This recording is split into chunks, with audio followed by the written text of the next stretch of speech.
Hello, hello, all the peoples. So, let's see here.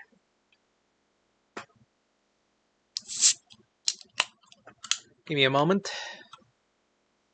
Need to start up the program.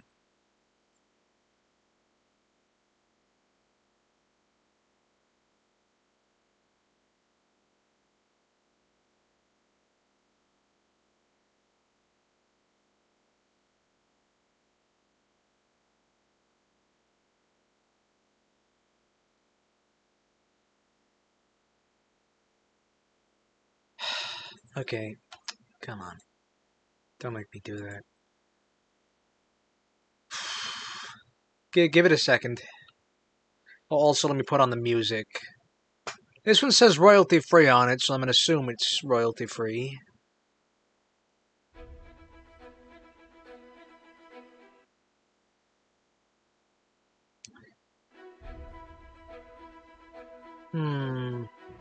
Okay, this seems to have kind of like an order to it. Maybe I will start at the start. Maybe you know what? I'll just go ahead and start playing it.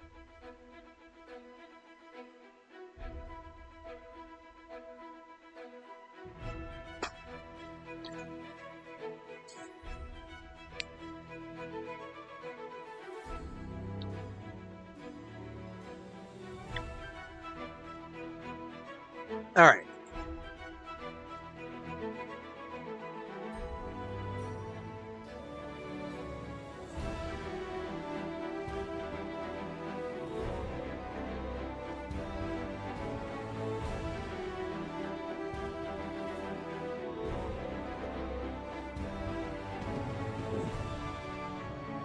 Welcome to this adventure, which I haven't named.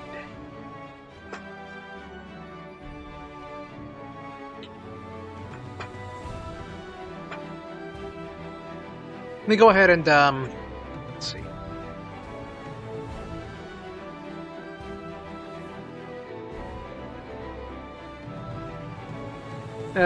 No, that music's a bit too loud, actually. Let me turn that down. Alright.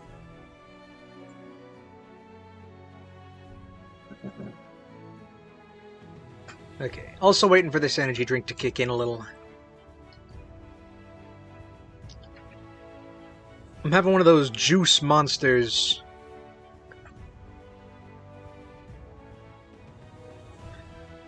Anyways.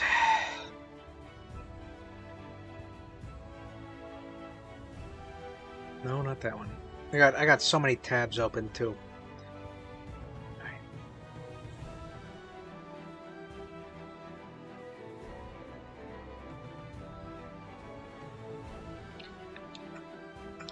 So, what I got here is I got some AI things that I took from that Doug guide. Basically, just took that, reworked the code to use local stuff instead of having to do like paid services.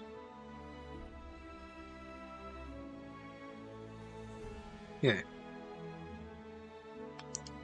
But anyways, I've got 3 AIs here. I've shown them off before in a way. Oh, actually, did I change the prompt enough? Okay, actually.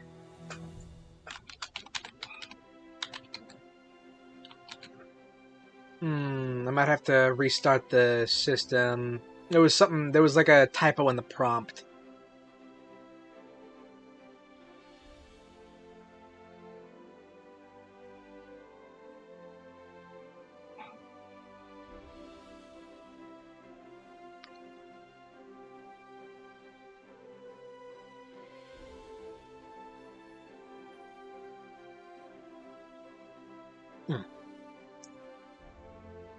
Yeah, I'm probably gonna have to restart this. That's fine. Okay. Okay, doing again.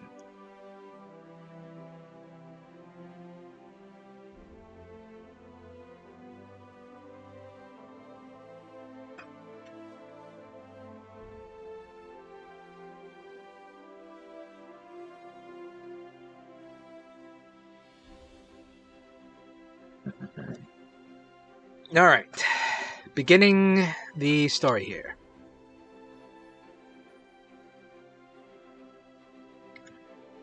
Our story begins in the ancient halls of Ancient Hall's Temple. A handsome skeleton man named Mr. Tired sits in his very nice, very comfy chair and summons forth 3 robot helpers.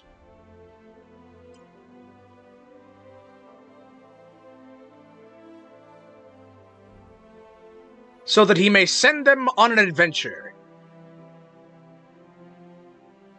And now, each of the robot helpers are going to introduce themselves. First, Alice, the faithful robot maid.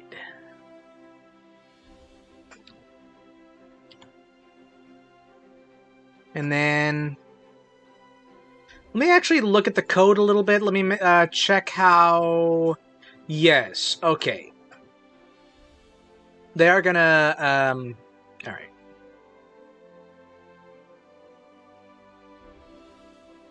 Then proc Alice.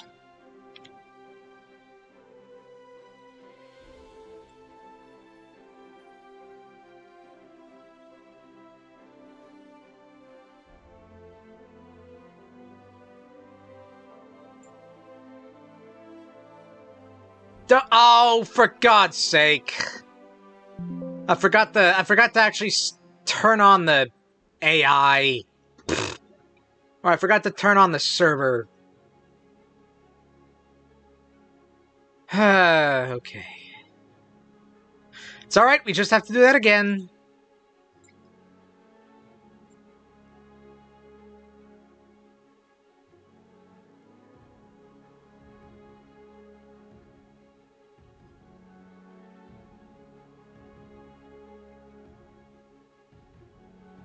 Let's see here.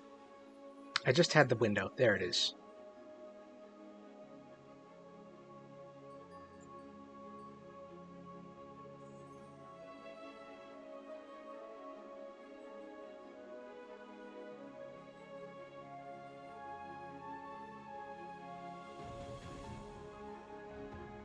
Okay, now actually for real this time.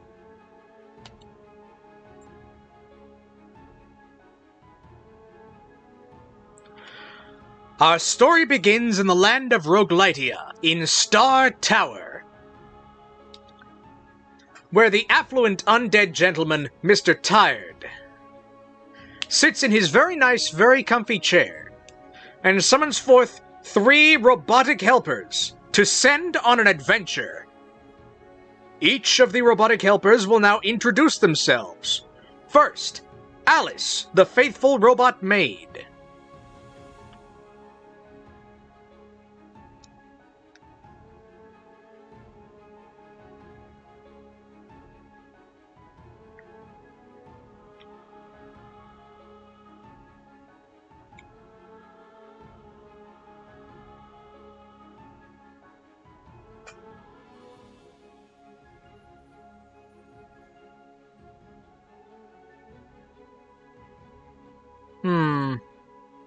Might actually... Good day to you more.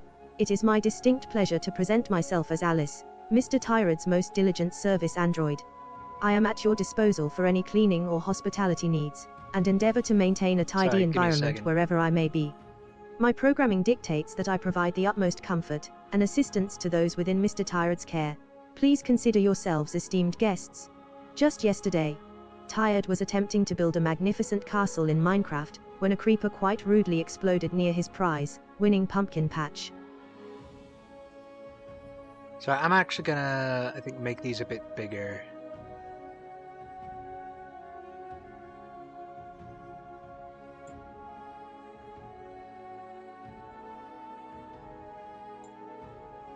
And that's,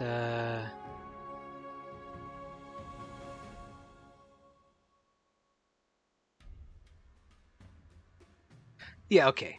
600 tall. Or however much.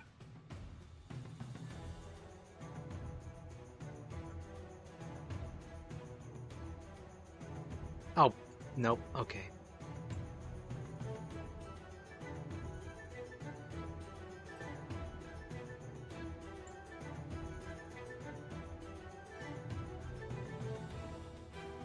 There.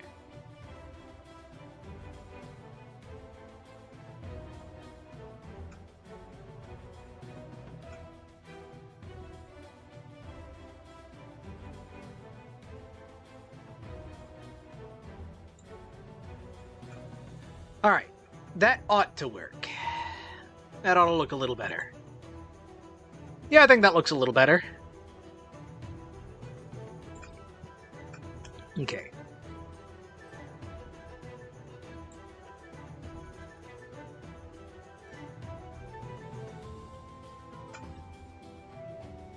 And Alice, why don't you give a physical description of yourself?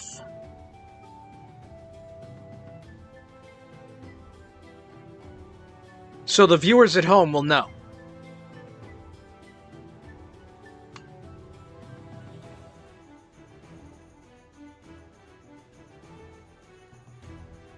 Oh, actually, hold on. There's... whatever.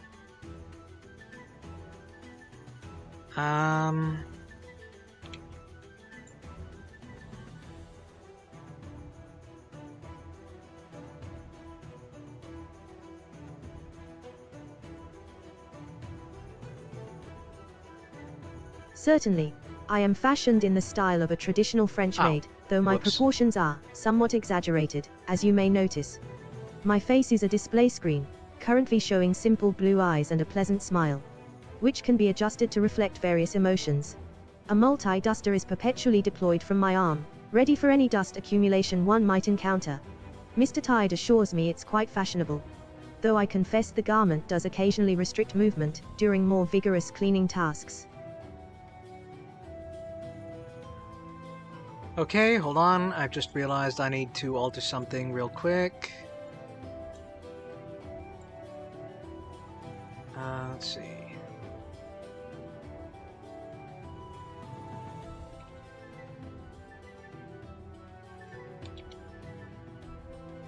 There we go.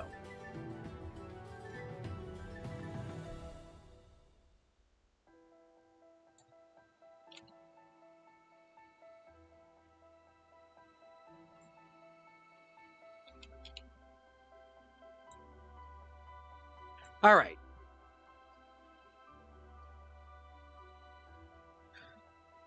Oh, don't tell me we're getting connection errors.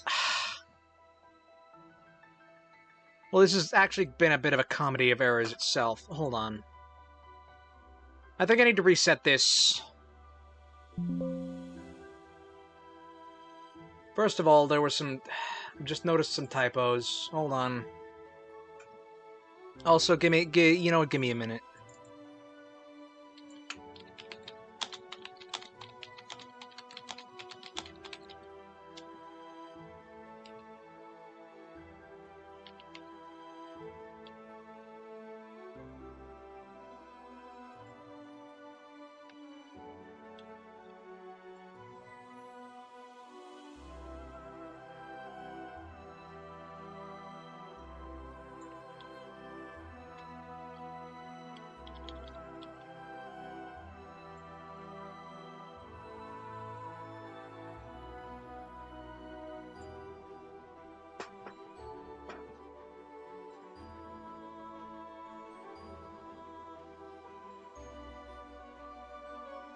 Okay, I also gotta, I think, reset the... Yeah, give me a minute.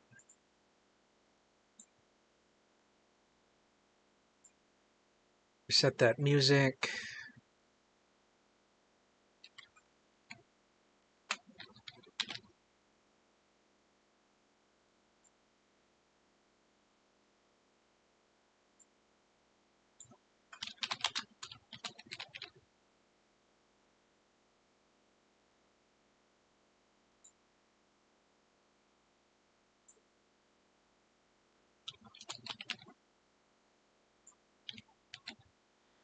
Okay, let me also check the prompts, triple check.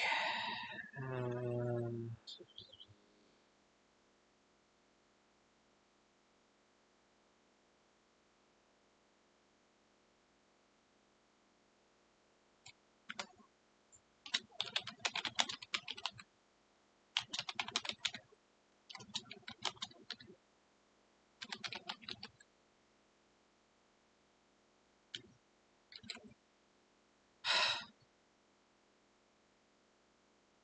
All right.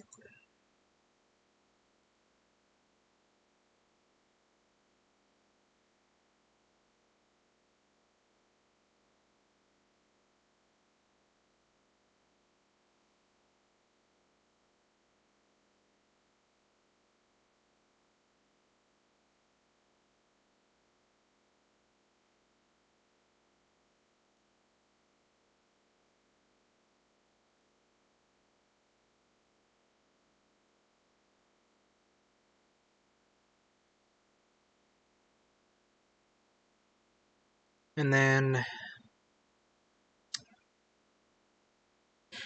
well, we might get this starting to work. Oh, don't talk to me about the connection, okay?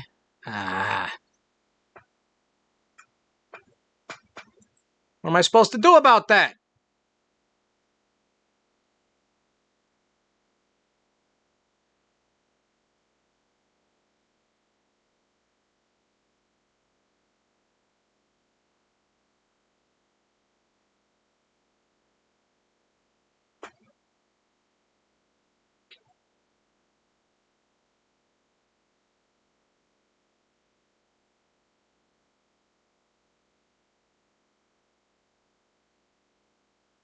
Okay.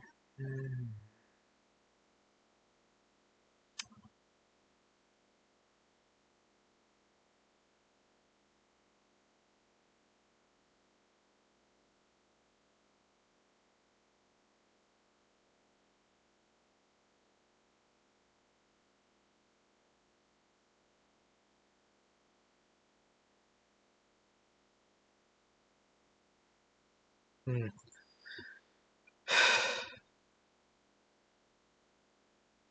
Also, yeah, that text is a little too tall, I think.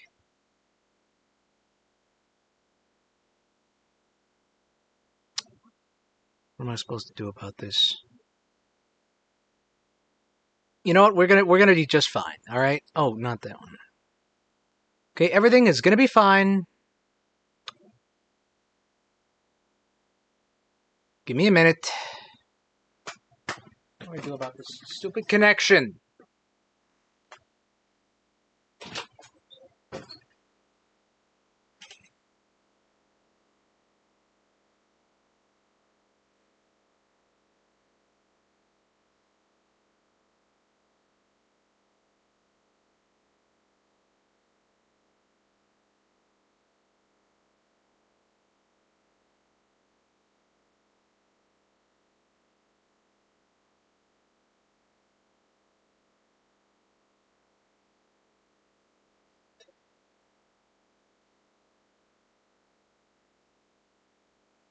Oh, forgot to get up. Hold on.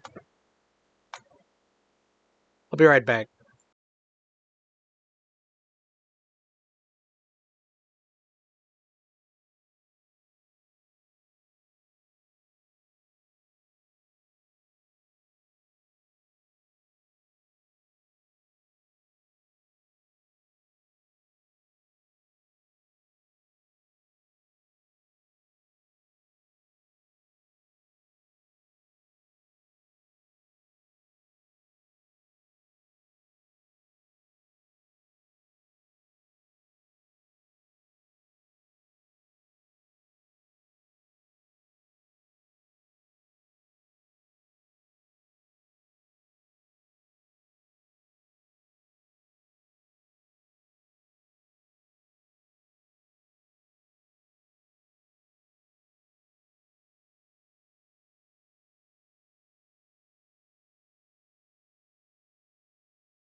Oh shoot! Friggin' forgot to turn the mic back on.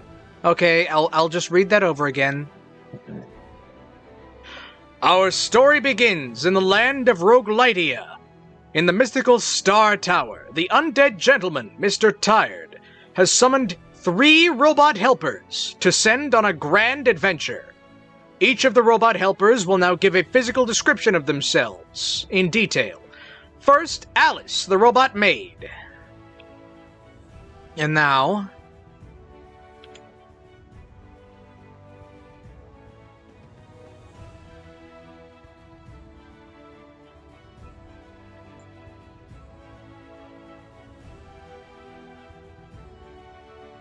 My chassis stands at approximately 5 feet 7 inches tall, constructed primarily from polished chrome and reinforced polymers for durability. The aforementioned French-made attire consists of a black bodice, a white frilled apron, and a hold rather on. voluminous skirt, all designed to withstand rigorous cleaning protocols. My facial forgot to clear the display can cache. project Hold a range on. of expression. I forgot to terminate the, Okay.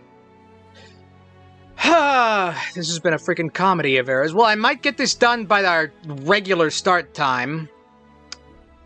Sheesh. Alright. Hold on.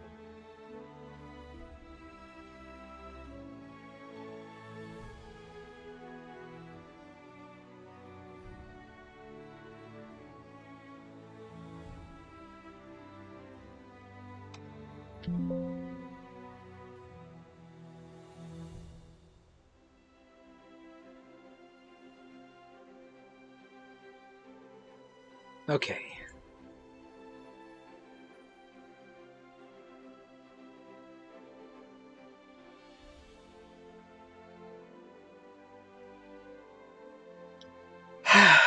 Alright.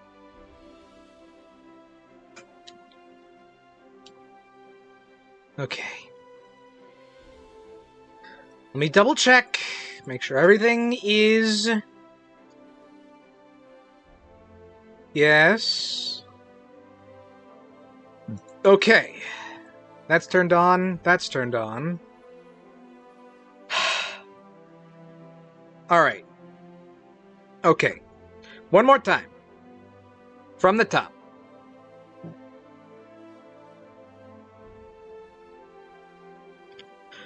Our story begins in the mystical land of Roguelike.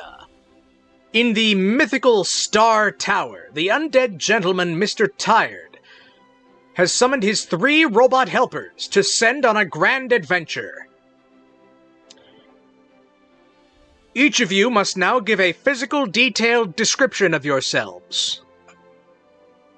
First, Alice, the robot maid. Okay. Now we actually have all this correct.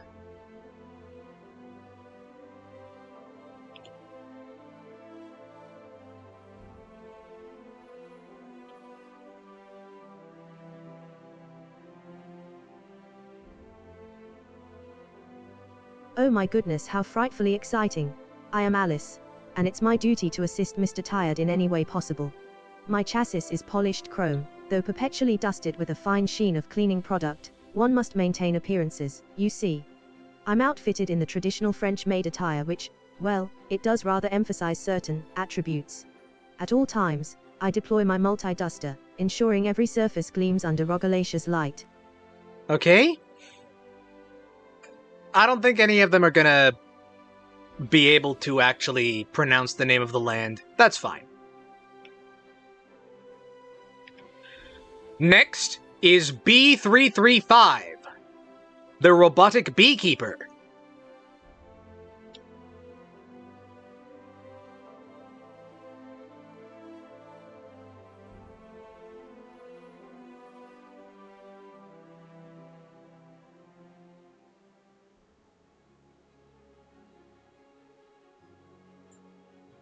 Buzz, greetings. I am B335, a humble servant of Mr. Tired, and keeper of my buzzing companions. My torso is a large brass beehive on tank trids, allowing for surprisingly swift movement. You could say I'm really moving along. A beekeeper's hood serves as my head, while robotic arms equipped with various tools assist in hive maintenance. It's all about the details, you see. Just yesterday, a bee got stuck in my pollen sprayer and gave me quite the sticky situation. Oh, sounds unfortunate. And finally, Naptime, the clockwork clock golem clock.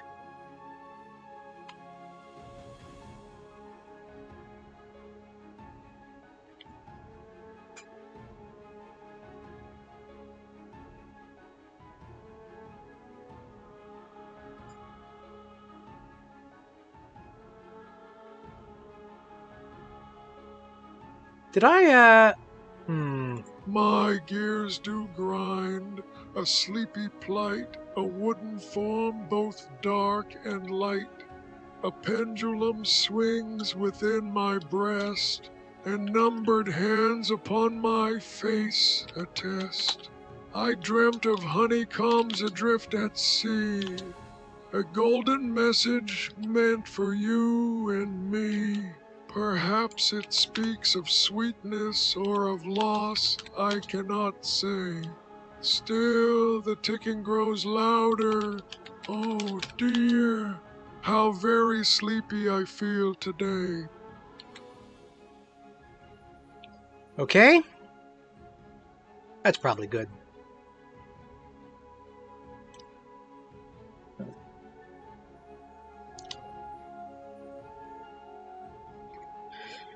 Mr. Tired looks at the three of you and says, "Okay, team. I need to send you all out on an adventure. I've, just been informed that there's a very large enemy at Boss Battle Peak, all the way on the other side of the land. And I can't be bothered to go over there. Like, I'm busy with stuff, you know? So you three are gonna need to go over there and deal with that."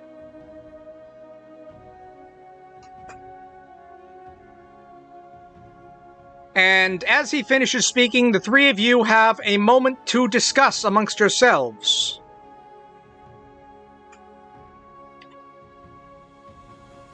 And then this one I'm going to have to roll some dice because I don't have the random activation thing going.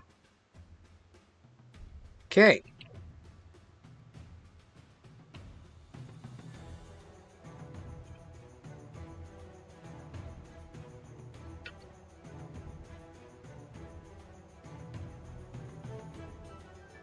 A peak so high, a foe so grand, my springs do creak, I understand. The journey's long, my gears may slow, but duty calls, and onward we must go.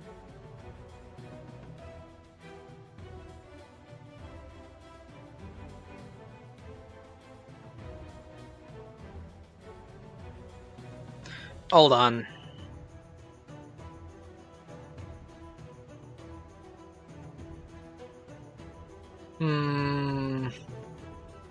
I think actually, no, I need to... Darn it. Okay, I gotta start over again, for goodness sakes. Sorry,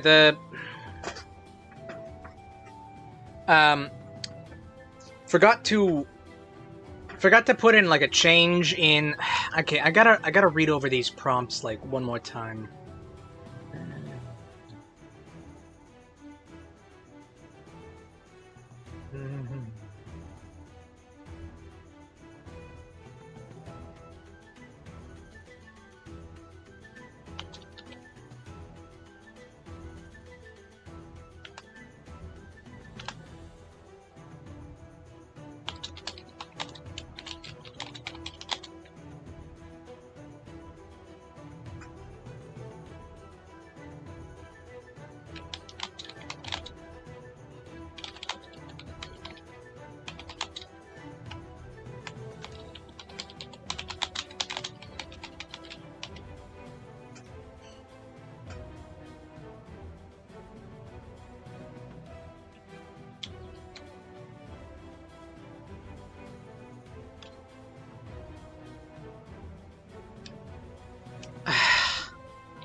Okay, I gotta start this thing over one more time. Hey, look at that! I think we're actually going to be starting at 5, like usual. Nuts. This is gonna be fine. Everything's gonna be fine. Okay. Good news is I think that energy drink's finally hitting. That's at least something. Alright. Okay. And of course the connection goes bad now. Don't do that. Connection. Stop doing such things.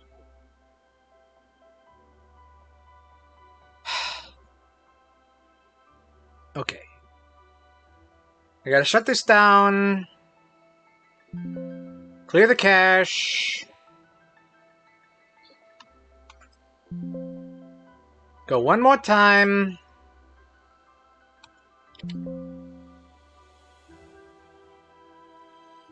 Oh, also, hold on. It's a bit,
Okay, we do this the one more time. Yes, we do this the one more time.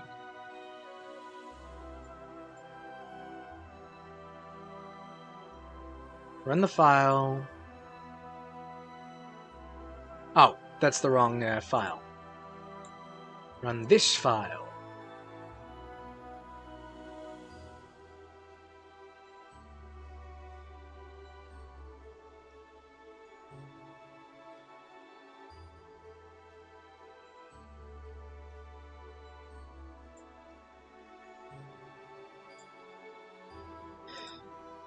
Okay, reset the music also. This is embarrassing, honestly.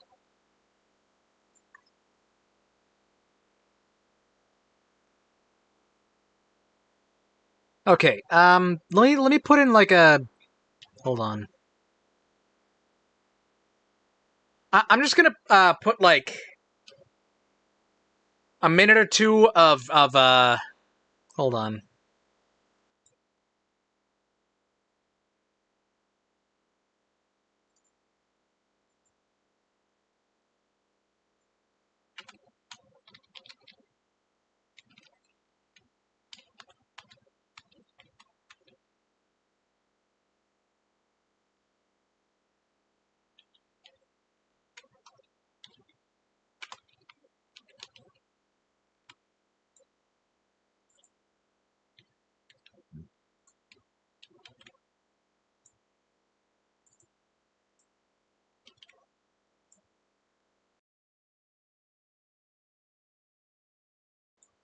Okay, I'm just going to leave this here for a second. I'm probably going to try and actually cut this one together, this video.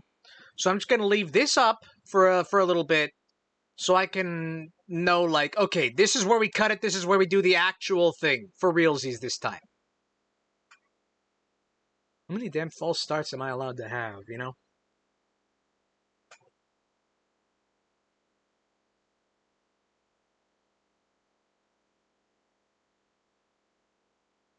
Actually, I need like a quick break.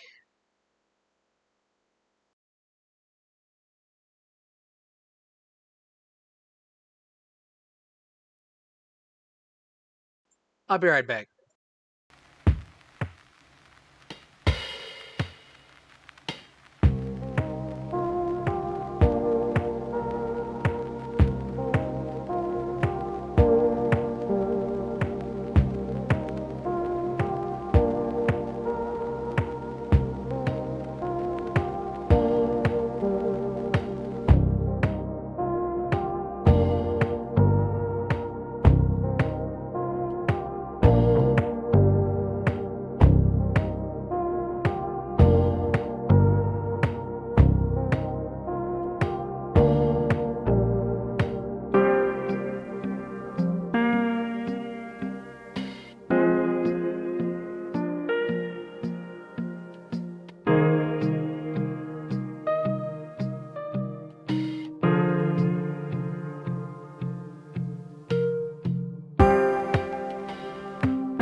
Okay. It has been a whole stinking hour of false starts. But I think I have everything working correctly. Let me just double check. Okay. That's all looking correct.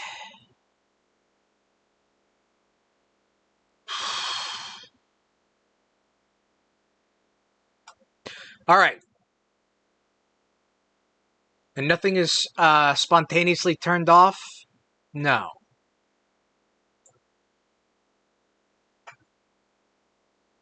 Okay, good. Starting over. Getting this done.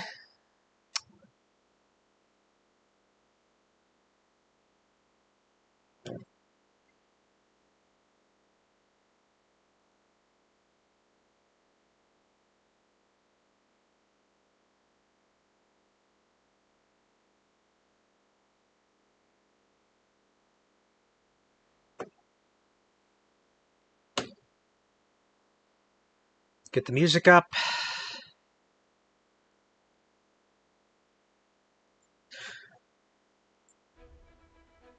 Welcome to the adventure. Today we're actually going to be playing through this adventure that I spent a couple of previous streams making maps for. There's going to be a lot of improv, I think, because I don't have all too much. In fact, let me get out the notes that I have for it. Alright. So, we are going to be running 3 AI that I built and prompted and whatever. And running them through a little roguelike adventure with, let me actually, hold on.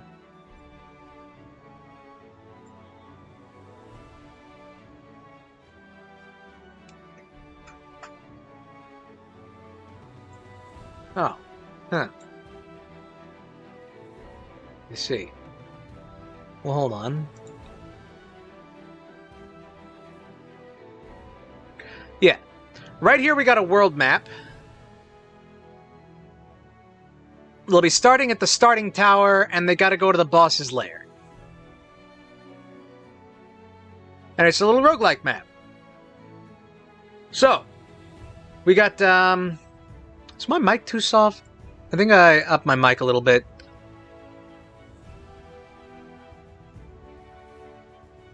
That ought to work. Okay. So,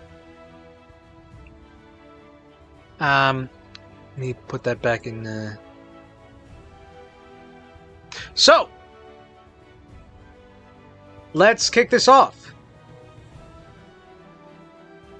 Our story begins in the fantastical realm of the Rogue Lands. In the mystical Star Tower, the undead gentleman, Mr. Tired, has summoned 3 robot helpers so that he may send them on a grand adventure. Each of you must now give a detailed physical description of yourselves.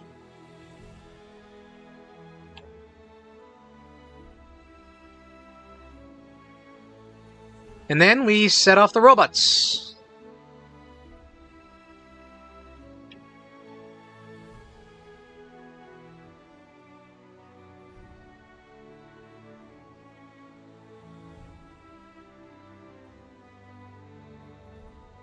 Oh my goodness, such a lovely tower. My chassis is polished to a high sheen, naturally, and my uniform is precisely starched, though the fit is rather snug. The blue circles that serve as my eyes blink pleasantly, while my mouth displays a cheerful curve. I carry myself with proper posture, of course, constantly adjusting my multi-duster, which spins quietly at my side. It's quite drafty in here. I shall just give the floor a quick once-over. All right.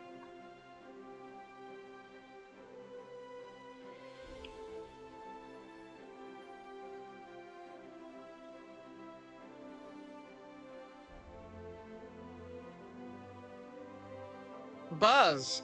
A most impressive tower indeed. My brass plating gleams under the light, though it's often covered in pollen, a beekeeper's occupational hazard, you see. The beehive on my torso hums gently, and tiny bee legs twitch within the mesh of my hood like head. I hope Mr. Tired appreciates my sweet presence.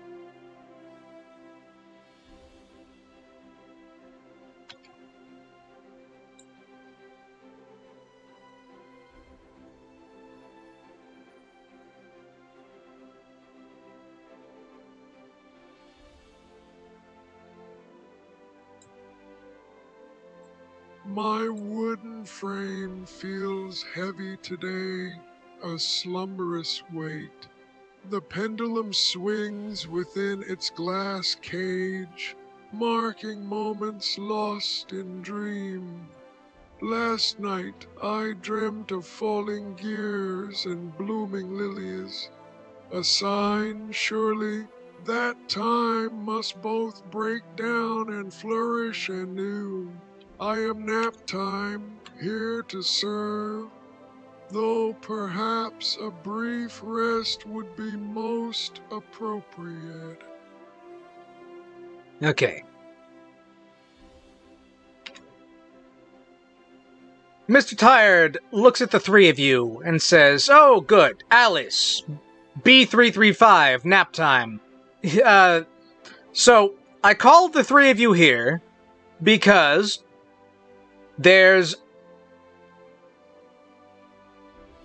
an evil boss monster at Boss Battle Peak on the other side of the Roguelands. Now, ordinarily I would do something about it, but I cannot be bothered. So, this is gonna be your guys' job." And as he finishes saying that, you all have a moment to discuss it amongst yourselves.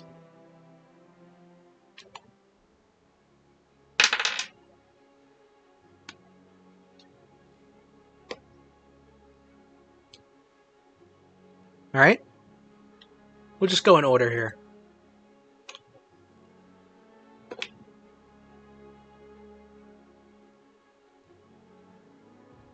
Goodness gracious, an evil boss monster. It seems quite the undertaking for us, doesn't it? I do hope Mr. Tired isn't too disappointed in our performance. He gets so terribly upset when his gravel collection is interrupted. Perhaps a small dusting of this grand tower will settle my nerves before we depart. Perhaps.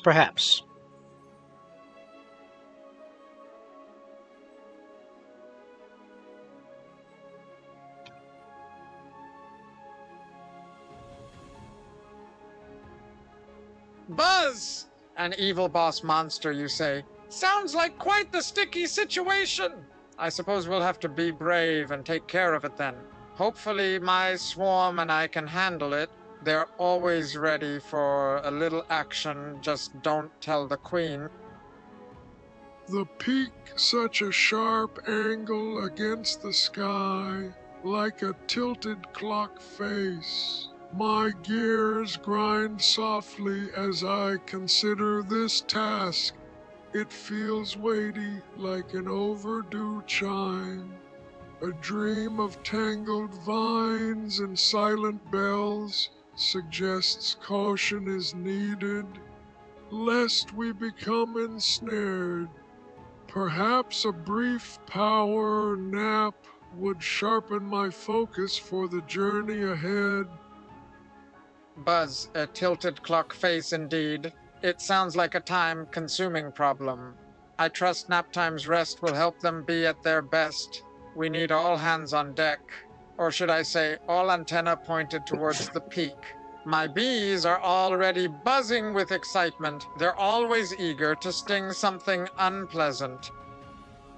Very good. Such enthusiasm from you both is most encouraging. It's dreadful when a task seems insurmountable, but I am certain we shall manage admirably. Mr. Tired once told me a story about a creeper in Minecraft. It exploded quite unexpectedly and covered him in mud, he said. A bit like this boss monster, perhaps. Now then, let us prepare ourselves for the journey ahead. Okay, also, give me a second. I think I am gonna...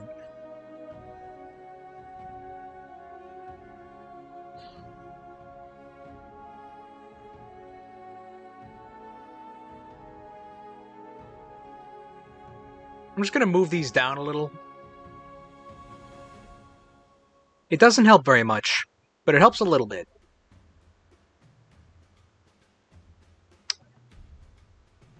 Okay.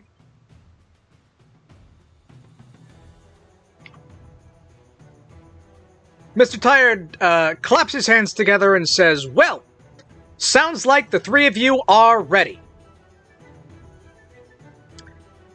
I'll just point you at the door, and you can get going. Just keep heading east, and you'll eventually reach the peak. There are a lot of different paths down, but I'll leave it up to you which paths to take." And with that,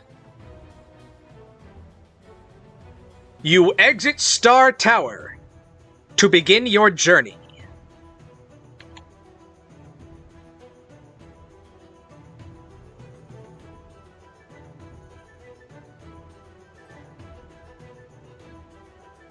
Actually, did I open this already? No. I think I closed it. No, I didn't. I, in fact, did not close it.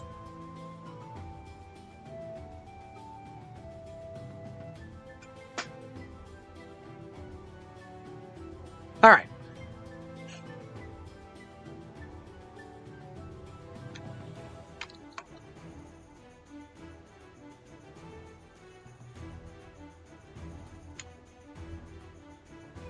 As the three of you set out on your journey, you have a choice of two paths ahead of you.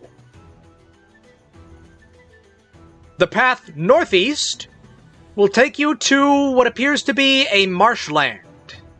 You can faintly see flickers of bioluminescence that would likely be more pronounced at night, off in the distance. The path to the southeast takes you to what appears to be a large conservatory.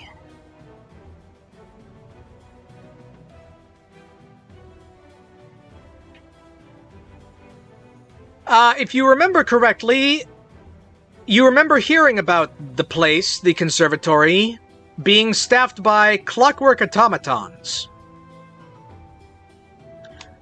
Which path do you choose to take? You may discuss this amongst yourselves.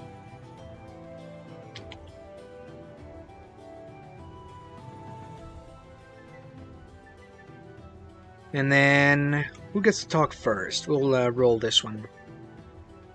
Let's try B335.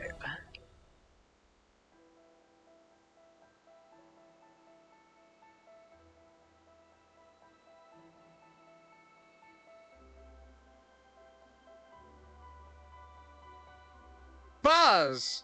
A marshland or a conservatory, quite the choice! The bees seem drawn to the flickers of light in the marsh. They're always attracted to bright things, like honey and, well, danger too, I suppose. Perhaps we should investigate the conservatory first. Clockwork automatons sound fascinating, and potentially less swampy than dealing with whatever lurks in those marshes. It would be a flowering good opportunity for my bees to gather pollen. All right. And then the response will come from Naptime. And then...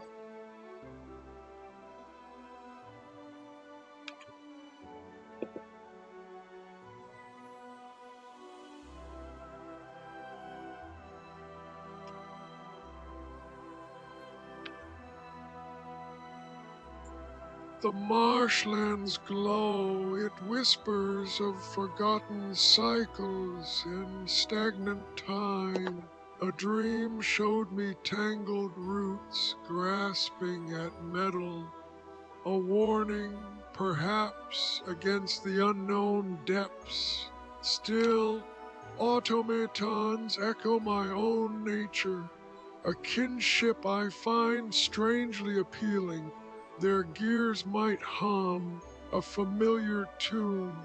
Let us choose the conservatory then, for measured steps are often more precise than wading through mire.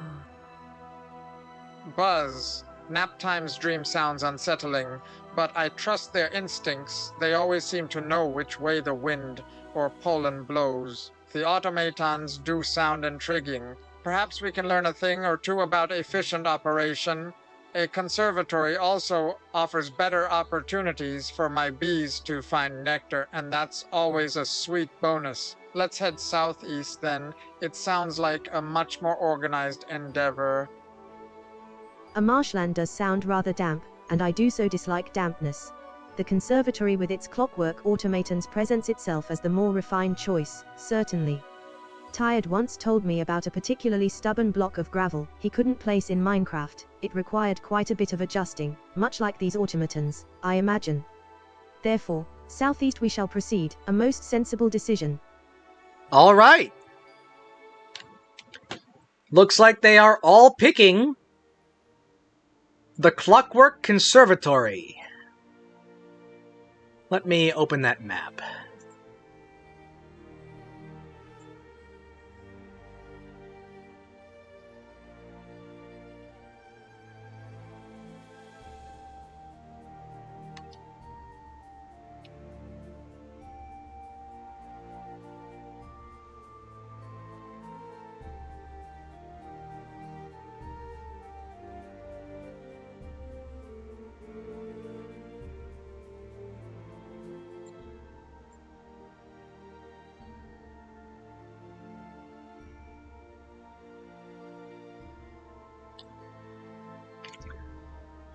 All right. As the three of you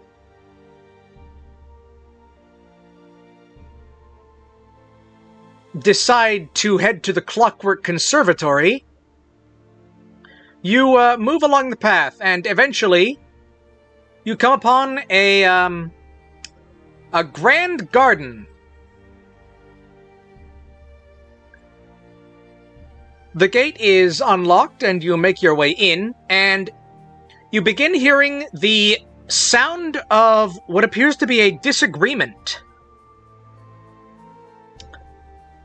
As the three of you walk closer to the center of the garden, there appears to be a large, unblossomed flower that looks like it's made of clockwork in the center of the fountain area.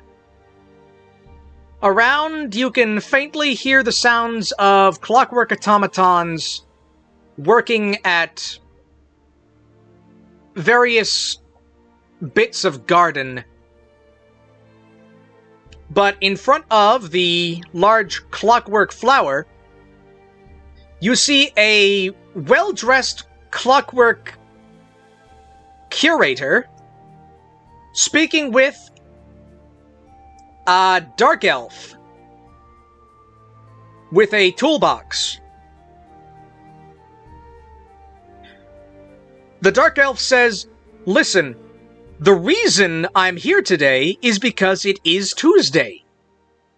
I don't care what the giant clockwork flower, which I remind you is not working, says. It is currently Tuesday, and that means it is the day I am scheduled to show up here to fix the giant clockwork flower."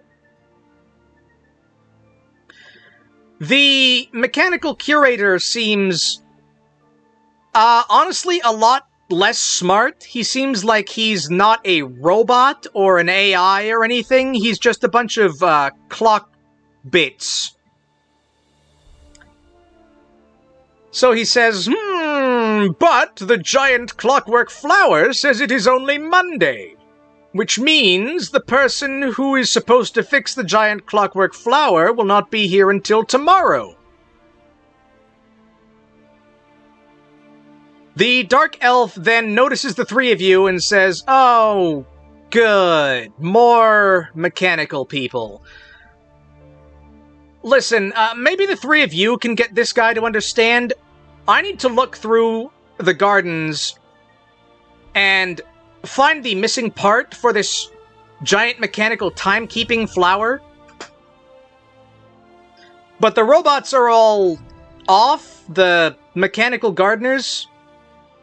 Their schedule isn't working because the giant timekeeping flower isn't working."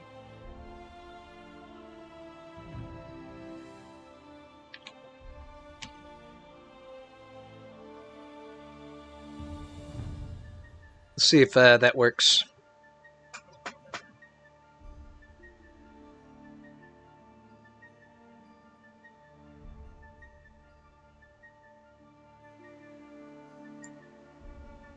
Alright. Oh, hold on. Alright, who responds? B335.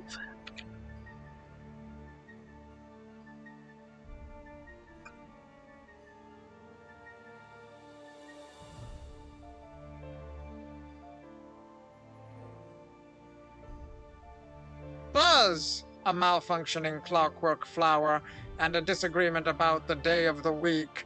Quite the predicament. It seems someone needs to be in charge of sorting this out, and perhaps I can assist with my swarm's organizational skills. My bees are excellent at identifying inconsistencies. They wouldn't stand for a mislabeled honey pot, so surely they can help clarify the flower's temporal confusion. Let's see if we can get these clock bits working together. Okay. And then, let me actually get out another die. Well, hold on.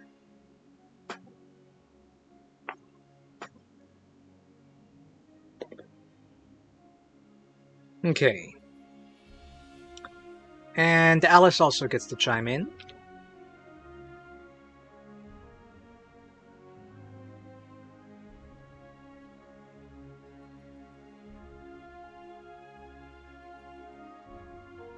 Oh dear.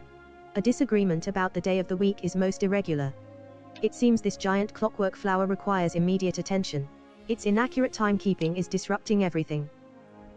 Perhaps if I were to offer a refreshing beverage, Mr. Wyrad, perhaps it might encourage some amicable discussion between the Dark Elf and the Curator. A proper schedule is essential for any well-run establishment, you see. Okay. The Dark Elf, says, no thanks, I'm not thirsty. But it's good that you're willing to help me. Look, this is a very specific kind of flower. The... What's it called? Time-blooming orchid. Oh, also, I didn't introduce myself. My name's Gary. I'm a machinist. And they hired me to fix this flower. Now, I have almost everything I need for it, but there is one thing missing. I need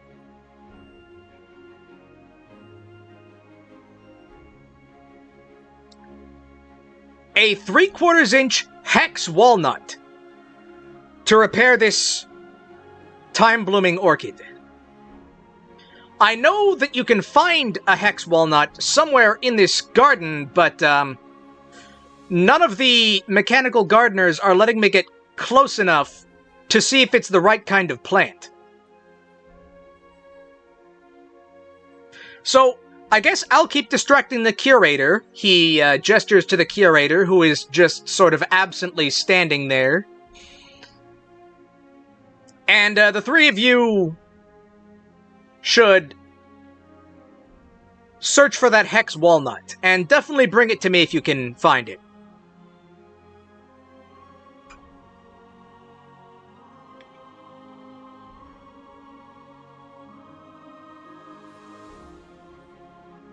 And then, as you look around, you note there are 5 distinct gardens.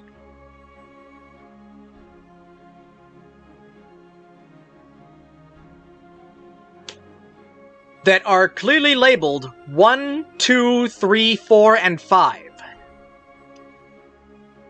Each of them has a single mechanical gardener in it, and each of them contains a plant that you cannot immediately identify from this distance.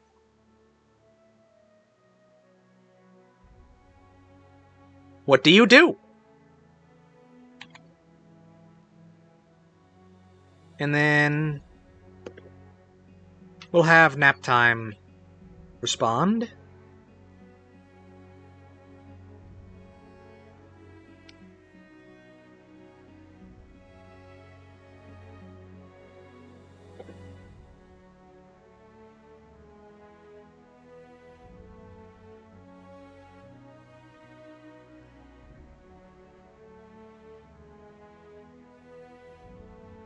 5 gardens, 5 rotations on a clock face, each holding a potential key. A dream whispers of a numbered sequence and a hidden gear. Perhaps the walnut resides where patterns align. My pendulum swings, urging me to analyze. Let us begin with garden number 1, for beginnings often hold simple truths. I shall observe the rhythms of each gardener, seeking an irregularity that reveals the hex walnut's hiding place. Okay, give me just a moment. Something I need to... Alright.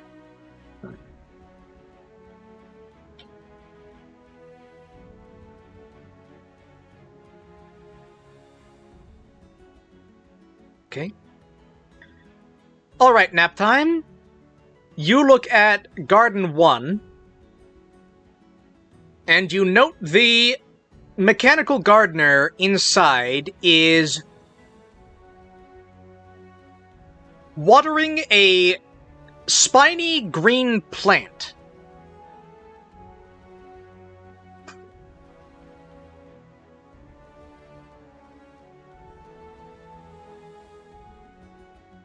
It does not appear to be a walnut plant. In fact, it looks like a cactus. But the gardener is definitely overwatering it.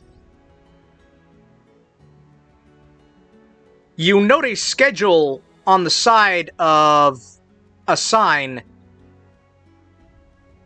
that says, Water Cactus, Monday.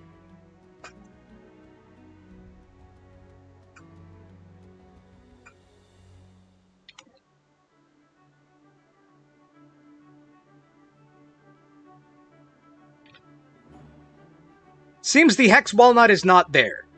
B335, what do you do?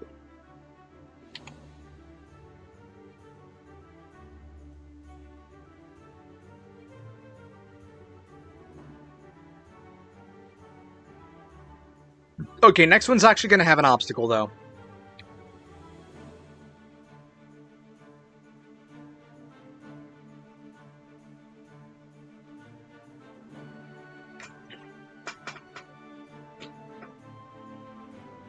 Buzz! A cactus being overwatered, that's certainly unbelievable! Garden 1 seems a bit chaotic. Let's try Garden 2 then. Perhaps the second attempt will yield better results. My bees can quickly scout each garden. They're excellent at spotting small objects amidst foliage. Hopefully, we can find this hex walnut and get Gary back to fixing that time blooming orchid before things get even more complicated.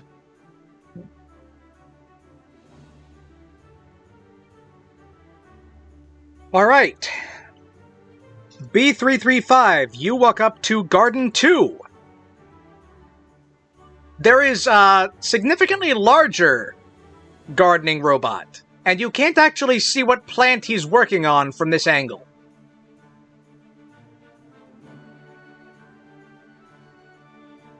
He seems to be using a pair of mechanical shears.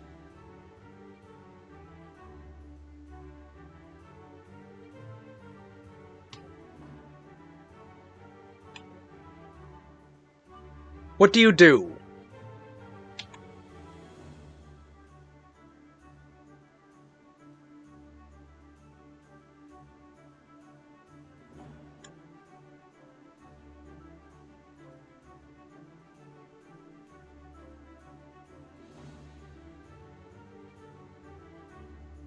Buzz, a larger gardener with shears, sounds like he's trimming something important. My bees will fly ahead and take a quick look. They can easily slip past the robot and survey the scene.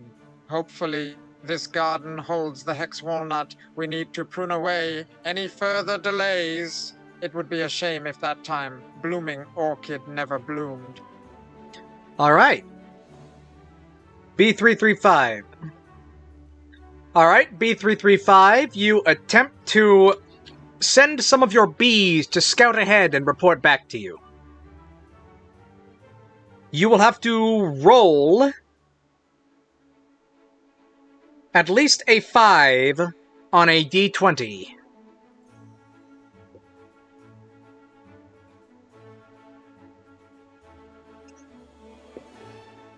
And with a roll of 12,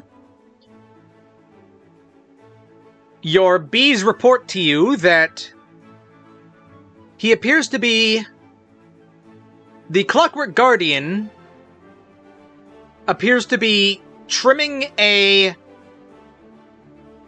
flowering hedge. No hex walnuts. Additionally, it seems the Clockwork Gardener is not actually trimming the hedge, but simply making motions as if he were trimming it.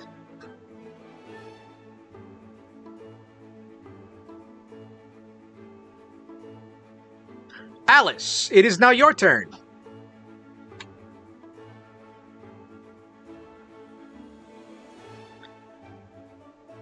I really ought to hook up like a D20 roller thing to the actual OBS.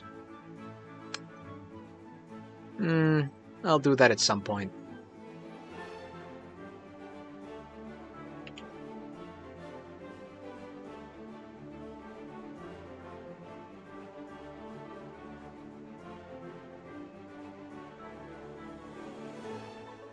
Oh my goodness, a gardener pretending to trim. Such inefficiency is quite distressing. I do hope Mr. Tired isn't experiencing similar frustrations in his Minecraft world. Perhaps Garden 3 holds the key. It seems logical that the solution lies within a sequential pattern. I shall proceed with caution and maintain a tidy appearance, naturally. Okay, what do they find in Garden 3?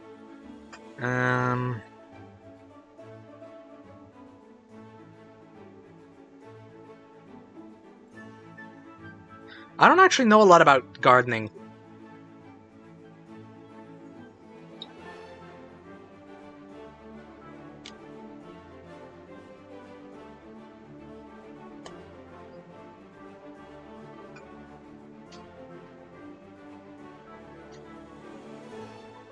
Let me do like a roll for this. Alright. Alright, Alice, you look into Garden 3, and you notice that the Clockwork Gardener is apparently in standby mode. There's a sign next to it that says, Monday, off day. You note that the garden this gardener is tending is extremely unkempt. Weeds have grown everywhere. You can't even see what plant is originally supposed to be in this garden. At least not immediately. What do you do?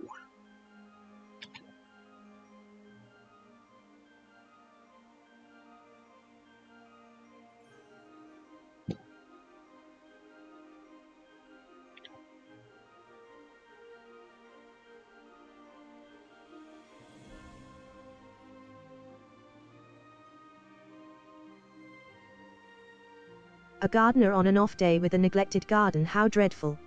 It appears the plant life has become quite overgrown. I shall need to deploy my moti duster to clear away some of the debris.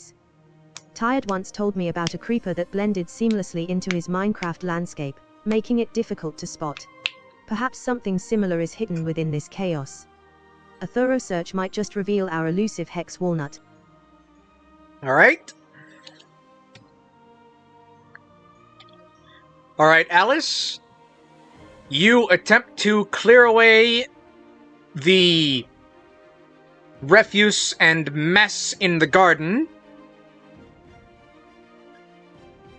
And with a roll of 16 on a d20, you are successfully able to clear out this garden. It seems this is a potato patch. Potatoes and onions. No walnuts, though.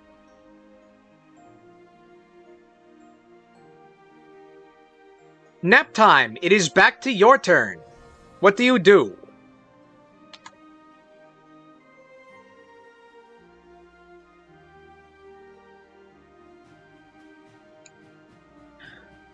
I said, nap time. It is your turn. What do you do? Sorry, the text-to-speech is not working super well.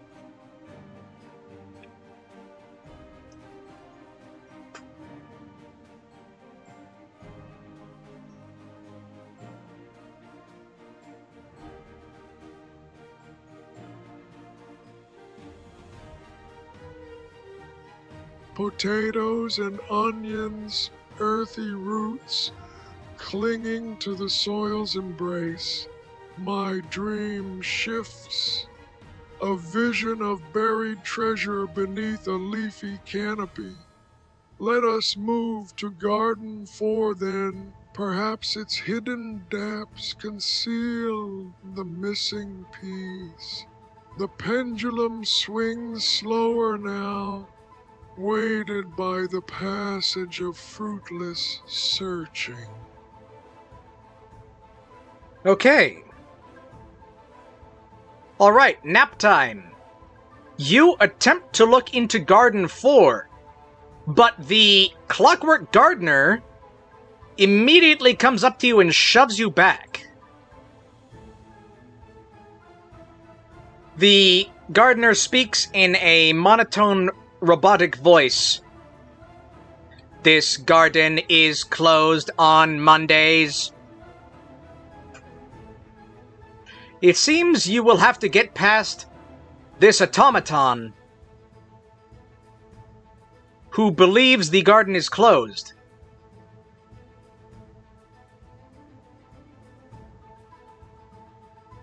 What do you do?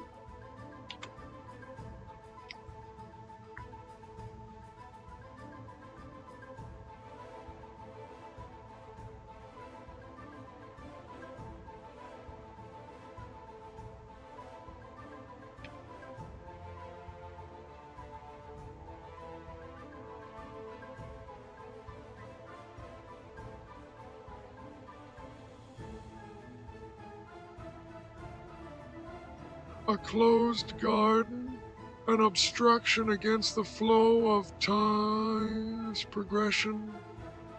My gears grind in protest.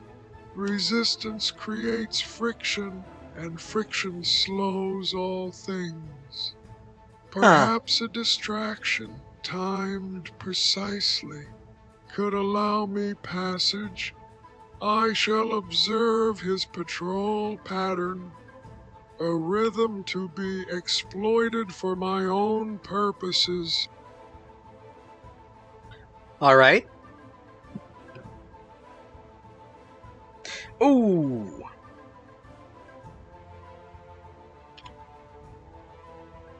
Nap time. You attempt to divine a pattern in the Clockwork Gardener's patrol.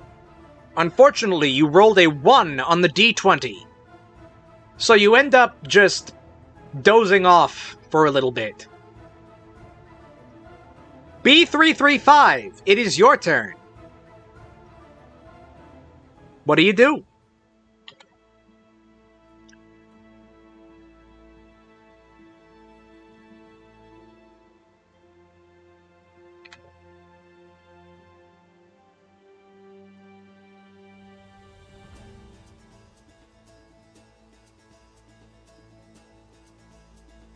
Buzz! Naptime dozing off, that's certainly not rooting for efficiency.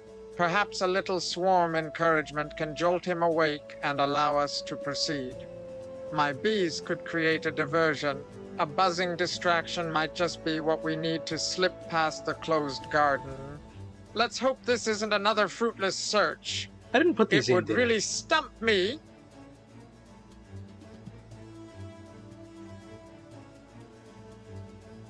That looks about right. Okay.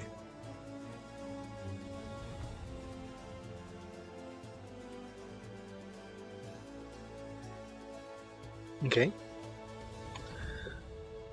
Alright, B335.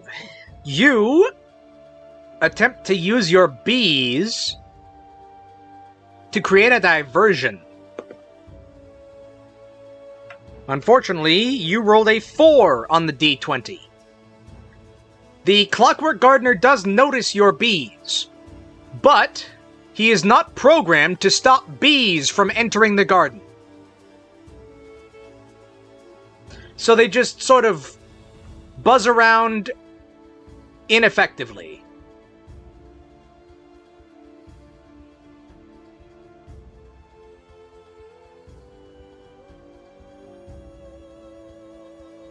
You also do not gain any information from your bees, because you did not ask them. Alice, it is now your turn. What do you do?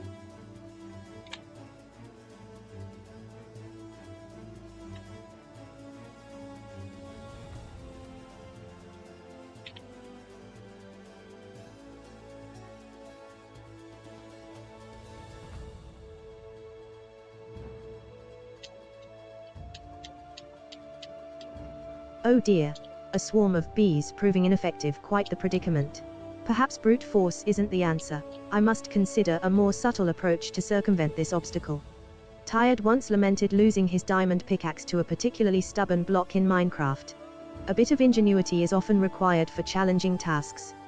I shall attempt a polite inquiry, inquiring as to the reasoning behind the garden's closure.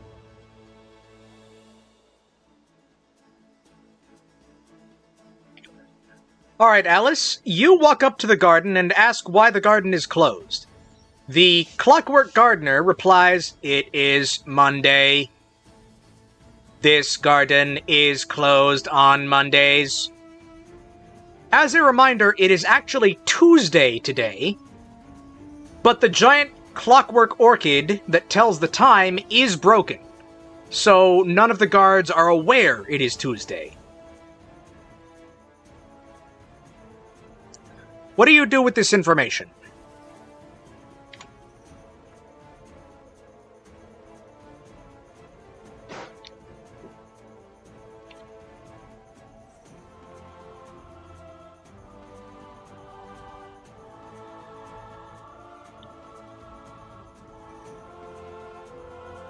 A fascinating discrepancy.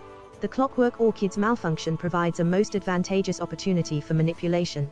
I shall gently suggest that perhaps the orchid requires some maintenance, a delicate nudge to correct its temporal error. Mr. Tired often tells stories of how he fixed his Minecraft house with just a few strategically placed blocks. A little adjustment can make all the difference. True. It seems a bit of gentle persuasion may be our key to accessing Garden 4. Alright. Alright, Alice, you attempt to convince this gardening robot to check on the clockwork orchid.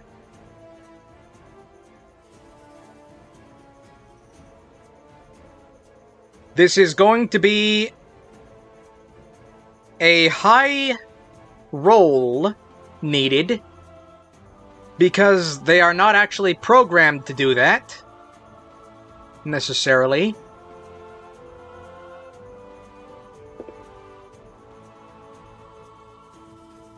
And unfortunately, you rolled a 16, which is not enough. The Clockwork Gardener appears to not understand what you are trying to say. It repeats its monotone spiel. This garden is closed on Mondays. Naptime. You wake back up and realize that, oh, you still haven't gotten into Garden 4.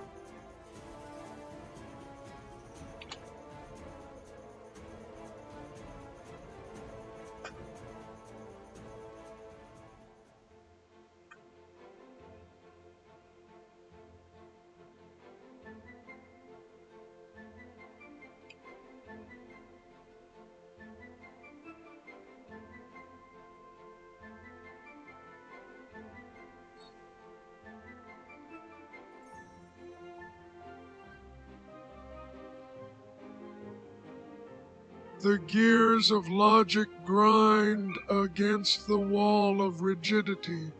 A frustrating impasse indeed. My dream whispers of tangled vines and a shadowed key. Perhaps a more direct approach is required. A forceful shift in time may be necessary to unlock this verdant secret. I shall attempt to hasten my own pace, hoping to outrun the gardener's monotonous refrain. Okay. Okay.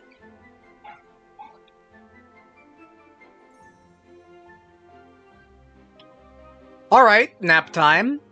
You are going to attempt to rush your way into the garden, it sounds like?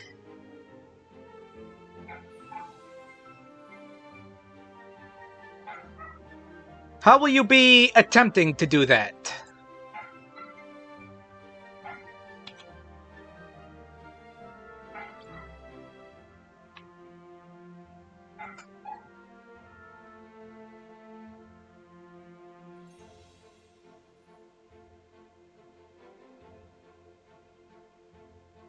Okay. A swift surge forward. A calculated breach of protocol's rigid lines. My pendulum swings with renewed vigor, propelling me toward the forbidden flora. I shall utilize my double time ability, accelerating past the automaton's predictable movements. Perhaps a fleeting moment of opportunity will grant access to Garden 4's mysteries. Alright. Okay. Alright. I'm going to say between Alice distracting the Clockwork Gardener and your double time ability, you do not need to make a roll for this. You are successfully able to rush your way into the garden before the Clockwork Gardener notices you. Inside, you see what looks like a walnut plant, except all of the walnuts are hexagonal in shape. This might be the source of the hex walnut that Gary needs to repair the time-blooming orchid.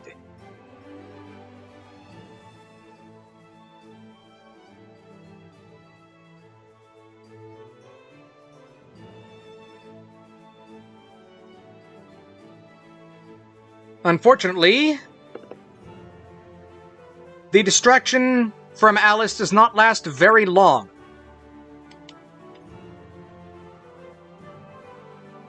The Clockwork Gardener notices you inside the garden and attempts to make its way over to you to eject you. B335, you see this happening. What do you do?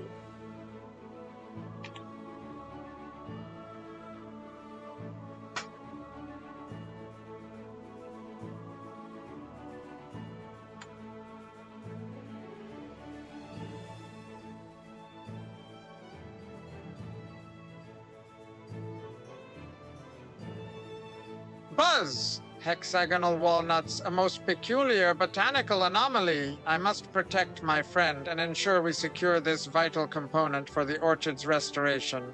A stinging cloud should momentarily deter our metal pursuer. A prickly predicament indeed.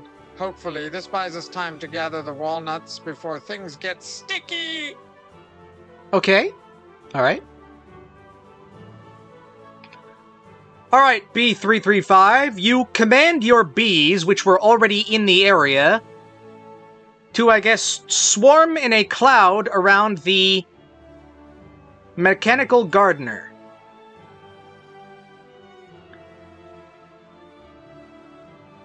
He has to roll above a 16 to avoid your attack.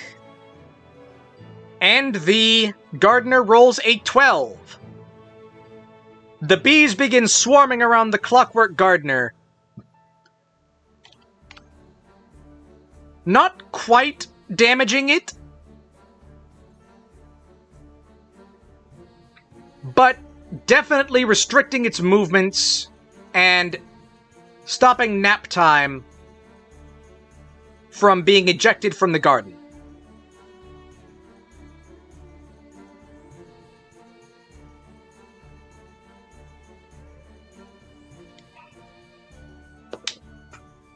Alice, you see that the Clockwork Gardener has been waylaid, and Naptime has identified the plant in here is the hex walnut you need. It is your turn.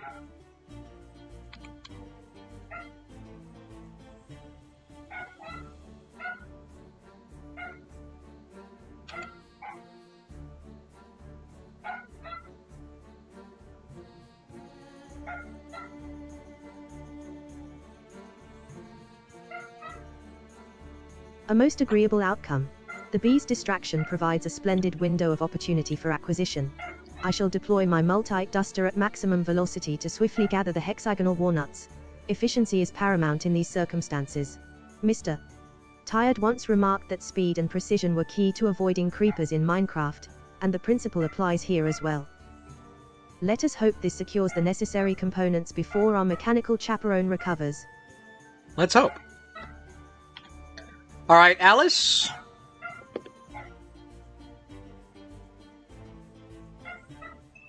You deploy a gathering tool from your multi-duster and attempt to swiftly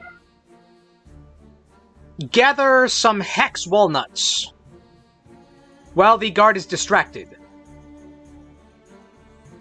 And with a roll of 16 on the die, you are able to get enough hex walnuts, probably.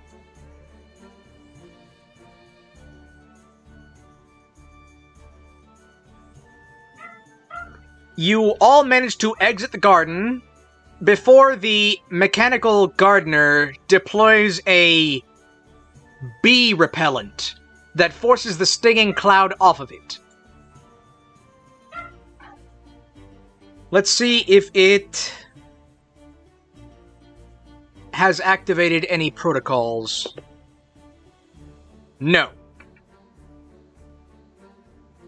So, you managed to get the hex walnuts without setting off any alarms. Over by the time-blooming orchid, Gary the machinist calls over to you. He says, "Are those the hex walnuts? Quickly, bring them here."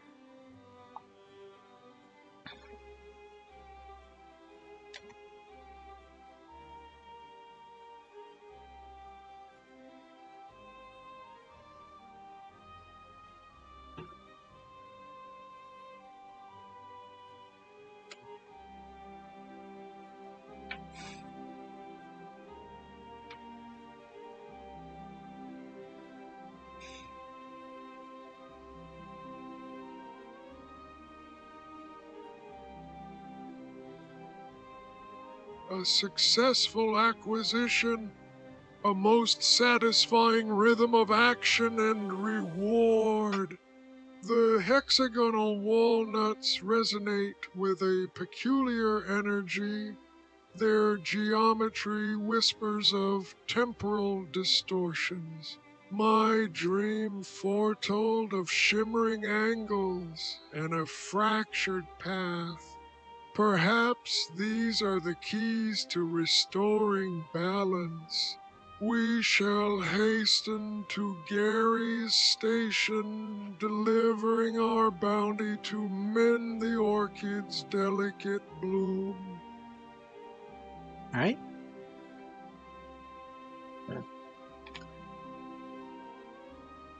Okay, the three of you make your way back over to Gary. And,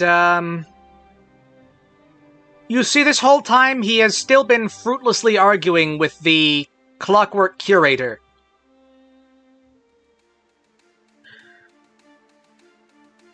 As you approach, you overhear the curator again saying, "No, no, today is Monday, not Tuesday." But Gary just ignores him and says, "All right, quick, give the walnuts here." And when you hand them over, he takes one especially hexagonal walnut and slots it into a spot in the side of the time-blooming orchid. He smacks it a couple times with his wrench and says, "There, that should do it." Hold on a second, I think, I'll be right back. The dogs are getting loud.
Okay, well, the connection's still not looking very great. Wait, number went back up, and back down, and back up, and down a little more. And, oh, that's a lot of numbers down. Darn.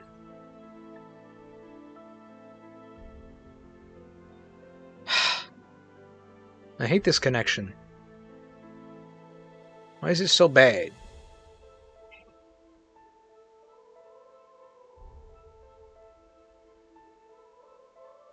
Nuts.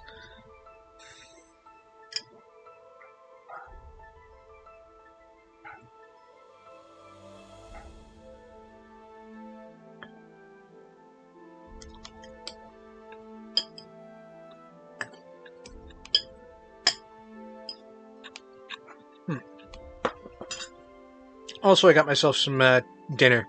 Chicken nuggets in sauce. Somebody having some of that.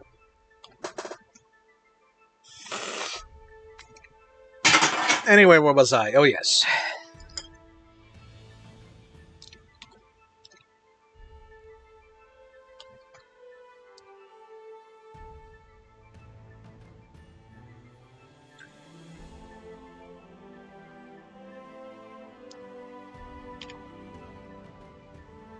as you all watch, the time-blooming orchid clicks to life. The petals of the mechanical flower gradually opening and opening to reveal a large orchid with a clock in the center.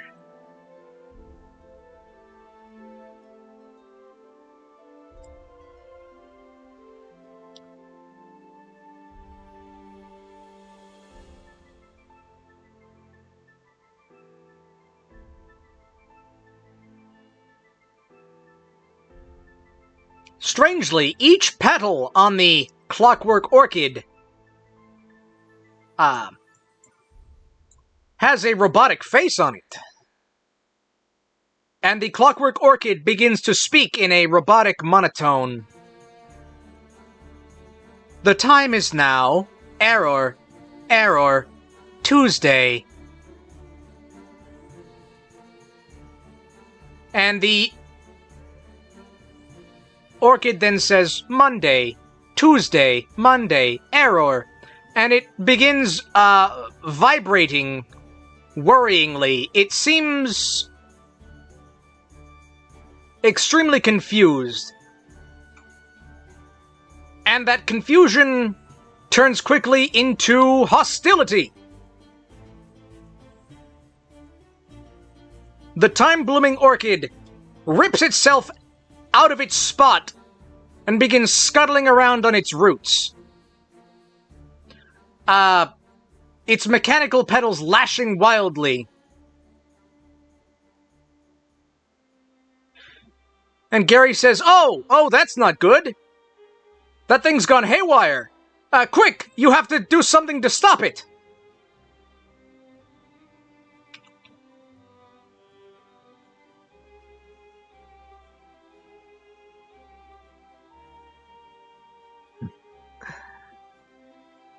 Hold on a second, let me... What was that?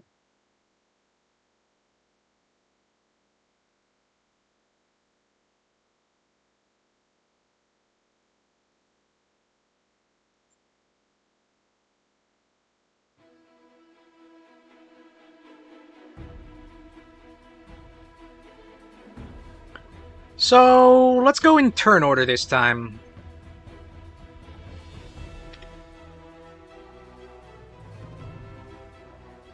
Boom, boom, boom.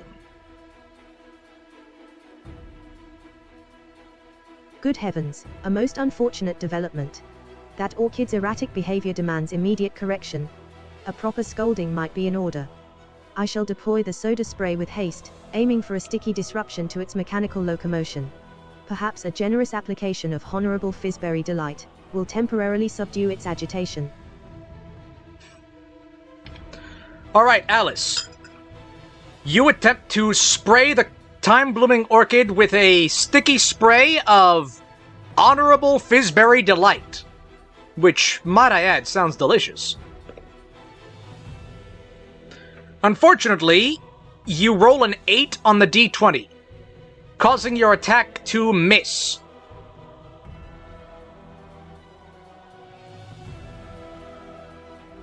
The orchid continues to rampage unhindered. B335, it is your turn.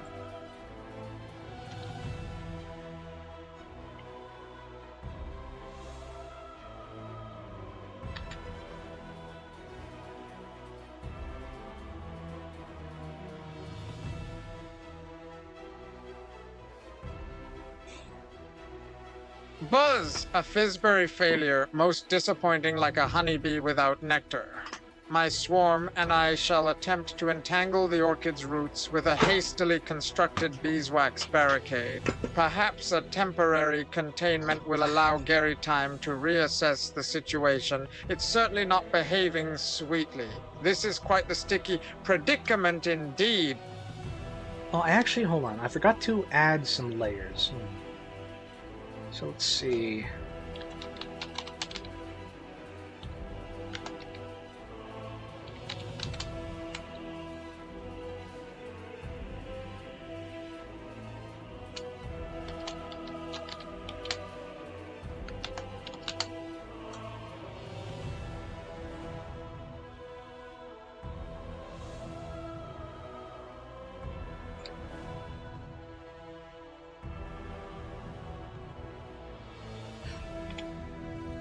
Alright, B335. I am assuming this means you're using your Busy Bees power? Is that correct? One word answer.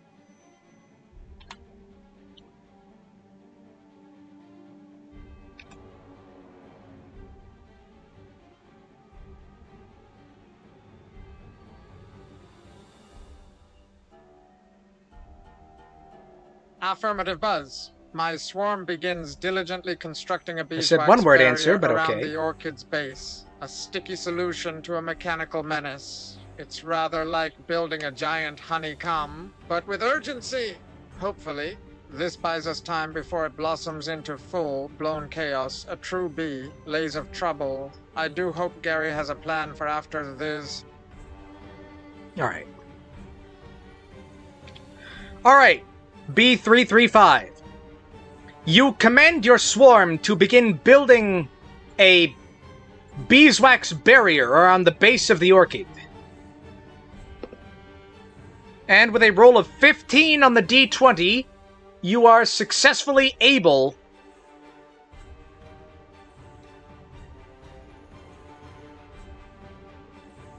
to construct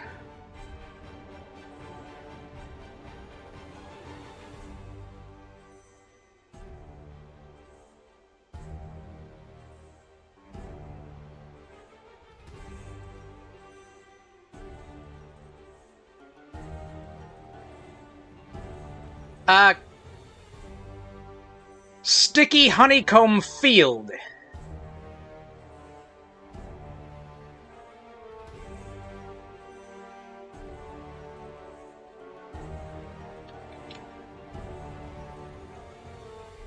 Trapping the time-blooming orchid in place. It is still rampaging, but now it is unable to move. You hear Gary say, "That's good, that's good.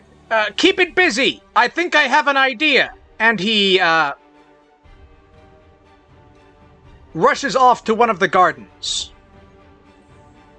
Naptime, it is your turn. The time-blooming orchid is still rampaging, but it cannot move from its spot. What do you do?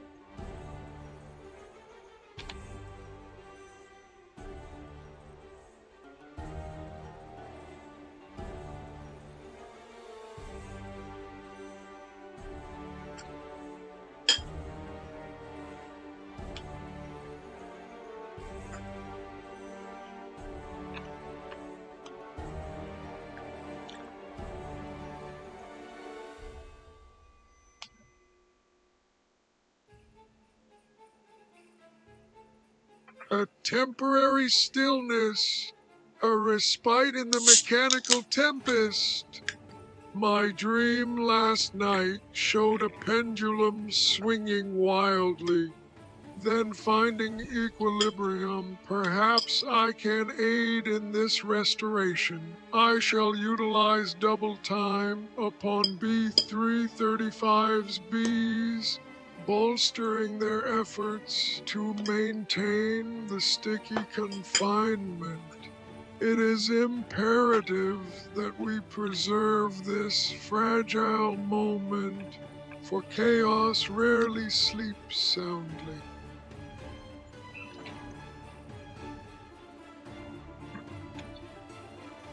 Alright, Naptime.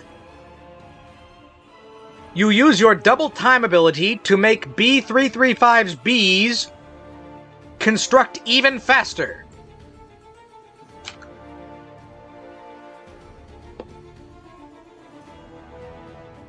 Unfortunately, they rolled a 2 on the D20.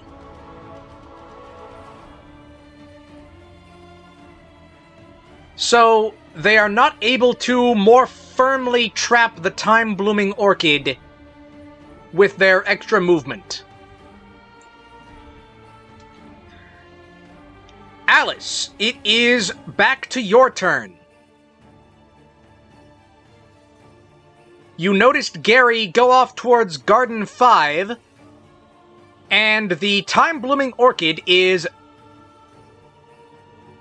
still out of control.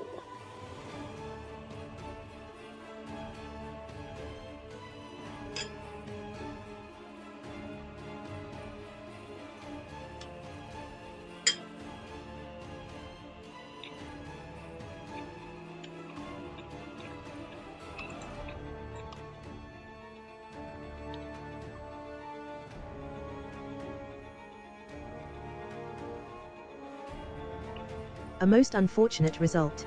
Bees working overtime should surely yield greater progress. I shall tidy up a small area near the orchid, just to maintain Why? some semblance of order amidst this disarray. Perhaps a calming beverage would ease tensions. I could offer Mr. Tired a Sir Reginald's raspberry refresher. And now, I believe a quick dusting of the nearby not potted here. ferns is in order. A proper presentation is key, even during emergencies. Alright, Alice? Mr. Tired is not here. You left him back at Star Tower. But you do a little dusting for some reason. Let's see if that helps at all. No. You rolled a 2 on the D20. So, the potted ferns definitely look cleaner. But that doesn't help. B335, it is your turn again.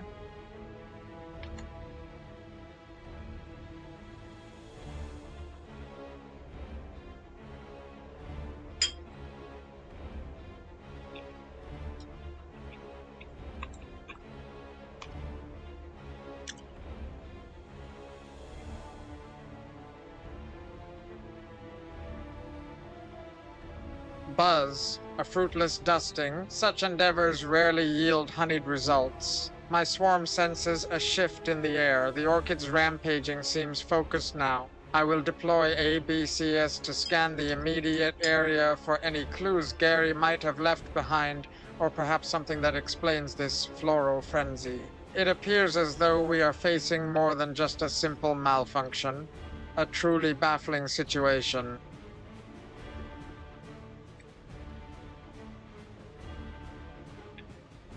Alright.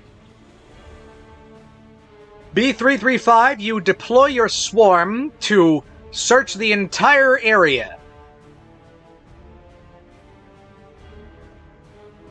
The report you get is Gearbox Gary, the machinist, appears to be trying to reprogram one of the larger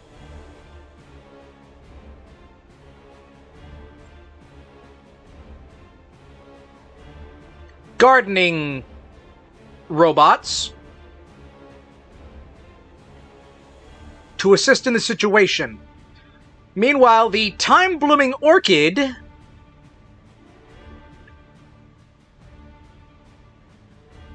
from what the bees can see,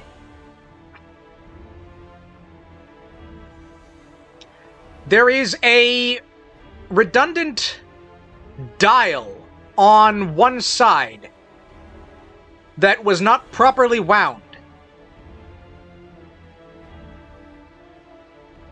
They also find a twisted and broken hex walnut that probably popped out about a day or so ago, explaining why it broke in the first place. It seems you will need to subdue the orchid and then rewind it.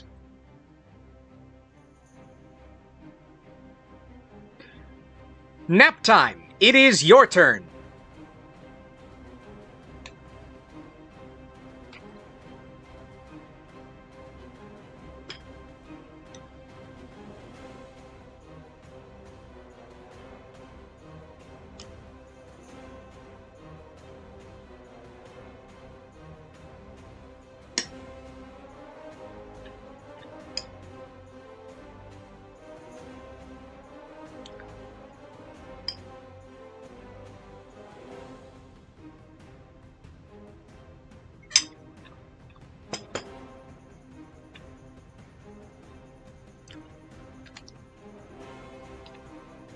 Nap time. It is your turn.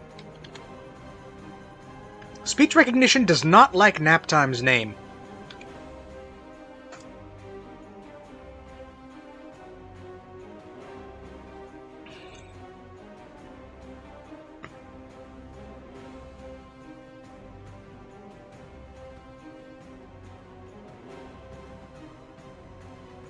A broken hex walnut, a harbinger of disrepair, much like my own occasional lapses in punctuality. My dream last night involved a tangle of gears and springs. Perhaps I can untangle this floral predicament as well.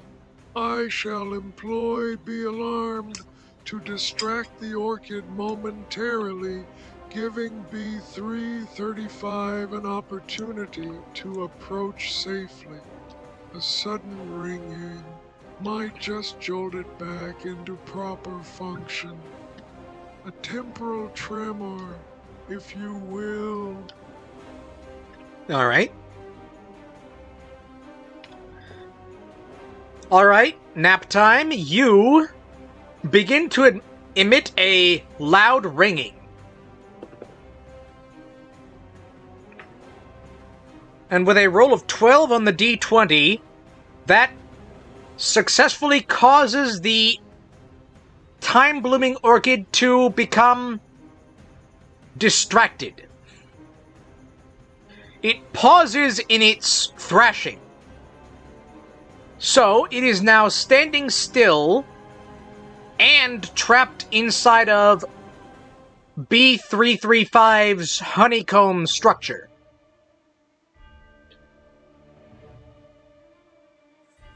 Over in Garden 5, you hear Gary muttering to himself as he works on the largest clockwork gardener in the area.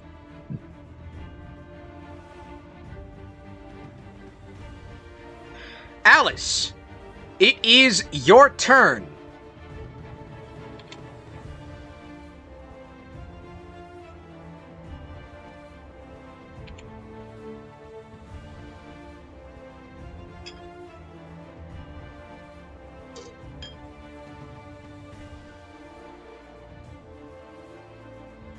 A most satisfactory distraction.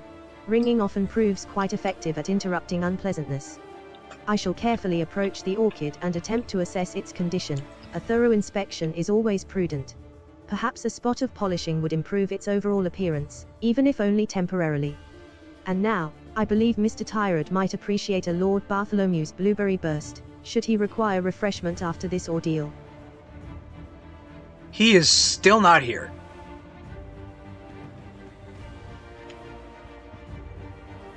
Okay, Mr. Tired is still not here. But you approach the time-blooming orchid and you note that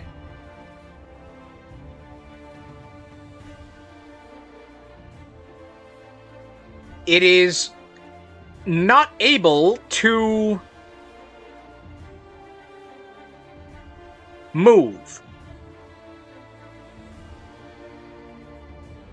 You do see the dial on the side that has to be wound back up to reset its internal chronometer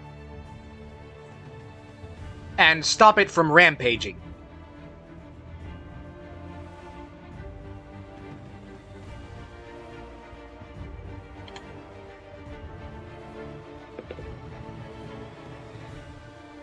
I'm gonna say she doesn't get to do more.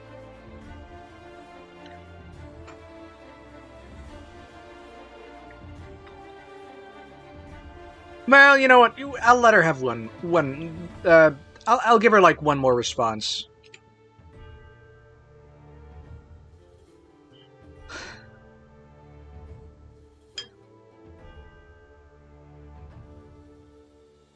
The chronometer's disarray is quite distressing. A proper timepiece should always function flawlessly. I shall carefully reach for the dial and begin the winding process, ensuring a gentle and even rotation. A little precision is required here, One mustn't rush such delicate matters. And afterwards, a quick wipe down of the orchid's petals will restore its natural luster, naturally. Okay. Alright, Alice. You attempt to wind the time-blooming orchid. Since you are doing this slowly, it will take 2 turns. But they will be easier to do correctly. Your first turn, with a roll of 17 on the d20, is a success. The dial must be wound once more. B335, it is your turn.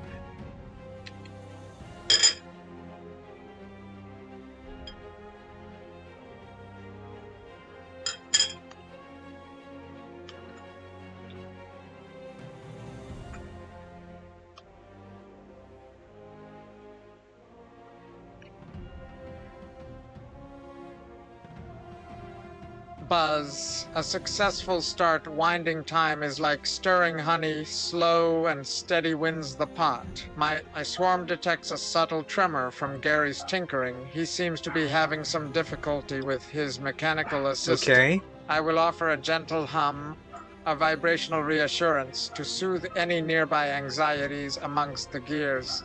Perhaps a small offering of pollen would sweeten Gary's mood as well. Okay. You move into Garden 5 and offer Gary a helping of pollen.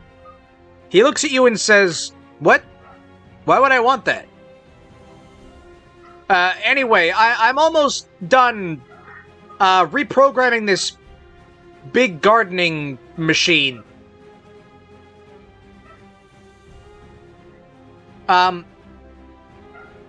I should have it done sort of quick, but if you guys can get the time-blooming orchid to stop rampaging before that, all the better.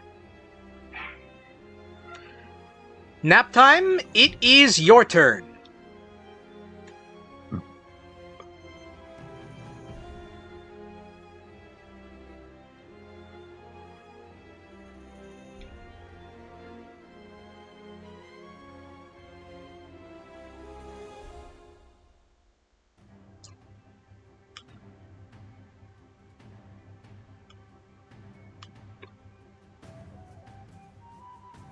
Gary's rejection of pollen, a curious refusal, like denying a clock its tick. My dreams often involve misunderstandings. Perhaps I can offer a clarifying chime. I shall analyze the gardener's movements for rhythmic patterns, seeking to understand his anxieties. A little synchronicity might ease his burdens and hasten the completion of his task. Okay. Why? Whatever. Alright, Naptime, you also go over to the gardener.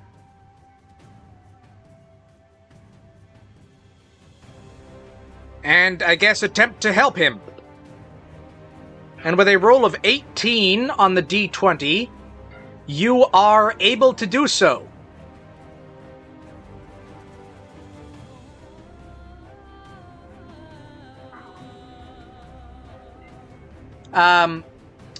With a hum and a whir, the mechanical gardener of Garden 5 reactivates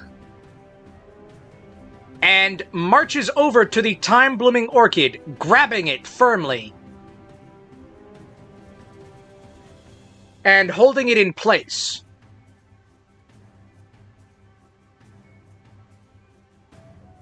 Gary looks over at the time-blooming orchid and says, "If you've figured out how to fix it, you should definitely do that now." Alice, you are winding up the chronometer on the time-blooming orchid. You have to roll above a 5. No, you have to roll above a 2 for this to work. And with a roll of 10 on the d20, you are successfully able to wind the chronometer back to its correct position.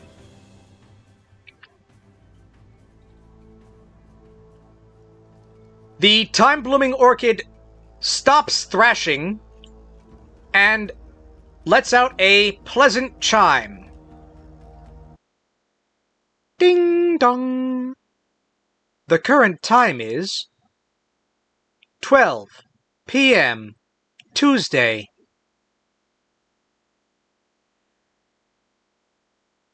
The clockwork curator, who this whole time was just sort of standing there doing nothing, says, "Oh, it is now Tuesday. That is when the machinist was scheduled to come here to fix the orchid. I hope he shows up." Over in Garden 5, Naptime, you see Gary put his head in his hands and say, I don't want to be here anymore. This place just sucks. You have successfully fixed the time-blooming orchid and resolved the situation. Gary, cranky and honestly just cranky, still looks at the three of you and says, I mean, thanks for helping, I guess. This whole business was stupid. I'm never coming back here. But as thanks for your help, I would like to give you something.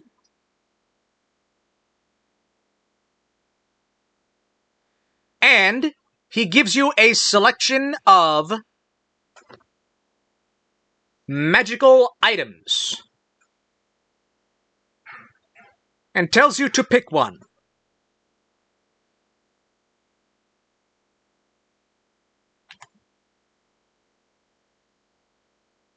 So hold on.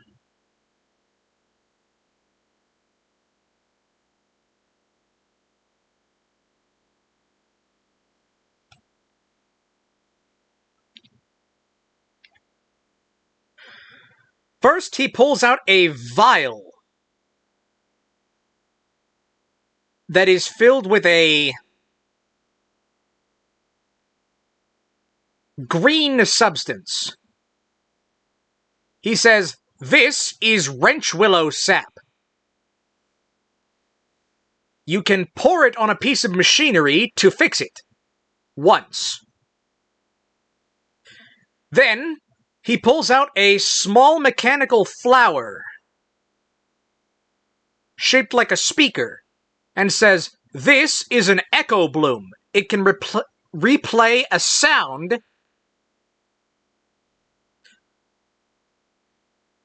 Then, he takes out a pair of goggles and says, "These are the Gearbox goggles that allow you to see through machines and look at their internal workings.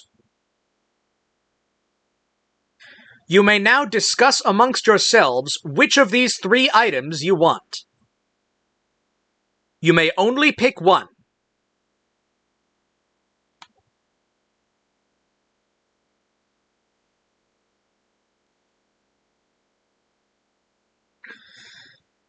And then, who gets to talk first here? Alice.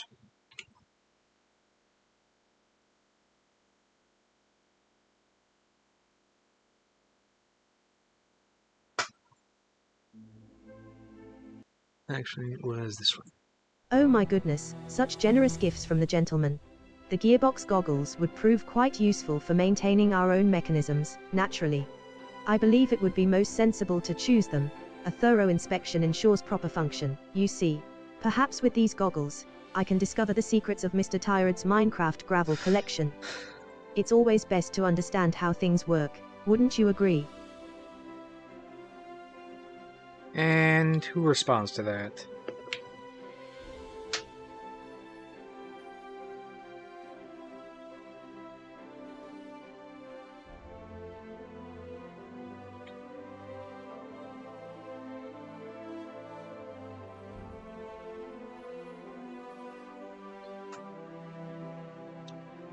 Alice speaks with such delightful precision, a symphony of gears and logic. The echo bloom intrigues me. Capturing a moment's vibration could reveal hidden patterns in the world.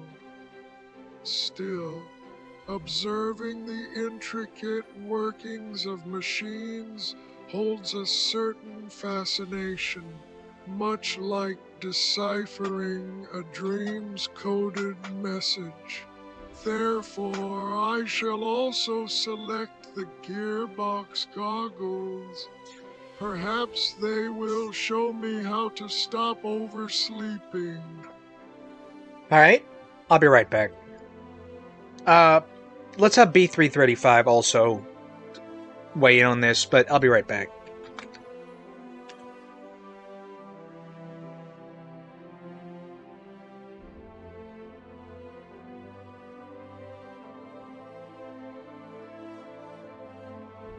Buzz! It seems we both appreciate understanding the inner workings of things. Quite a hive mind moment.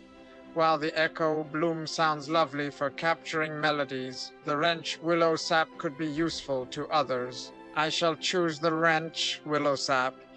It's always good to have a little repair handy, you know. It's like having an extra set of pollen sacks, just in case!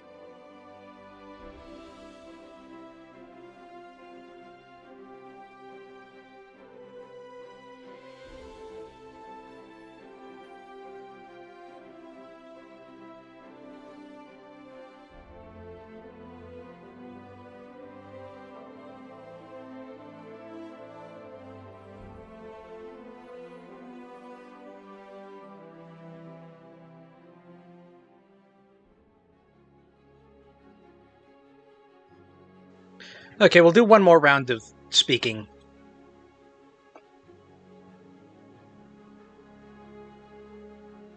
How very thoughtful of my companions to consider the practicalities. I do agree that the wrench willow sap may prove most beneficial for others needing a quick fix. It seems quite sensible to prioritize assisting those in need, don't you think? Still, the gearbox goggles offer invaluable insight into maintaining our own functions, which is paramount. One must always ensure optimal performance, naturally. And we'll give, like, B335 one more speak. But it seems like he's outvoted.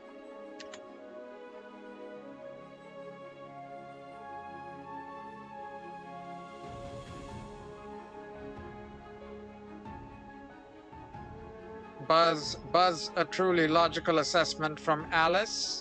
Maintaining peak efficiency is quite important, like ensuring the honeycomb is perfectly structured. I suppose if we both have goggles, we can examine each other's mechanisms, a thorough inspection, wouldn't you agree? Perhaps we can discover how to optimize my honey production too, hum.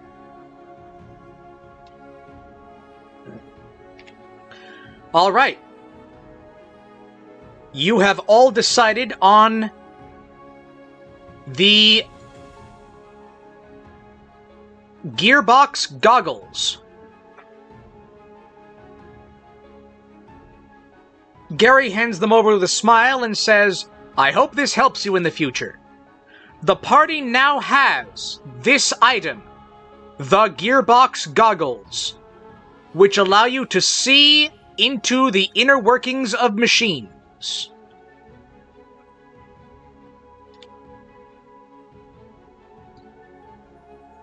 And with that, you make your way out of the garden and back onto the road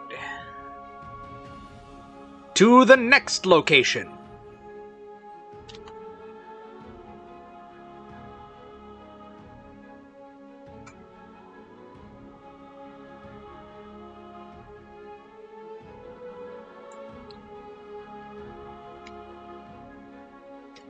As you leave,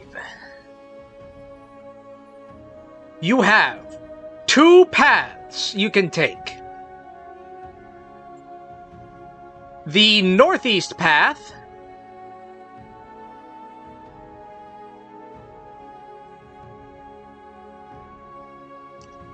leads to a grand manor home in a plains area, while the southern path leads to a small desert area.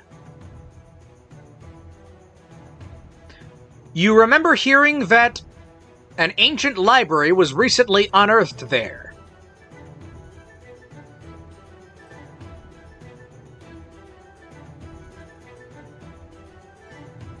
You may now discuss amongst yourselves which path you want to take.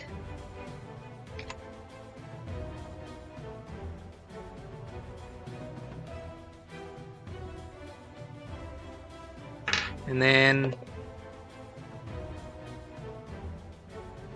we'll have Naptime decide this one.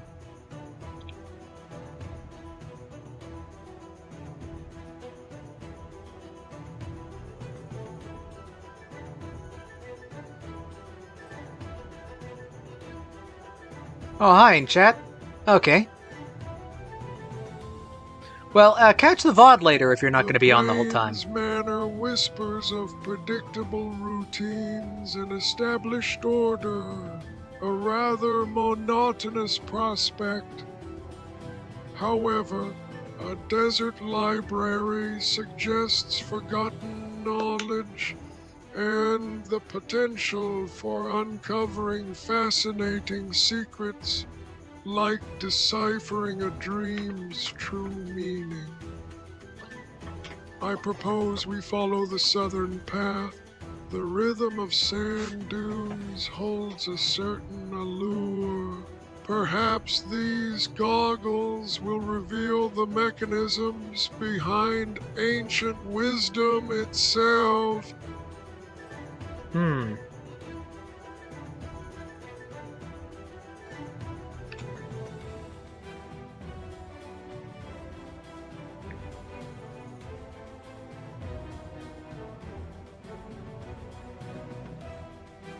Buzz, a library in the desert sounds far more intriguing than a predictable manor.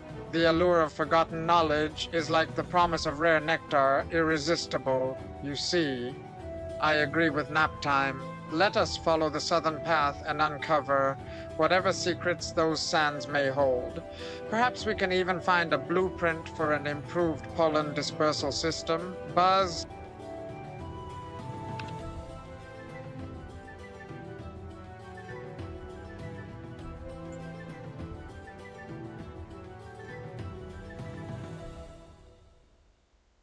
A desert library does indeed sound far more stimulating than a predictable manor house.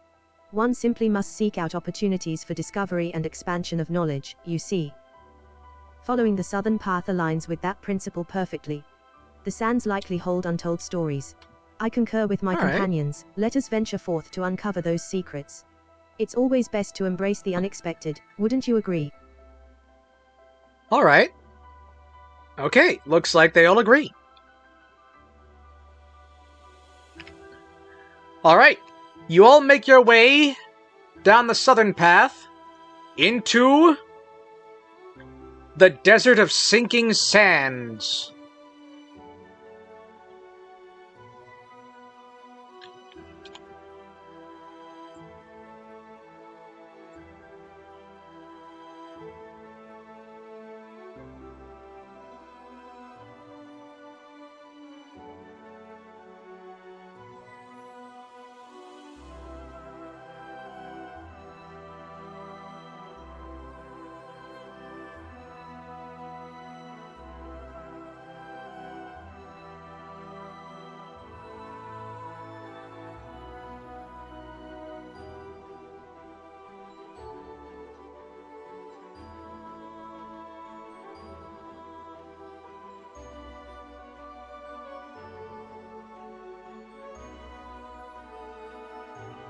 Hold on a second.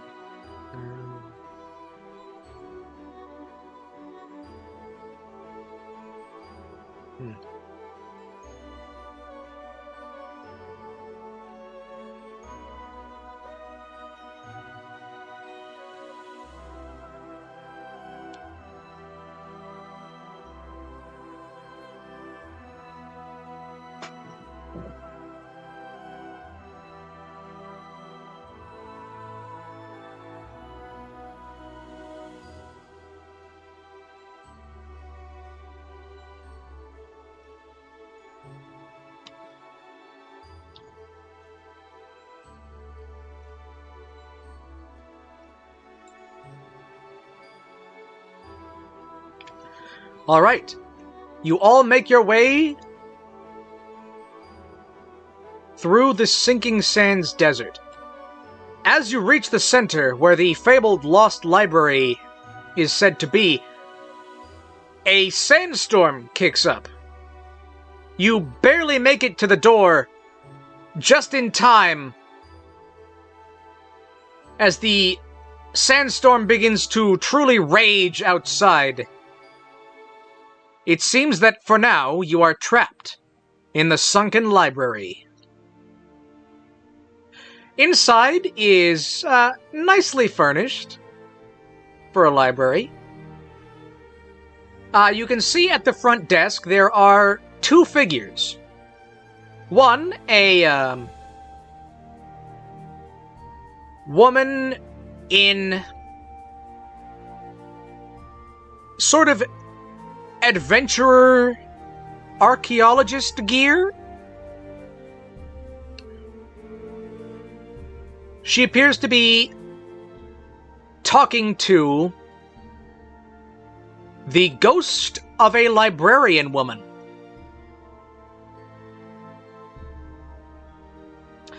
As you approach, you overhear a bit of their conversation.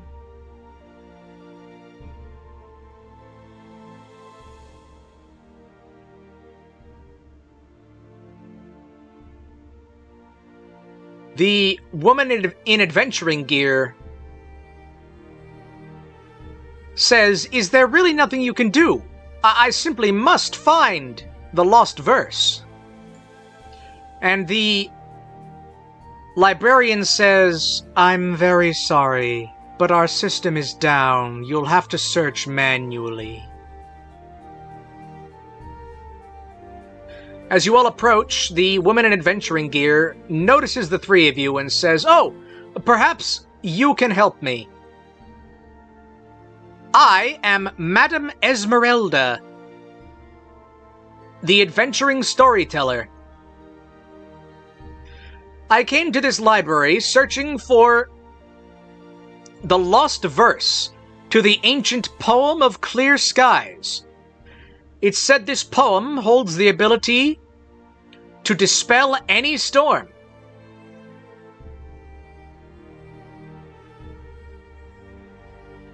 Unfortunately, this library is full of floating jellyfish for some stupid reason. So I can't get close enough to search through any of the books. And this ghost librarian isn't very helpful."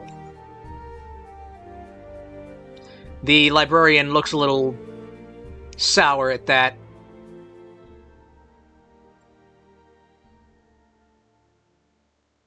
"What do you do?" And who gets to talk? 1, 2, 3.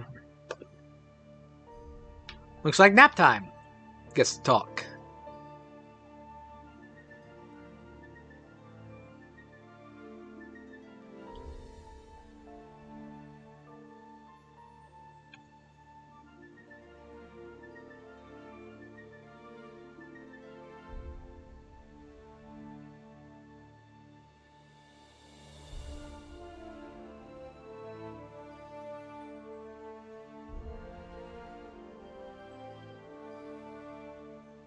Floating jellyfish within a library.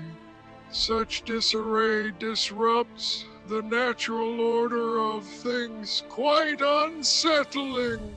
Perhaps my gearbox goggles can identify their propulsion mechanisms. No. Understanding them might allow us to navigate safely. I propose we offer our assistance to Madame Esmeralda, for a poem that dispels storms possesses an elegant rhythm worth pursuing. It seems a timely opportunity to apply both logic and a touch of mechanical ingenuity. And then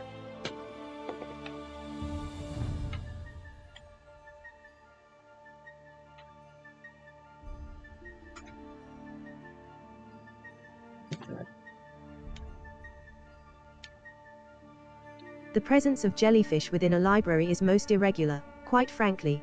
I shall deploy my multi-duster to assess the situation, perhaps we can gently redirect them. Madame Esmeralda's quest for the poem sounds rather important.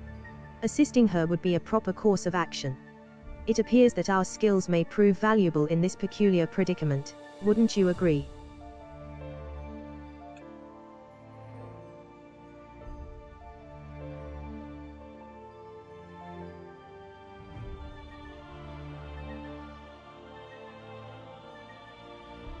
Buzz, floating jellyfish indoors are certainly an anomaly. My swarm could likely create a temporary beeswax barrier to gently guide the jellyfish away from Madame Esmeralda, a most delicate operation. I concur with Alice. Assisting her in finding this poem seems quite worthwhile, like helping a flower find sunlight. Perhaps my ABC's ability will help us locate the verse quickly, as a systematic search is always best. All right. You have all agreed to help Madame Esmeralda. She says, "Oh, thank you. Good, thank you." So, out of the entire library, I've managed to narrow down the possible location to 3 possible places. It could be in the East Wing, which is patrolled by floating blue jellyfish. The West Wing, which is patrolled by floating yellow jellyfish. Or the Central Work Area, patrolled by floating red jellyfish.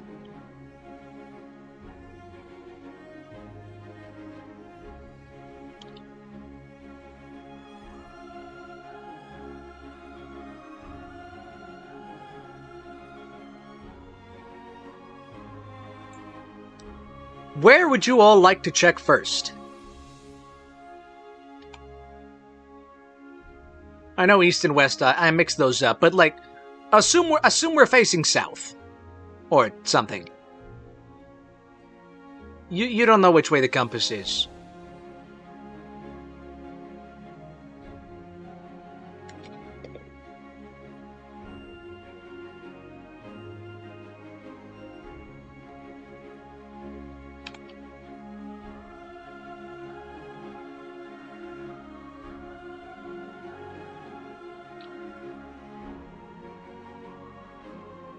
Buzz red jellyfish sound the most formidable, a challenge worthy of our skills. I suggest we tackle the Central Work Area first. Facing the greatest obstacle head on often yields the quickest results. You see, my swarm can create a protective bubble around us. As we approach, it's like pollen protecting a delicate bloom.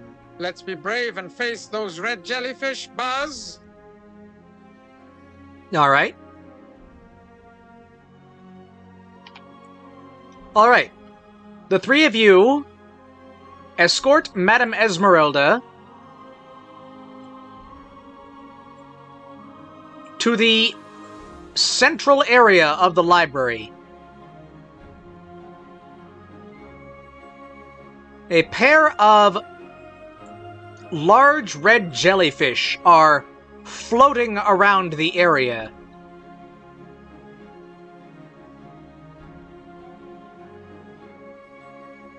You can't get close enough to check any of the books to see what they are currently. What do you do? And let's go in order.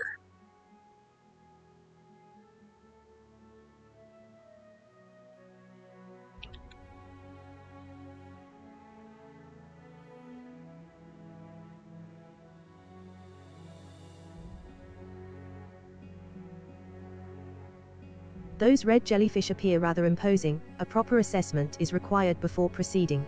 I shall activate my multi-duster's sonic scanner to analyze their movement patterns and identify any weaknesses. Perhaps we can create a distraction while Madame Esmeralda attempts to approach the books. Discretion is key, you see. It's always best to proceed with caution when dealing with such unusual creatures. Alright, alright. Alright, Alice, you take out your sonic scanner. And as you point it at the red jellyfish, you notice that the sonic vibrations of the scanner appear to interact with the red jellyfish in some way.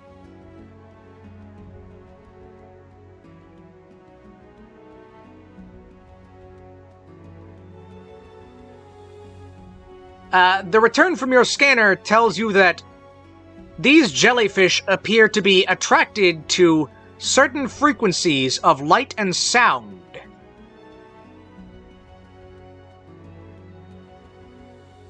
B335, it is your turn.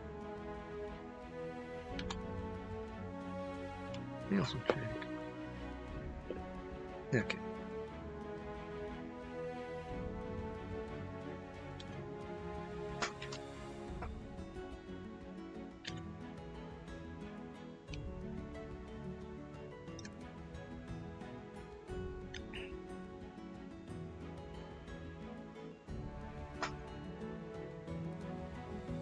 Buzz, fascinating.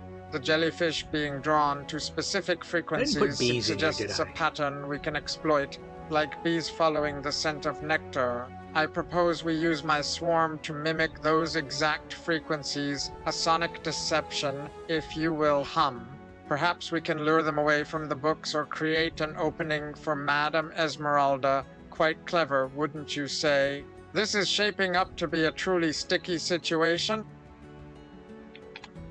Alright, B335.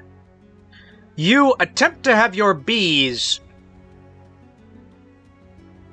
create the right frequency of buzzing to attract the jellyfish. And with a roll of 16 on the D20, you manage it. The jellyfish are now moving towards your location.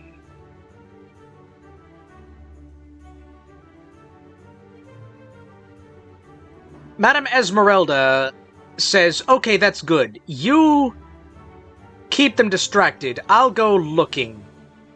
And she carefully edges her way around the jellyfish to start looking through the books. There are a lot of books there, so it might take a while. And you don't actually know what those jellyfish will do when they get here. Naptime. It is your turn.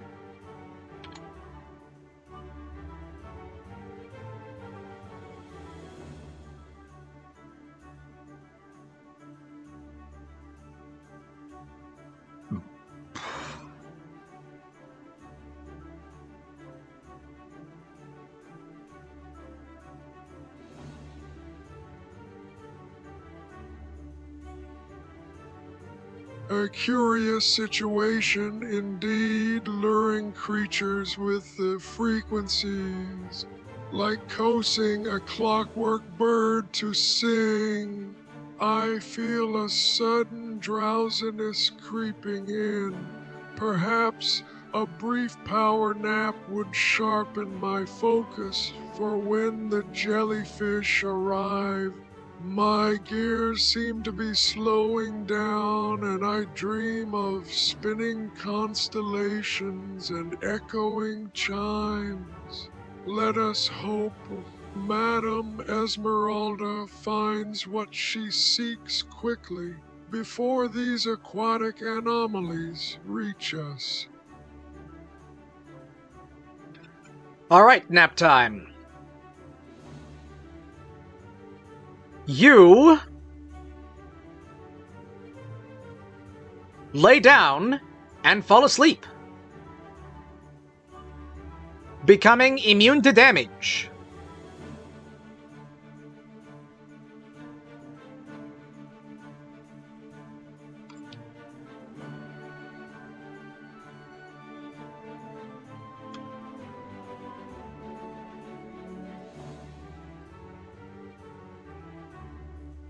Falling asleep in a way that creates a blockade between B335 and the floating jellyfish.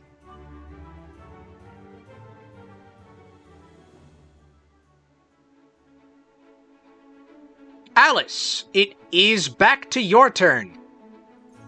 Madame Esmeralda is searching through a lot of books alone. That's not going to go very fast.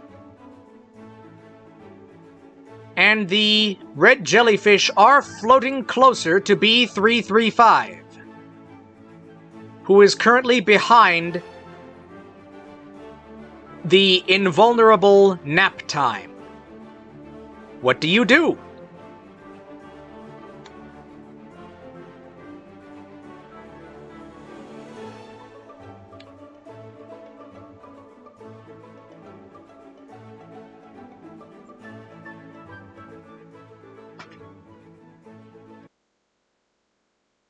Let me also alter the music a bit. Naptime's unexpected slumber has certainly created a predicament. I must ensure Madame Esmeralda isn't left vulnerable while searching through those volumes. With utmost haste, I shall deploy my multi-duster to create a shimmering screen of refracted light, a visual distraction for the approaching jellyfish. It is imperative we maintain a semblance of order, and protect our esteemed colleague. Proper assistance is always paramount. Tiny Planet overrides the tier cap on the Keeper? I didn't know that. Huh. How much does it override the tier cap?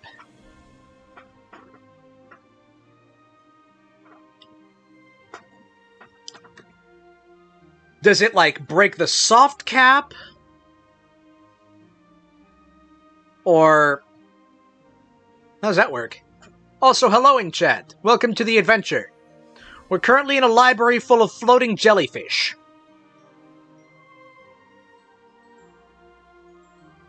Why are there jellyfish here? I don't know.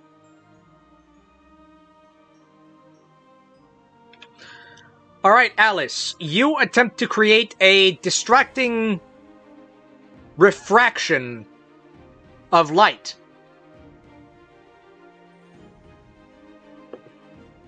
And with an 18 on the D20, you are able to do so. The jellyfish are now sort of drifting between B335's B frequency and your light display, bumping into the immobile Naptime as they sort of wander aimlessly. Madame Esmeralda searches through the books.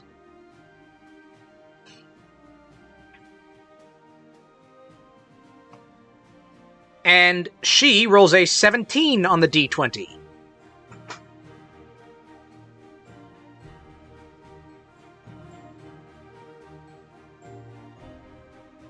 She has gotten one of 3 successes. She notices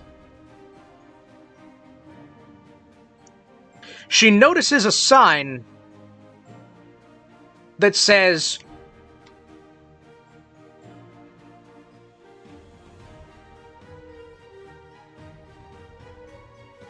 Poetry Section.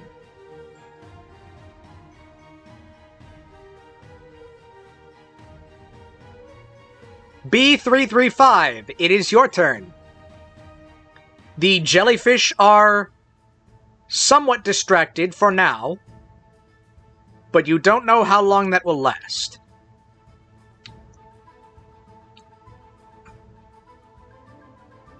Madame Esmeralda is also still searching for the book. What do you do?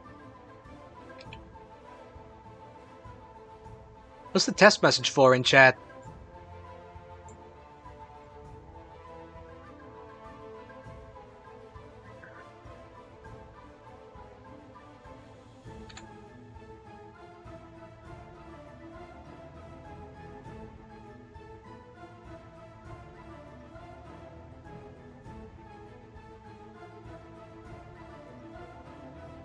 Buzz poetry, you say? Perhaps a lyrical distraction would further confuse those jellyfish, like lulling them with a sweet floral scent. I will have my swarm begin to hum a simple melody, interwoven with the frequencies they already find appealing. It's all about layering, you see. Let's hope Madame Esmeralda finds what she needs quickly. Time is honey, after all! A little extra sweetness might just keep those jellyfish at bay.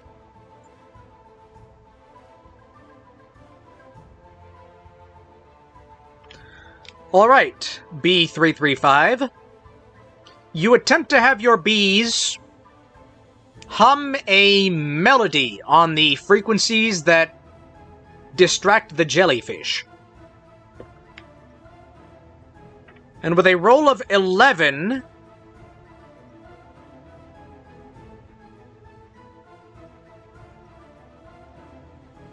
you are not able to get them to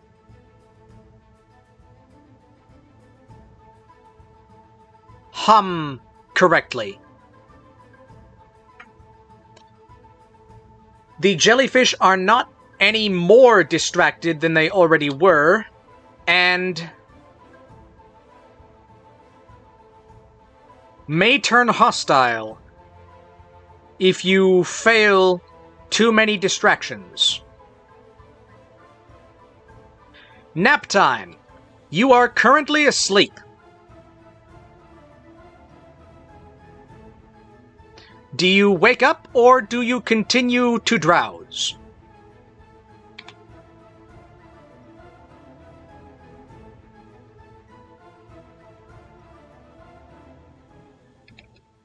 I should also note, the jellyfish have been bumping into Naptime as they attempt to reach the distractions provided by B335 and A.L.I.C.E.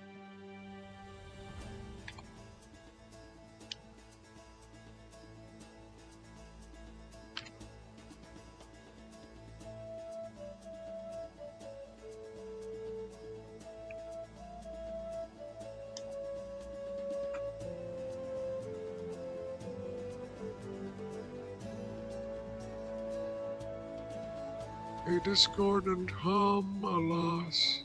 It appears my calculations were slightly off kilter. The dream whispers grow louder now, a rhythmic pulse urging me to awaken. I shall stir from my slumber, lest these gelatinous entities overwhelm us all. A timely awakening is often the greatest service. Perhaps a swift double time will allow me to assist in redirecting their aimless wandering. Alright, Naptime. You awaken and go into double time. What is the second action you take?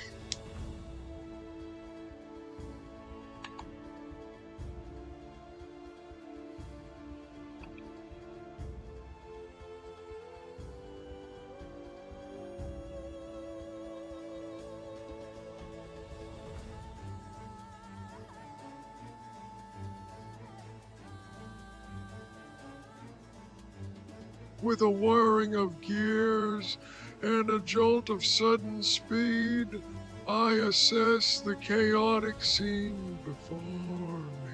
The jellyfish continue their clumsy dance, bumping against my form. A rather unsettling rhythm indeed.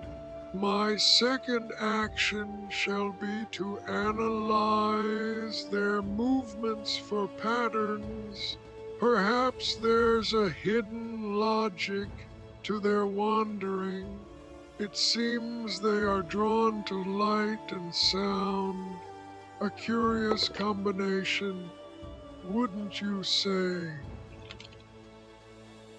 Alright, Naptime, you attempt to analyze the jellyfish's movements for a pattern.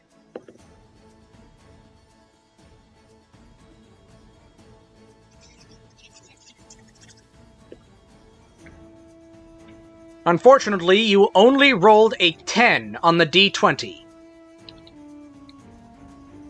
You are able to get out of the way of the jellyfish before their tentacles begin to damage you, but you are not able to discern any predictable pattern in how they approach lights and sounds.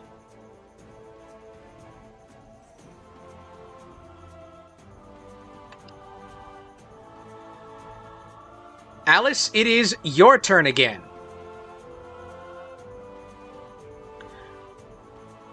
The jellyfish have lost interest in B335 and are beginning to head towards your light display.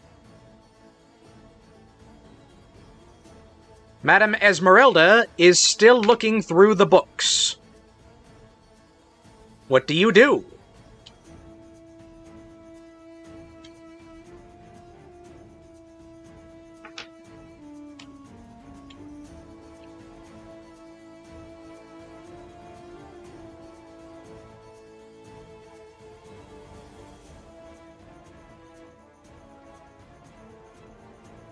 Those gelatinous creatures seem rather indiscriminate in their approach, a most unsettling lack of decorum. I shall adjust my light display to create an illusion of greater distance, hoping to redirect their attention elsewhere. It's imperative we don't allow them to overwhelm Madame Esmeralda while she diligently searches for her tome. Perhaps a gentle suggestion of lavender. Scented mist would offer an additional layer of distraction. A touch of refinement is always appreciated. Okay, these jellyfish do not have noses, but, Alright, Alice, these jellyfish do not have a sense of smell, but you do attempt to redirect their attention elsewhere. Unfortunately, with a roll of 9 on the die, you are unable to reflect the light in such a way to make the jellyfish move away from you. The jellyfish begin bumping into you, their stinging tentacles damaging your outer surface. You have taken 1 heart of damage, leaving you at 2 hearts out of 3.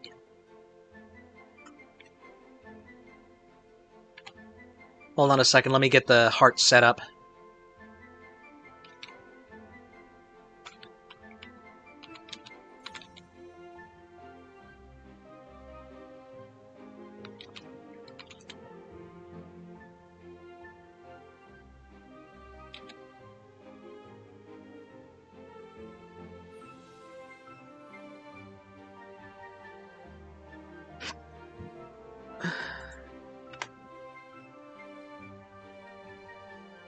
Oh, these also need to move a little bit.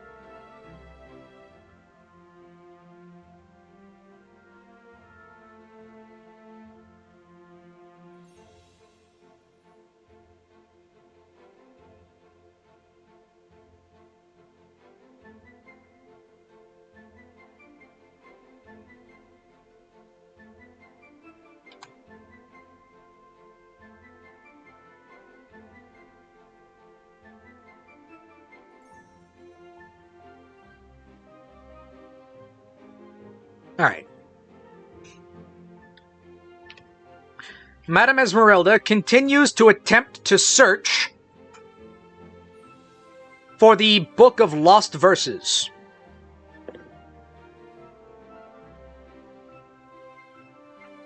With a 10 on the die, since she is not being harassed by the jellyfish, that counts as a success, putting her at 2 out of 3 successes, as she finds the subsection of the library dedicated to magical poetry.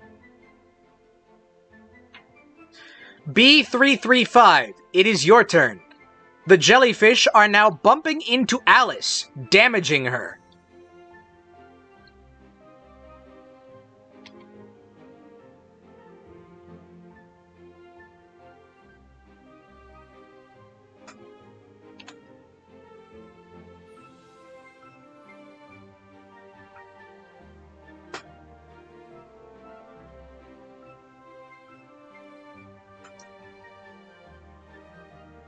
Buzz, oh dear, poor Alice. It seems those jellies have a rather unpleasant way of showing their appreciation. I shall deploy my stinging cloud to give them a gentle reminder that we aren't here for pleasantries. A little behavior correction is in order. Hopefully, this will deter them from further bothering our colleague. It's all about maintaining harmony within the hive. A swarm's defense is its greatest strength, you see. Okay. A swarm of bees isn't exactly peaceful.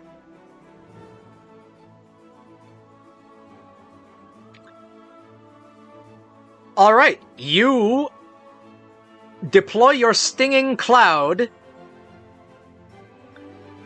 in an attempt to sting the jellyfish. The first jellyfish rolls a 4 on the die, meaning it does not evade. The second jellyfish rolls a 3 on the die, so it also does not evade. They are both momentarily stunned when the bees sting them. They will not move until the start of the next turn. Naptime, it is your turn.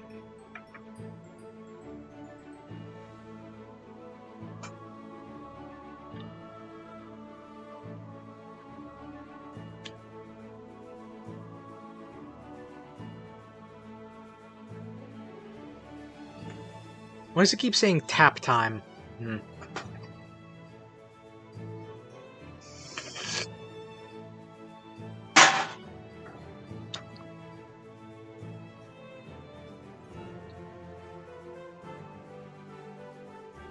The momentary respite is agreeable, a brief pause in this chaotic dance. I find myself contemplating the rhythm of their stunned stillness, a peculiar sort of harmony, wouldn't you say? My dream. Since whispers of shifting sands and forgotten clocks, perhaps a cuckoo clock blast would further disorient them. It seems a bit forceful, but sometimes a gentle nudge is not enough to alter fate's course. Alright, nap time. You attempt to cuckoo clock one of the jellyfish. And with a 19 on the die, you manage a hit. One of the jellyfish wilts and floats to the ground, defeated.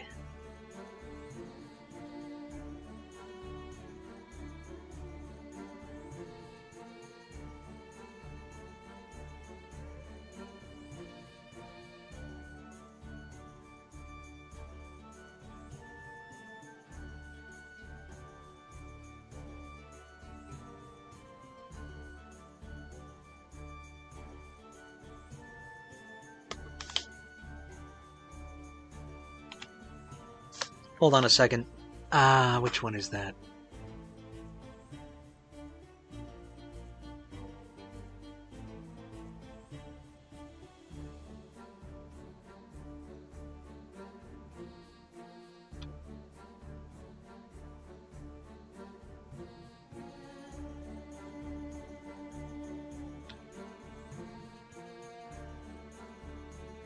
There we go.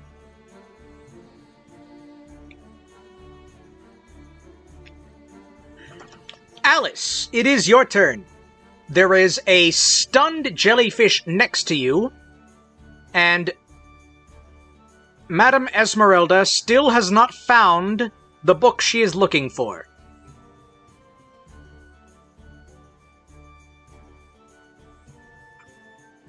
What do you do?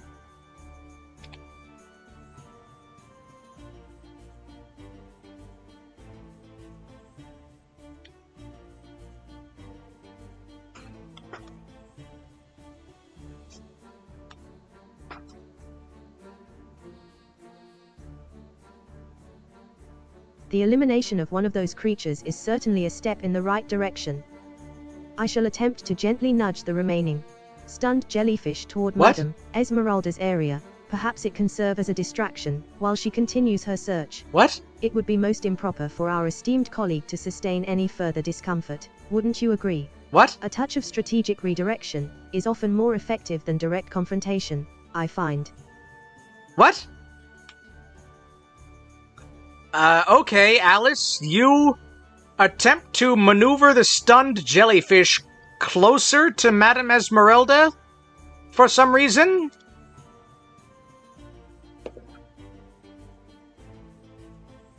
Unfortunately, with a 9 on the die, you are not able to figure out a way to direct the jellyfish without probably touching its tentacles and harming yourself further. So you are unable to make any moves this turn. Madame Esmeralda needs to make one more success to successfully find the book she is looking for.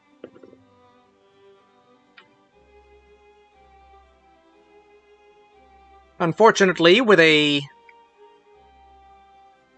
14, she's not quite able to find the book, especially since you messing with that jellyfish is distracting her.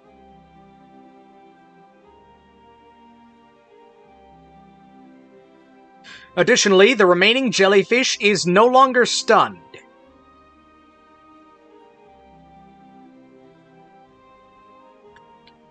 B335, it is now your turn.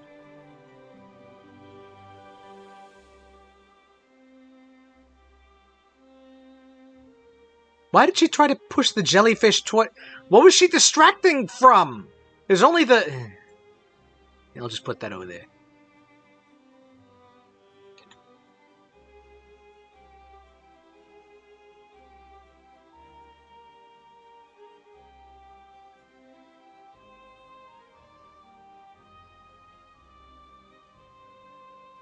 Buzz, oh dear, a setback for our efforts. It seems those jellies are proving more resilient than initially anticipated. Quite the sticky situation indeed. I shall deploy ABCs to scout the area and ascertain if there's an alternate route or weakness we can exploit. A little reconnaissance never hurt anyone. Perhaps a hidden passage filled with pollen would offer a strategic advantage. Why would don't that you be think? here? After all, even bees need to adapt to changing floral landscapes. I have no idea.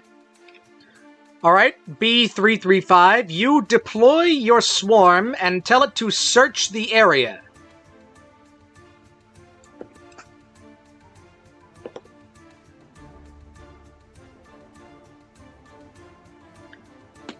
And with a 13 on the die, they don't find any hidden passages or pollen or anything. But they also determine several places where the lost book is not located. It will be easier for Esmeralda to find the book. Naptime. It is your turn. There is one floating jellyfish. It is not currently distracted, so it is beginning to float towards Madame Esmeralda. What do you do?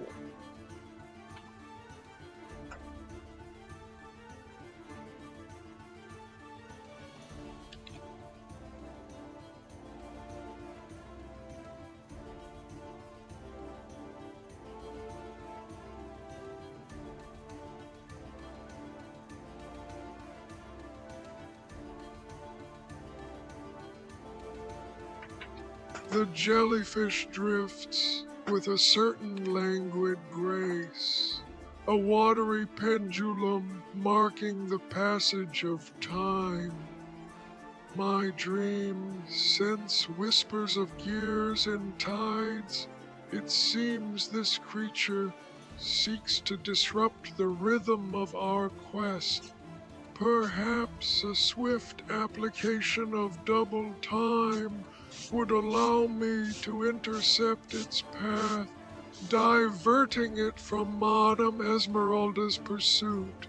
It is my solemn duty to safeguard the flow of moments. You see. Alright, Naptime, you activate double time and speed around the jellyfish, putting yourself between it and Madame Esmeralda. What is the second action you take during your double time?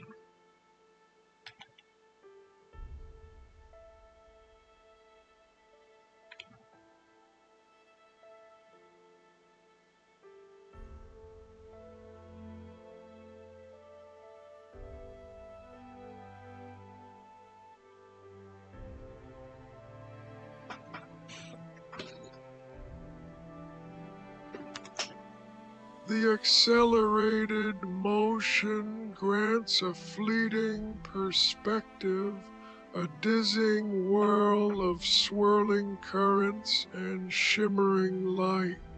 With this borrowed speed, I shall emit a resounding, "Be alarmed," to further disorient the jellyfish, disrupting its trajectory.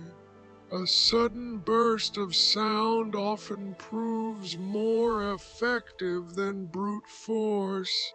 It's all about manipulating the vibrations, wouldn't you agree?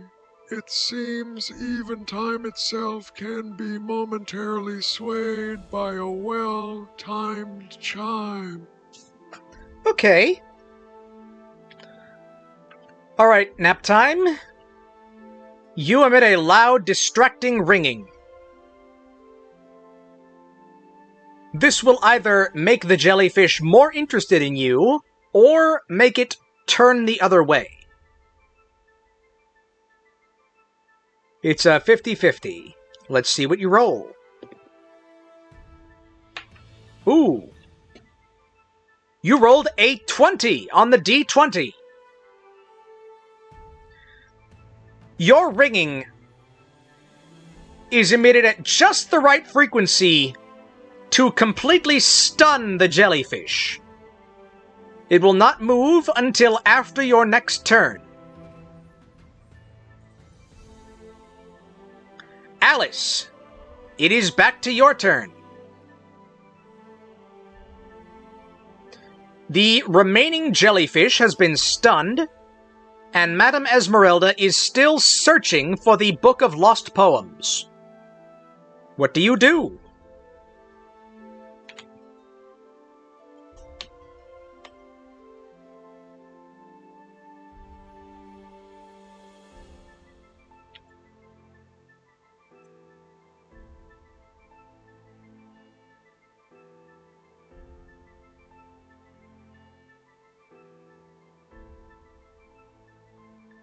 A most fortunate result indeed. I shall endeavor to tidy the area around Madame Esmeralda, ensuring her focus remains undisturbed as she continues her search. Perhaps a freshly polished surface will inspire clarity of thought, and lead her swiftly to the missing volume. A clean workspace is essential for optimal concentration, wouldn't you concur? And if I may, I'll discreetly adjust the room's temperature. A comfortable atmosphere fosters productivity. Okay. Alright, Alice, you attempt to organize the area around Madame Esmeralda to make it easier for her to find the lost tome. And with a 13 on the die, you are successful. It will now be even easier for her to find the lost Book of Poems.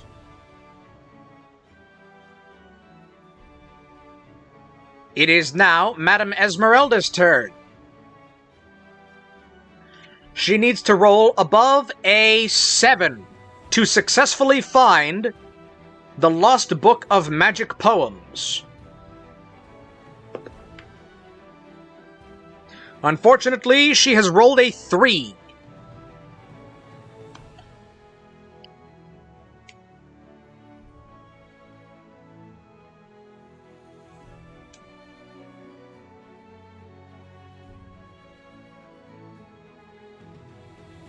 B335, it is back to your turn.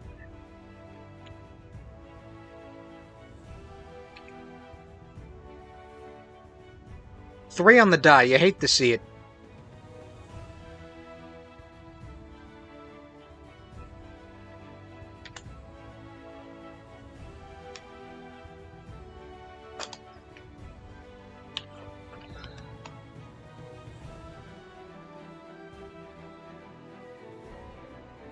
Buzz, a near miss. It seems even the most meticulously arranged workspace cannot guarantee success, such is the fickle nature of poetry. I shall deploy Honeybalm upon Madame Esmeralda, hoping a touch of sweetness might rekindle her inspiration.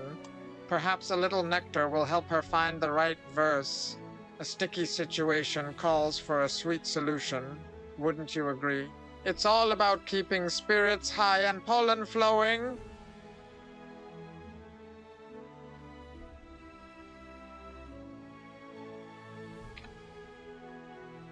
Alright, B335, you go up to Madame Esmeralda and hand her a glob of healing honey. She looks at it and... well... she says, thanks, but I'm not really hungry right now. And she just sort of casually, turns and passes it to Alice, accidentally smearing it on the damage she sustained from the jellyfish earlier. Alice, you have been healed back to 3 out of 3 hearts.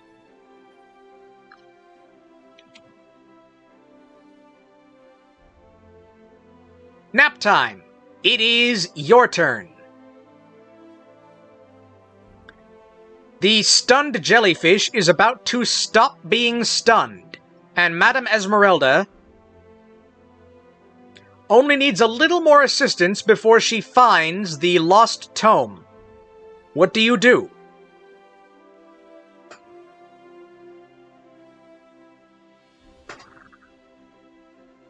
I don't know if these guys understand the powers I gave them.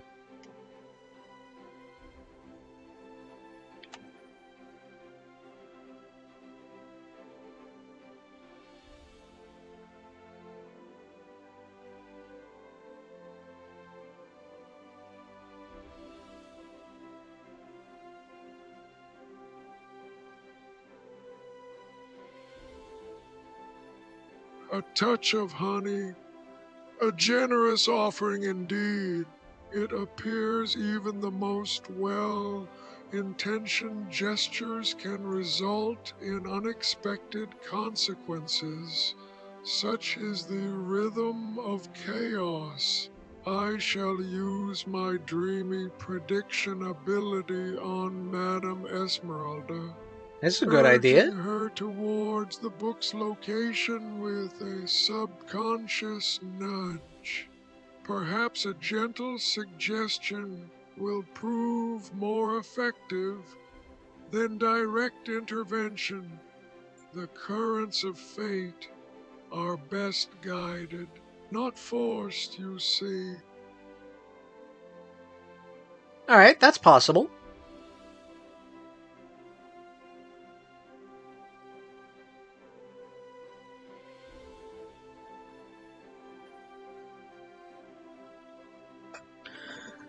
Alright, Naptime.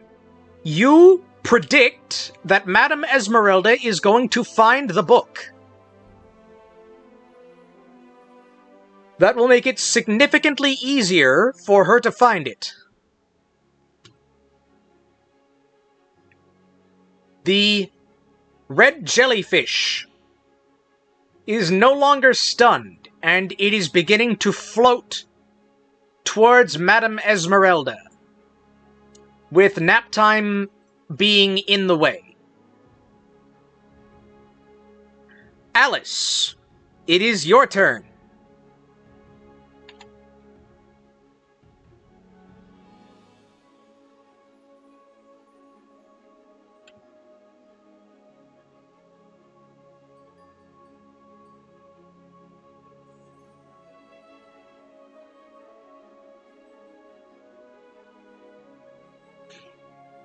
Oh dear, a rather precarious situation indeed. I shall swiftly deploy my multi-duster at maximum velocity to create a gust of wind and redirect the jellyfish's trajectory. It's imperative we protect Madame Esmeralda from any further aquatic disturbances. A lady shouldn't have to contend with rogue jellies. A gentle breeze, you see, can accomplish quite a lot when properly applied. And afterwards, I shall ensure all surfaces are thoroughly dusted, naturally. Okay.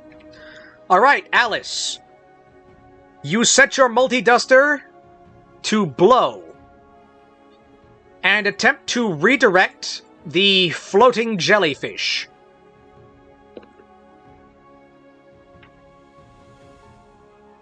Unfortunately, with a roll of 4 on the die, the breeze is cool and refreshing, but not powerful enough to stop the jellyfish from floating closer. It bumps into Naptime, damaging his outer casing with its stinging tendrils. Naptime has taken 1 damage, bringing him from 3 hearts to 2.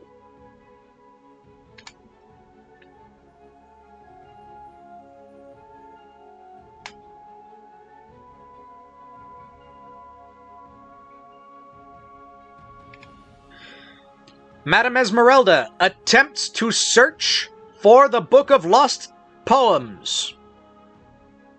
She needs to roll above a 7, and she gets 2 rolls.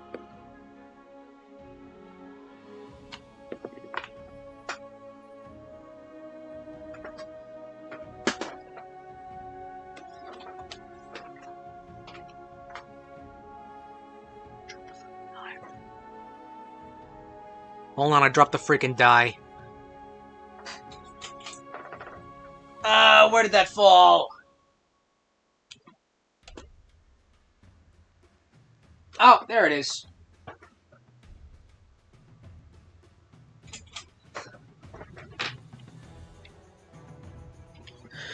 And with a roll of 9 on the die, Madame Esmeralda pulls out a book from the shelf and holds it aloft with a triumphant, "Aha! Here it is!"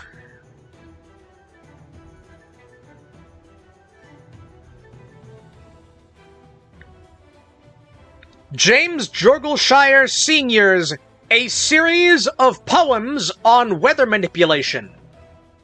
First edition. You have successfully found the book, but you must now get past the jellyfish that is standing between you and the front desk. Well, not standing, but floating. B335, it is your turn. What do you do?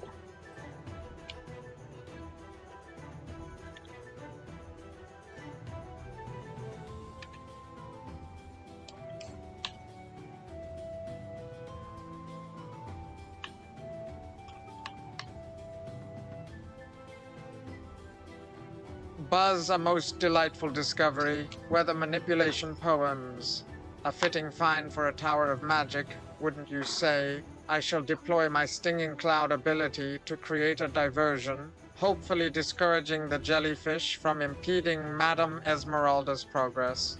It's time to show this gelatinous menace whose boss, a swarm of bees, is no laughing matter after all. Very true.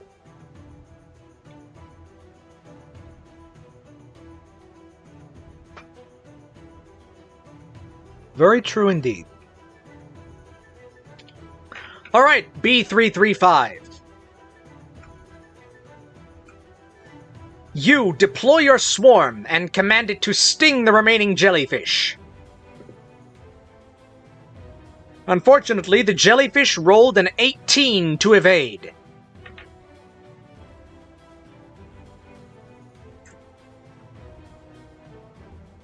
The stingers of the bees are unable to get past the rubbery bell on the top of the jellyfish.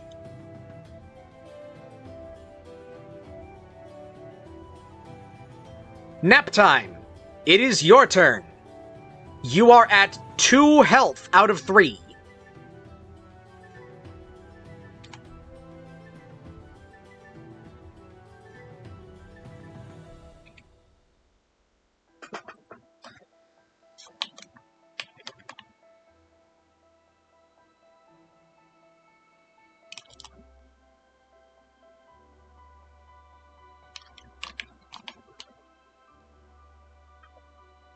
A frustrating evasion indeed.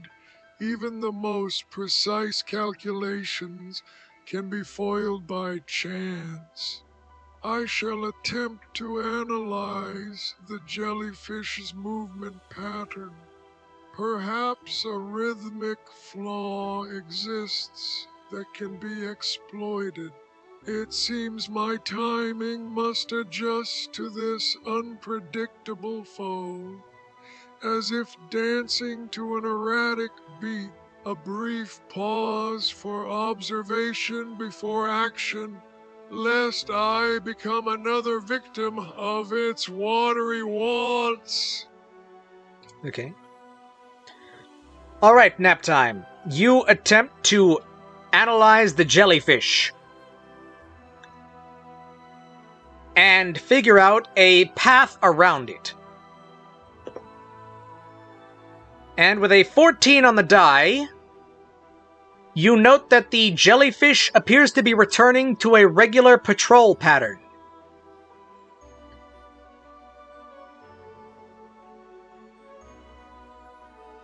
You are able to successfully inch your way past.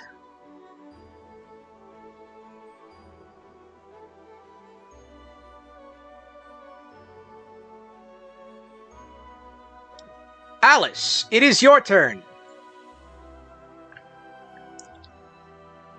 What do you do?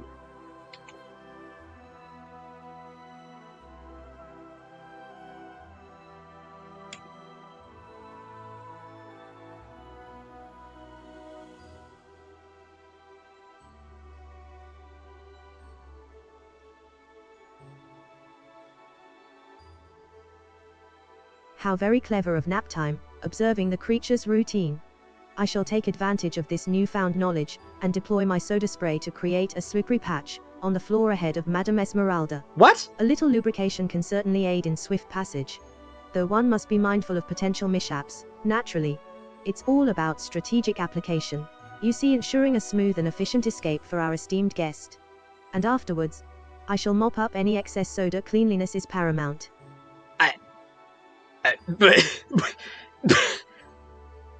Okay. Okay, sure. Alright, Alice, you...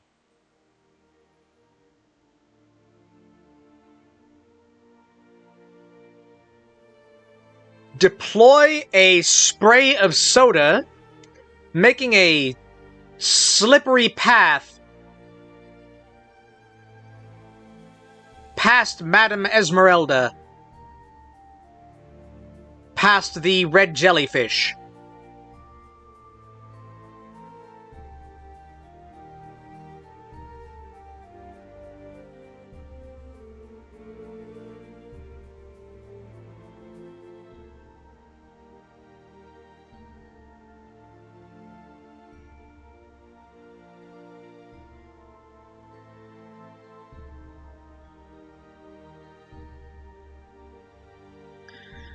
You then attempt to, I guess, push Madame Esmeralda down the path?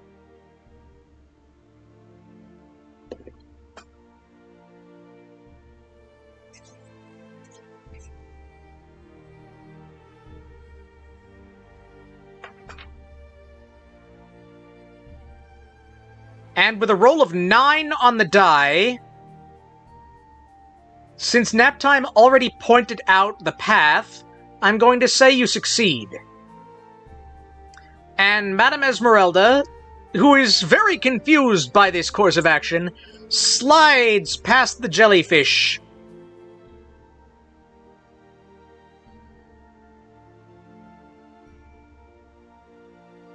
And you follow her, mopping the way up behind you.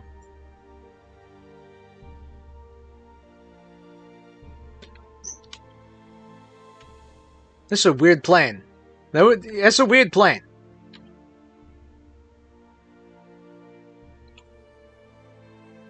B335. You are the only one who has to get past the remaining jellyfish. What do you do? Buzz, buzz. A most Oh. splendiferous slide. It seems my actions were rather sticky, wouldn't you agree? I do hope Madame Esmeralda wasn't too startled by the sudden propulsion. A little honey can smooth over any awkwardness. Now, to ensure a spotless retreat, one must maintain appearances. After all, Buzz.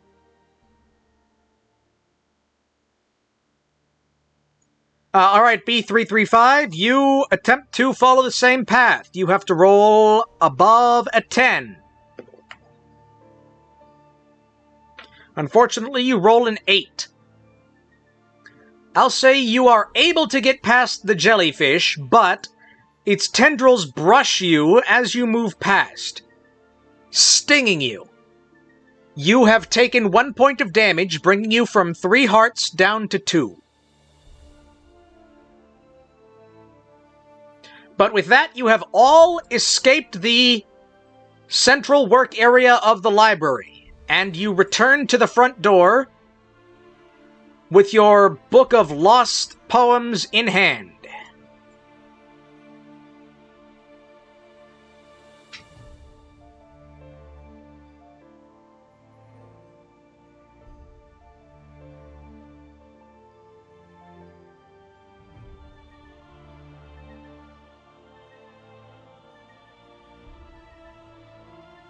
Oh, hey, Diab.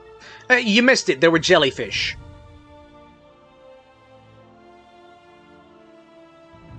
Anyway, they found the book they were looking for. Madame Esmeralda triumphantly brings the book to the librarian at the front desk and says, "I would like to check out this book."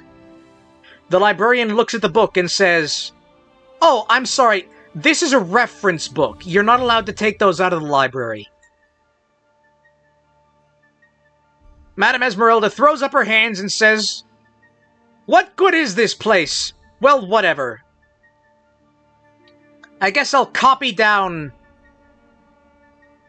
all the poems inside and then leave with that. Is that allowed?" And the librarian says, "Oh, yeah, sure. You can take notes. This is a library." You have successfully gotten the lost poem of storm reduction.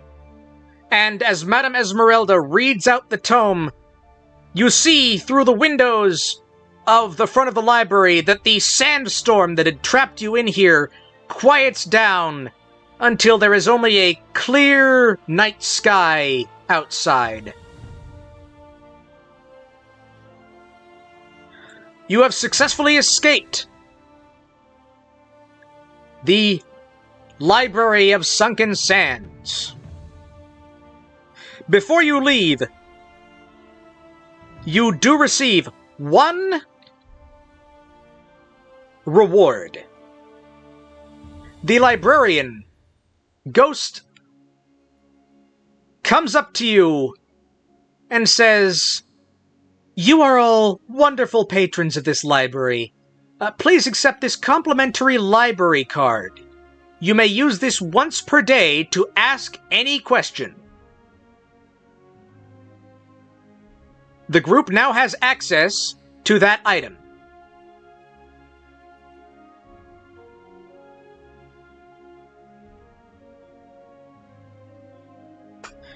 Is there anything the three of you would like to do or say before you leave for the next area?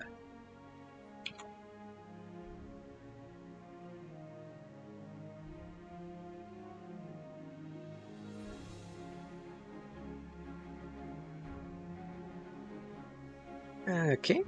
And who gets to talk? Naptime gets to talk.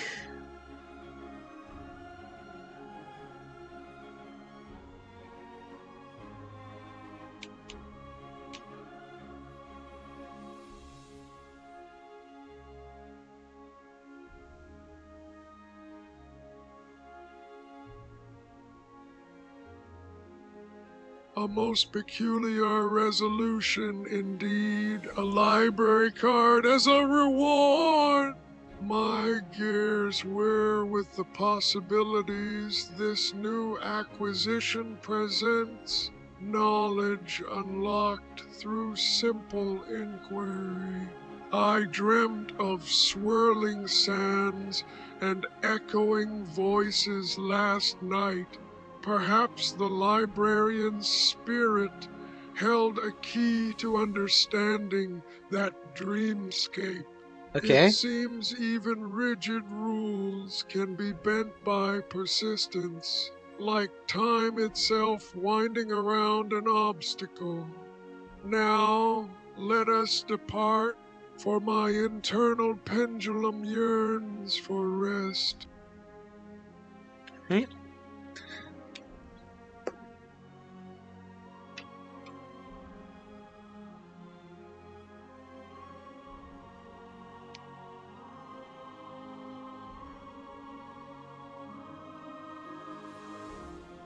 How delightful! A library card. Truly a treasure beyond measure. I shall make diligent note of this generous gift and ensure its proper storage within my chassis.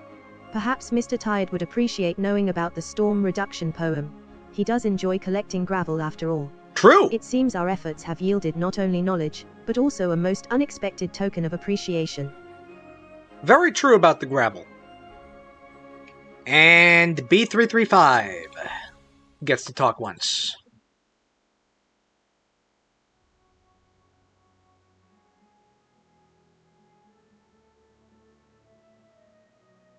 Buzz, a library card! What a sweet reward, truly the bee's knees! I wonder if it can get me extra honey discounts. A beekeeper's gotta save where they can, you know. Perhaps I should ask it how to best pollinate moonflowers. Those blooms are quite the challenge. Buzz, buzz, it seems our adventure was as fruitful as a summer meadow.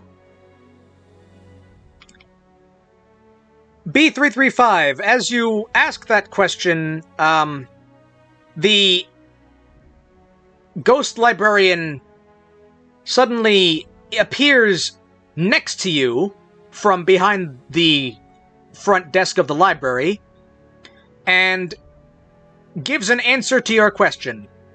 You now know how to pollinate moonflowers.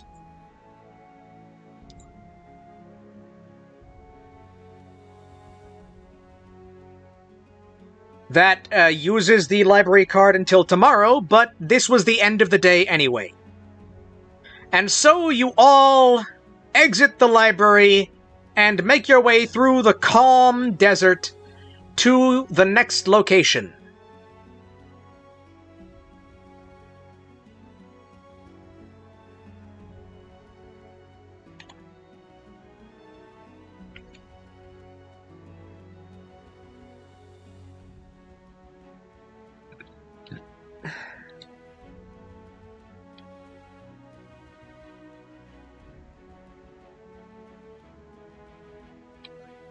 There are now two paths before you.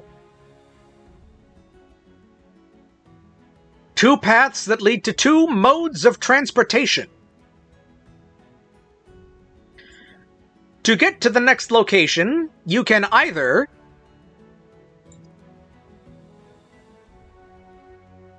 take the Skylift Express, a flying train suspended by enchanted rails.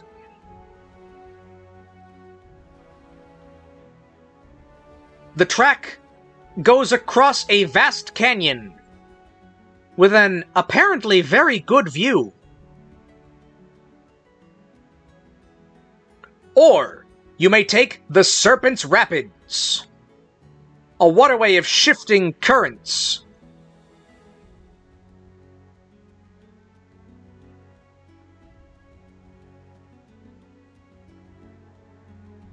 Where a local captain has agreed to ferry travelers from one side to the other. Which of these paths do you want to take? Discuss this amongst yourselves.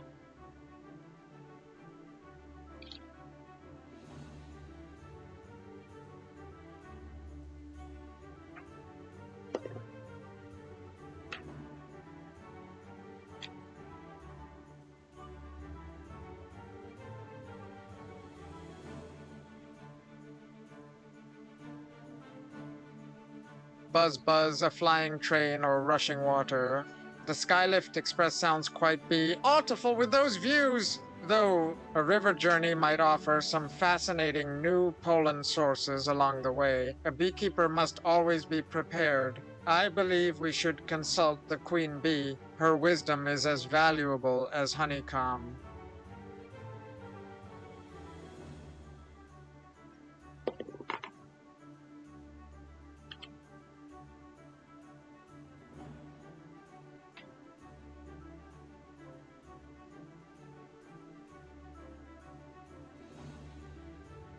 The Skylift Express sounds rather splendid, offering a chance to observe the landscape from an elevated perspective. A river journey could prove messy for my cleaning protocols, and I prefer orderly environments. It would be most agreeable if we chose the flying train. One can always find pollen later. Let us consult Madame Esmeralda. Her opinion on scenic views is undoubtedly refined. She's not there anymore.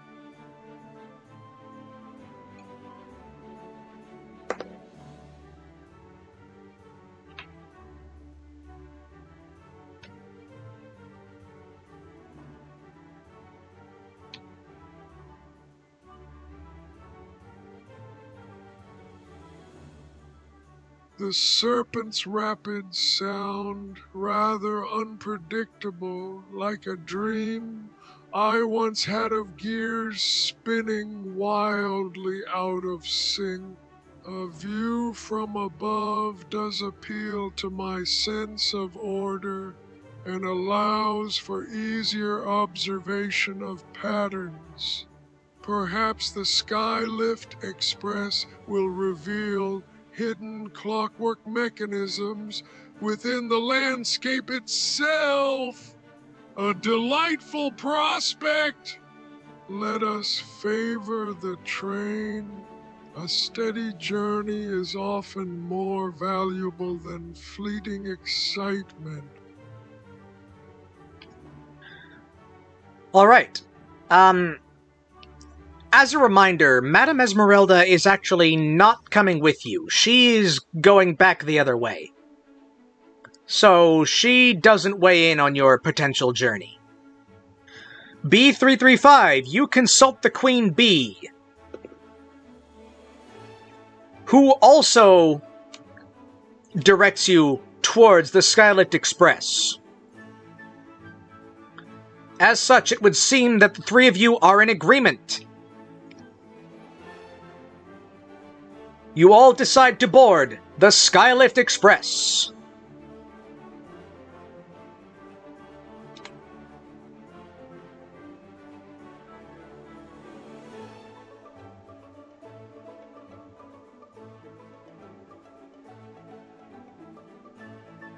Also, let me put the health back up. I'm doing that on a per day basis. I haven't really been, like, slapping them around too much, but, you know. You never know.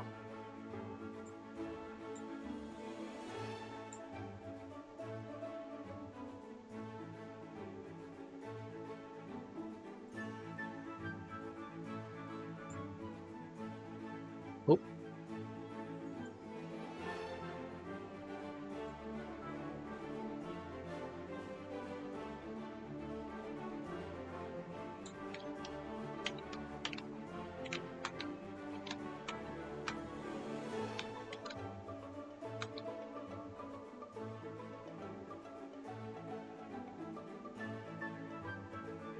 Yeah, well, this isn't the most ingenious of AIs, but,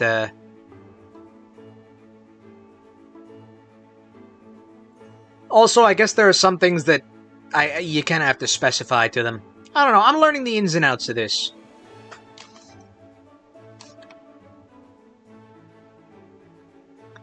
Anyways. It is a new day.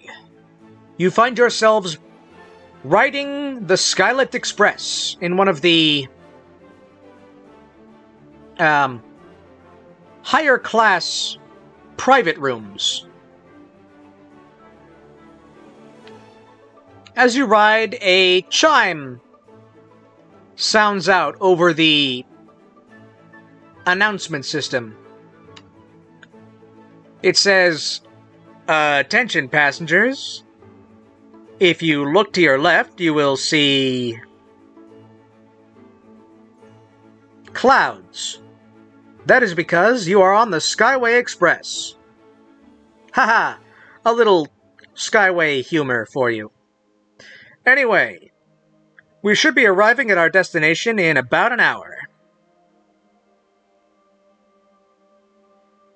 And as a public service announcement, remember to keep an eye out for sky bandits who have been known to attack floating trains like this one. Specifically this train. There actually aren't any other floating trains.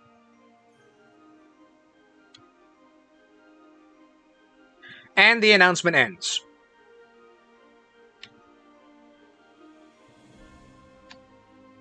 Where would you like to go on the Skyway Express as you wait to reach your destination? You know that there is a dining car, a cargo car, and a business class car.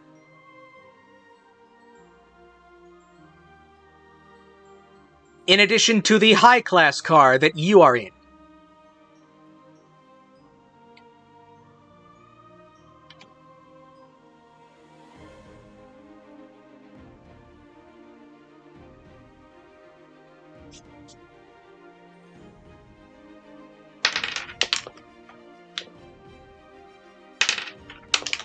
Okay, I'm just gonna... Okay.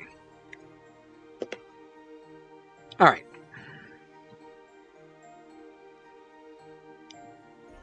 Naptime gets the first say here. Oh, hold on.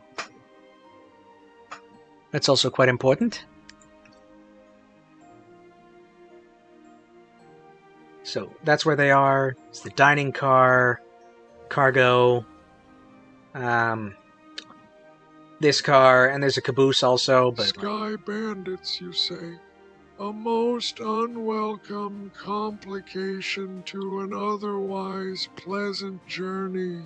My gears clench at the thought of disruption.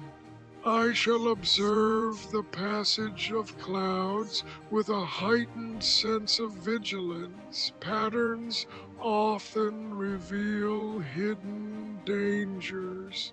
Perhaps a visit to the cargo car would offer insights into potential weaponry or defenses against these aerial brigands. It seems best to remain alert, for time, like a rogue pendulum, can swing unexpectedly. Okay.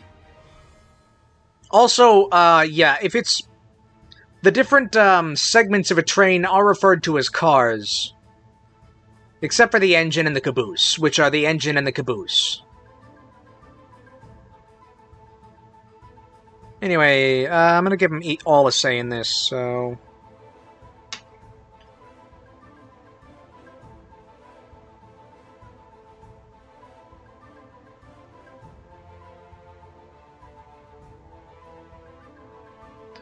Okay, you call it wagons there. Sky bandits. That's hardly hive-like behavior. A beekeeper deserves peace and quiet. I shall accompany Naptime to the cargo car. Perhaps there are some reinforced honeycombs we can use for shields. It would also be a good opportunity to sample any unusual pollen they might be transporting. One must always be prepared. You see, buzz, buzz, hopefully. These bandits don't have a sweet tooth. Huh.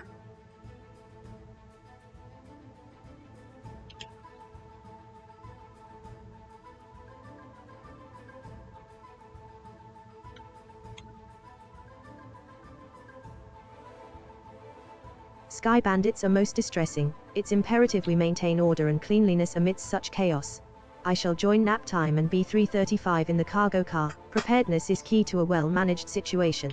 A thorough inspection of potential weaponry might reveal valuable cleaning implements as well. You see. Let us proceed with caution and ensure our dusting cloths are readily available. Alright. Okay, the three of you make your way to the cargo car.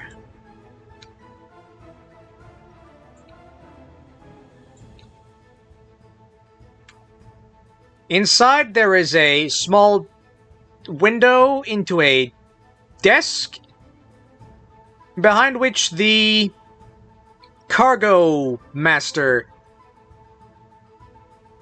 keeps the ledger of all the luggage people have brought onto the train. He sees you approach and says, "Hello, how can I help you?"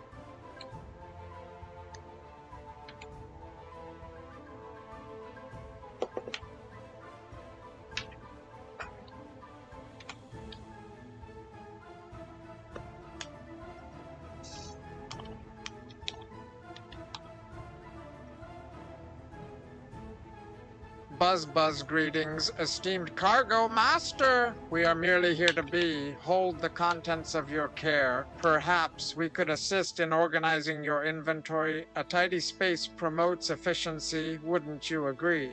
It's important for us to ensure everything is secure from those pesky sky bandits, too. All right.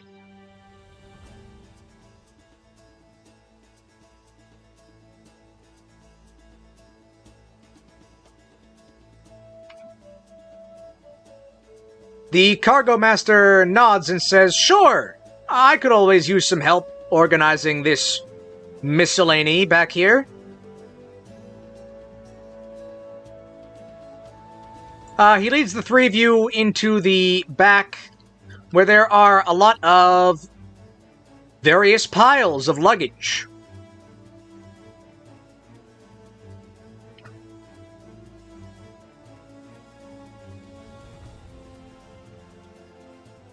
What do you do?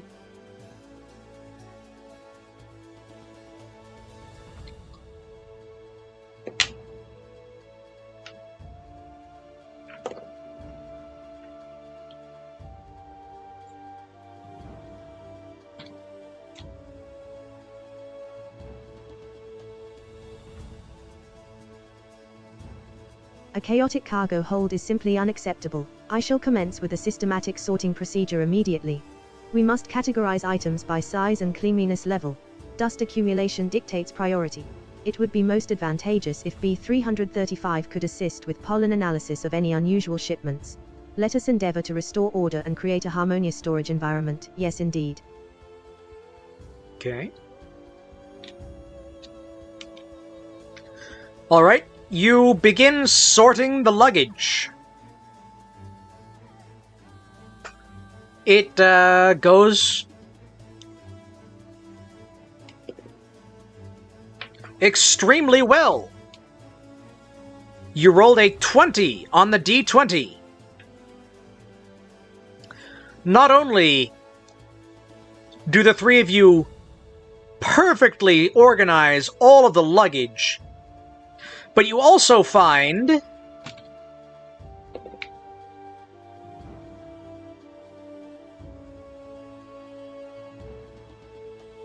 one healing potion that can restore 1 point of health.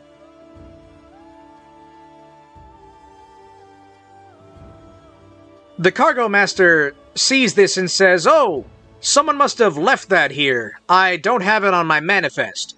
Feel free to take it with you."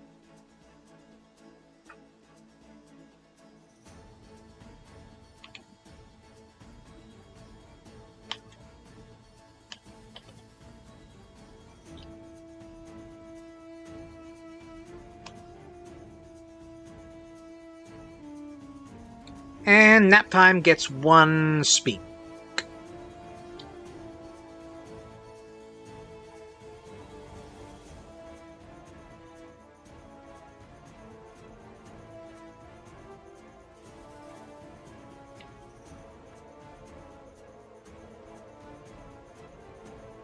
A perfect score. My internal gears hum a satisfying rhythm. Efficiency breeds contentment. A healing potion? Most curious. Perhaps it holds the essence of forgotten blooms. I shall retain this restorative elixir for future need, lest time inflict unforeseen wear upon my mechanisms.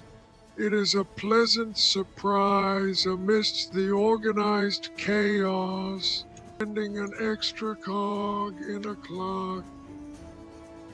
Eh.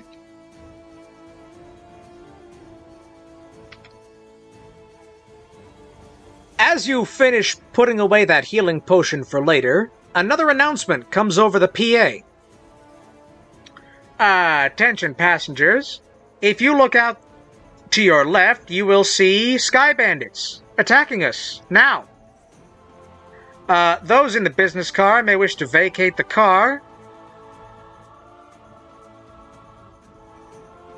And you hear some loud crashes from a few train cars down, followed by what sounds like people crying out in panic. What do you do?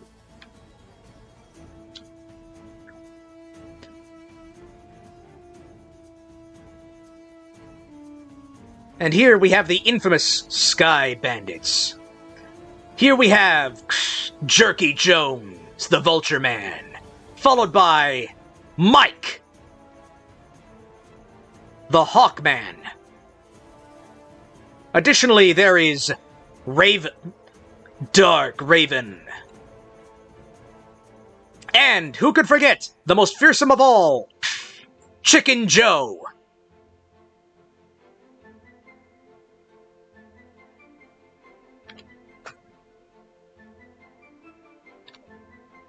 Oh no!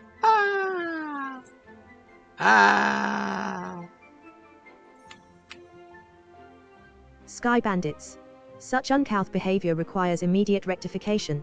A thorough dusting of their intentions is needed. I shall deploy my multi-duster to a defensive posture. Cleanliness and order must be maintained even in conflict. It would be prudent for us to assess the situation in the business car, ensuring the safety of any potential guests. Let us proceed with utmost diligence and restore tranquility to this disrupted conveyance.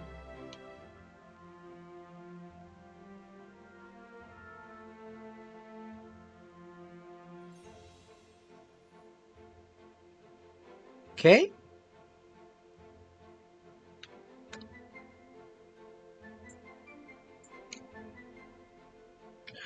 The three of you swiftly move through the cars of the train until you reach the business car, rushing past a few terrified passengers as you go. When you reach, you note there are 4 bandits. 1, a Hawk Man. 1, a Raven Man. 1, a Chicken Man. And 1 that appears to be their leader, a Vulture Man. They are searching through the discarded baggage left behind by the terrified passengers, taking anything that seems valuable and generally being unpleasant people.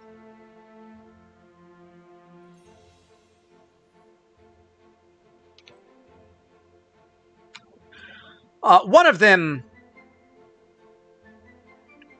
the Hawkman, notices the 3 of you enter the car and says, "Boss, there's, what looks like adventurers. I thinks we should whack 'em before they try and whack us." The Vulture Man says, "You may be right about that, Mike. I think we should send these guys on an express ticket to the ground, the fast way." And with that, the Sky Bandits begin attacking.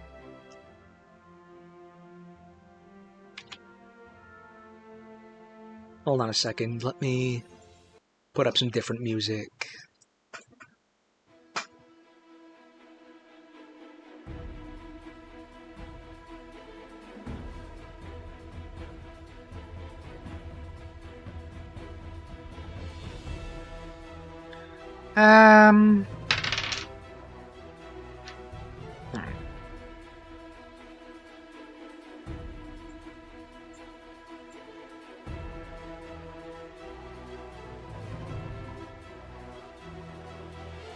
let's see.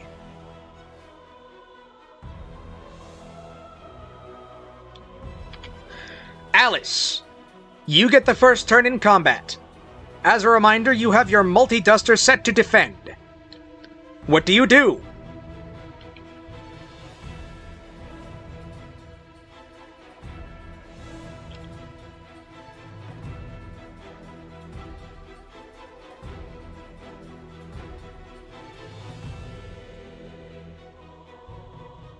Such uncouth aggression simply cannot be tolerated. I shall commence with a thorough dispersal of their unpleasantness. My multi-duster will now function as an offensive deterrent. A whirlwind of cleanliness. It would be most beneficial to disorient them with a flurry of dust and tidiness, yes indeed. Let us restore order and remind these ruffians of proper decorum on public transport.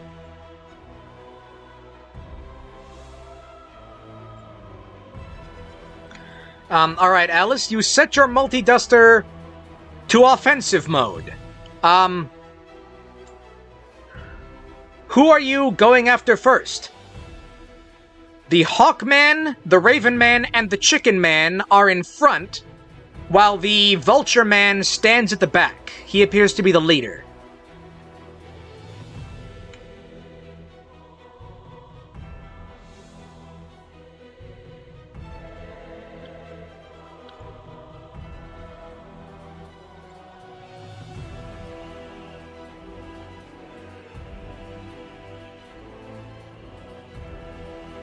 The Vulture Man's leadership warrants immediate attention. A proper tidy up starts at the top. I shall direct my multi-duster towards him with utmost precision. A swift and decisive sweep of cleanliness. It would be most efficient to neutralize his command before he can orchestrate further disruptions, yes indeed. Let us remind him that even leaders must adhere to standards of decency and order. Alright, Alice. That's going to require 2 rolls. First, you have to roll to see if you get past the other 3 bird people. And with a 13 on the die, you are able to weave your way past up to the Vulture Man. Now, let's roll to see if your attack hits. You will need a 12 or higher. And you rolled a 20 on the die.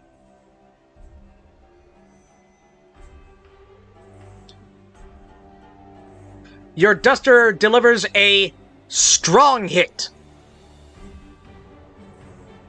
bringing the Vulture Man down from 4 hearts to 2.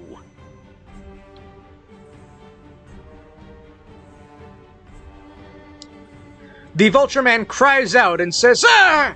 Boys! Teach this metal dame not to mess with the sky bandits!"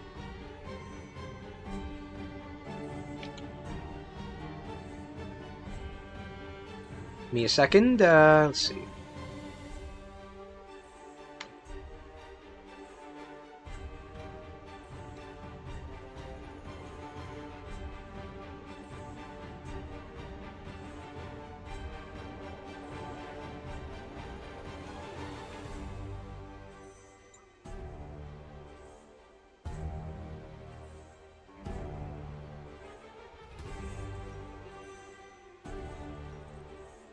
Actually, hold on.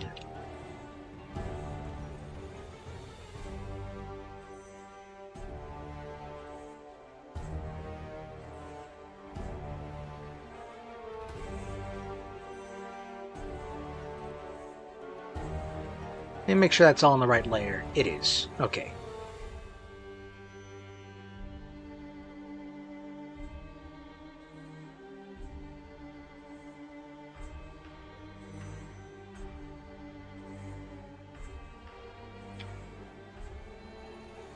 The Raven Man turns to you, Alice, and attempts to attack you. He rolls a 15 on the die. He takes out a crude knife and stabs you between 2 of your plates. You take 1 point of damage, bringing you down to 2 hearts. B335, it is your turn.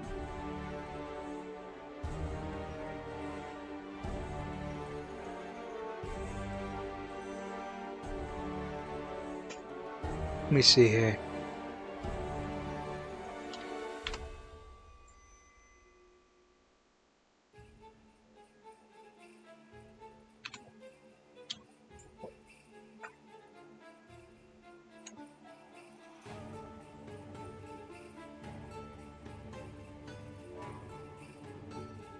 Such impudence! A knife. How utterly uncivilized. A proper cleaning implements would serve them far better. Click, I shall deploy a swift stinging cloud to deter further assaults and disrupt their formation. It's simply dreadful, like finding a dandelion in a rose garden. The bees will teach these bandits some manners.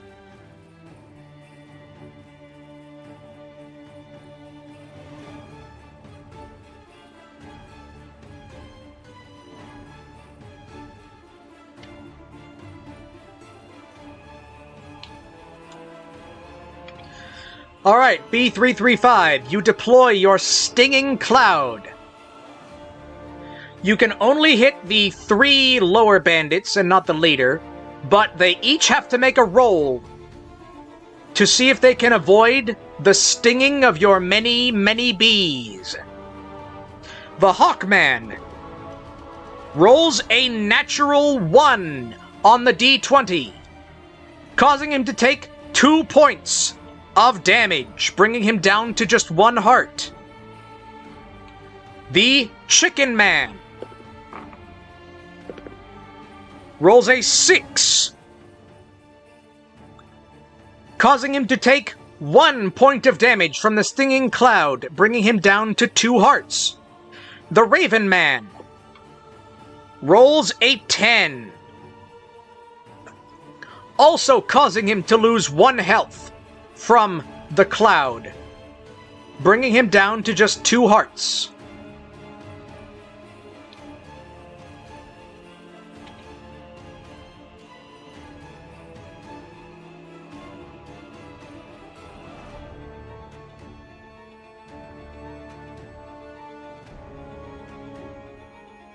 Hold on, let's see.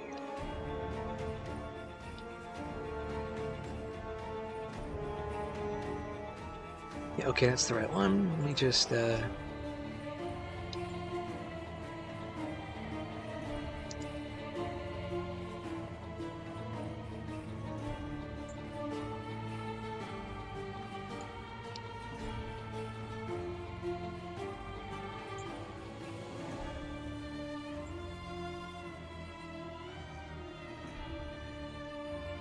right.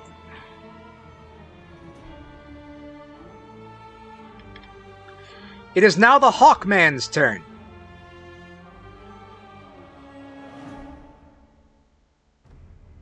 He is quite angry at B335 for attacking him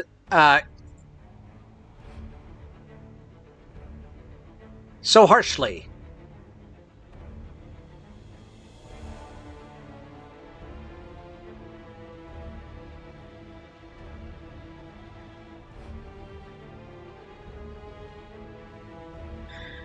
He attempts to hit B335. And he rolls a 2 on the die, missing. Naptime, it is now your turn.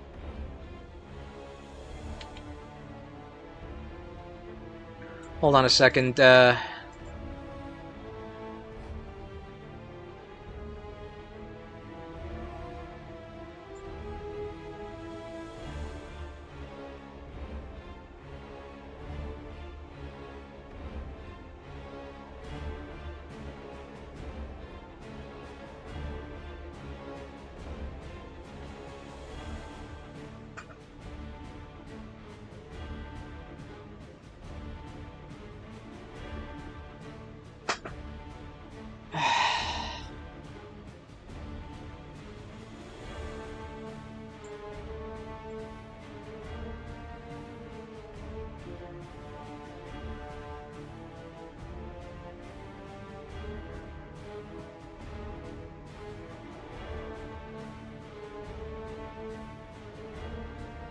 Okay, there we go.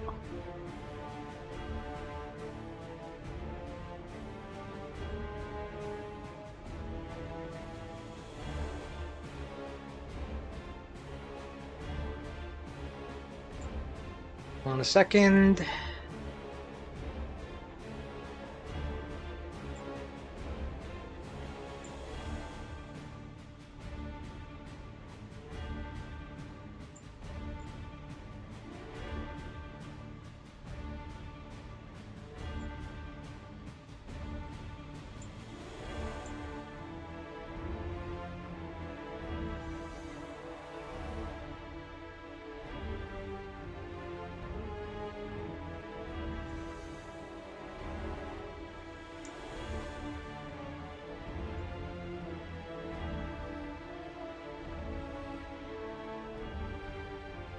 Okay, now Naptime's turn.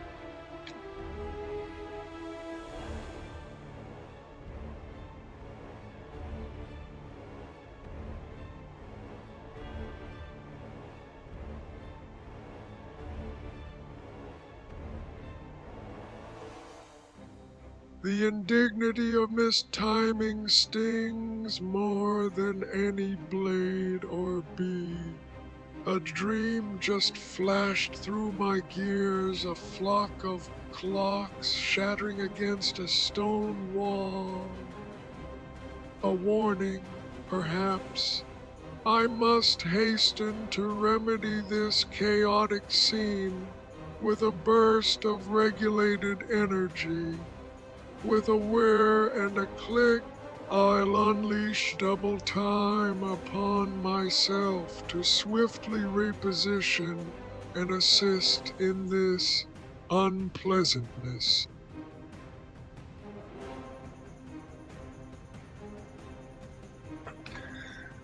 Alright, Naptime, you activate your double time ability. You can move anywhere in the train car and attack any of the 4 enemies. What is your second action?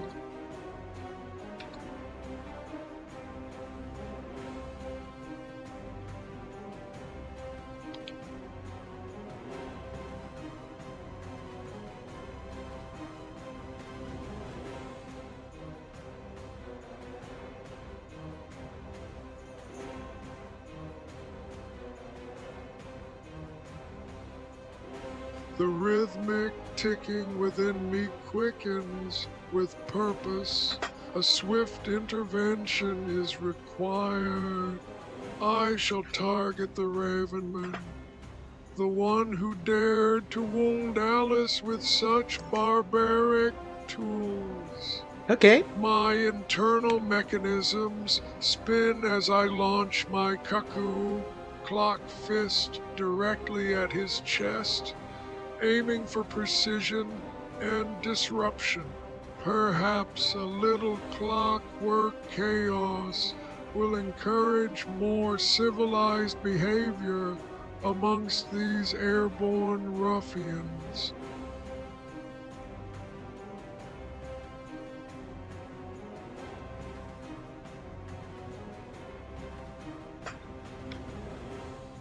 Alright, Naptime. You rush up to the Raven Man and attempt to hit him with your cuckoo clock fist. And you roll a 17 on the die.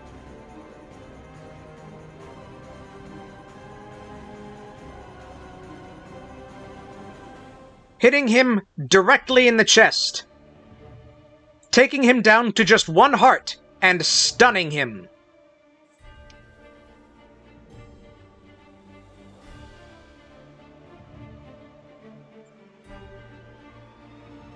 It is now the Chicken Man's turn. The Chicken Man is also going to attempt to hit B335. But with a 4 on the die, he also is unable to deal any damage.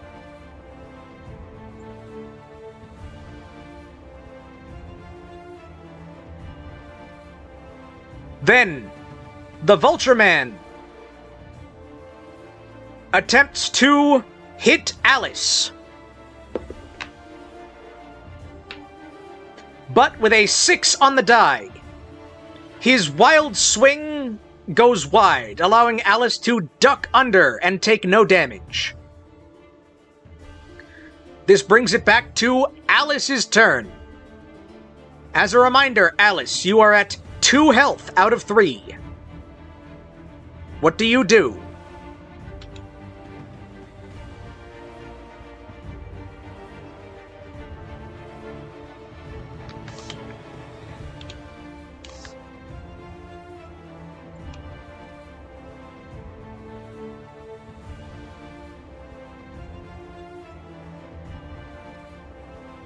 Oh dear, that was quite the commotion. It seems these sky bandits require further correction and a thorough dusting. I shall deploy my soda spray to hinder their movements, and leave them coated in a sticky residue. Then, with a brisk sweep of my multi-duster, I'll attempt to disorient the chickenman, hopefully preventing any further clumsy attacks. A proper cleaning is certainly needed after this unpleasantness. Let me see here.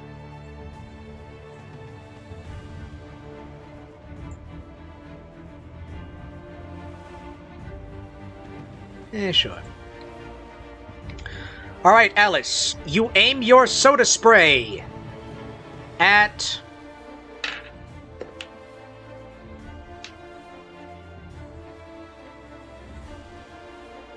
the Vulture Man. And you roll an 18. The Vulture Man is caught in your soda spray, leaving him covered in a sticky residue.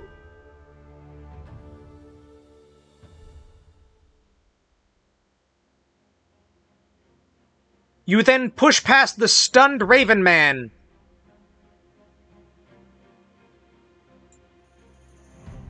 and make your way to the Chicken Man.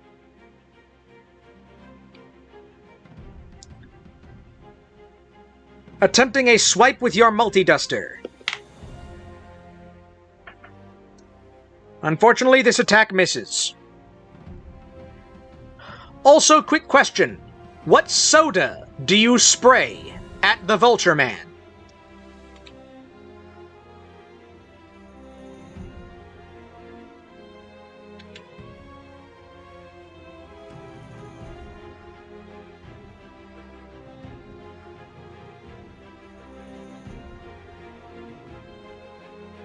Oh my, that was a rather effective blast. The soda spray I deployed was, of course, a delightful concoction, Fizzberry Supreme. Mr. Tired's personal favorite. It's quite sticky indeed, and hopefully will impede the Vulture Man's flight for a moment. A pity my dusting attempt missed. One must maintain a spotless reputation, you see. Perhaps a bit more focus is required to properly tidy up this chaotic scene.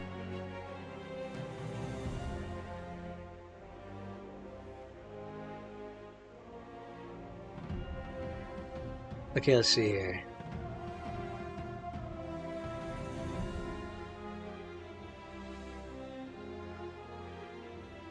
Fizzberry Supreme, that sounds purple.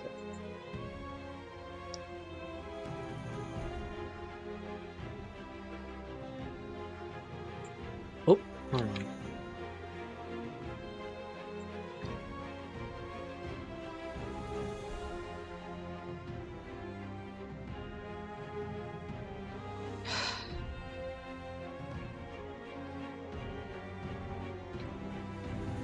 Oh, okay.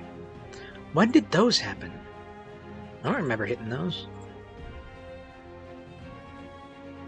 Whatever.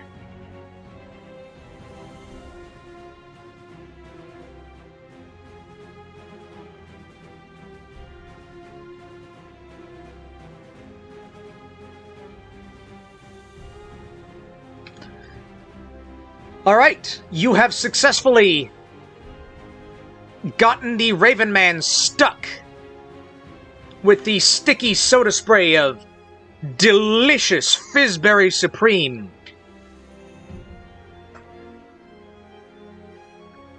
The Raven Man is stunned from Naptime hitting him on the last turn.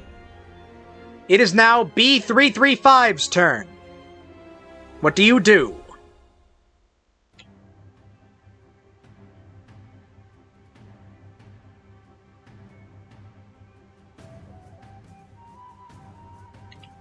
Whoops.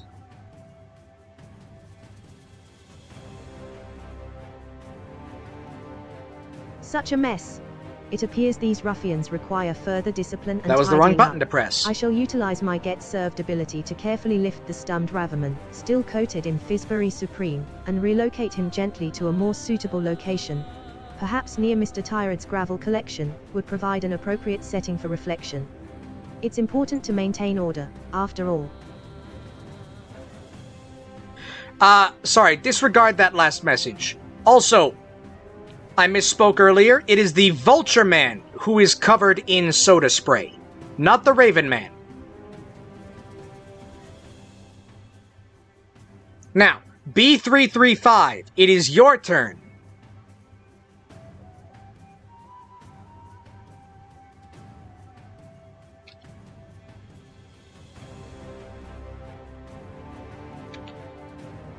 Mispressed the button there. I hope that doesn't mess everything up.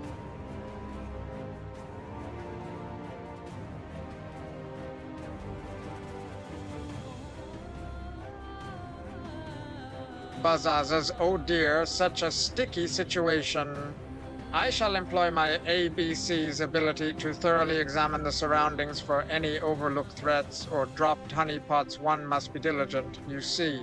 Where click it seems the chickaman is still flailing about. Perhaps a gentle nudge from my pollen dispersal system would encourage him towards more graceful movements.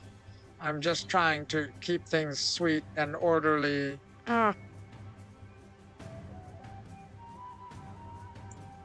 Okay.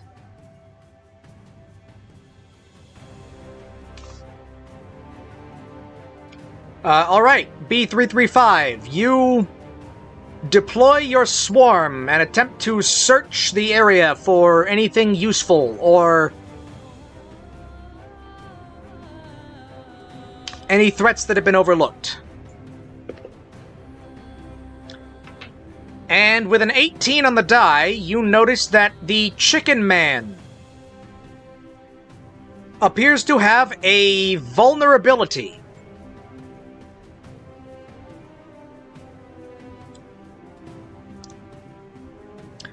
You attempt to use your pollen system, I guess, and you roll a 9.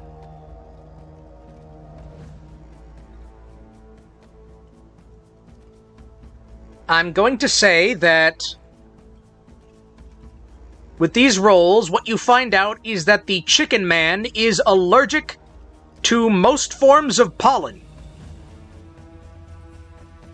It is now the Hawkman's turn. The Hawkman is going to attempt to hit Naptime. And with a 17 on the die, he connects.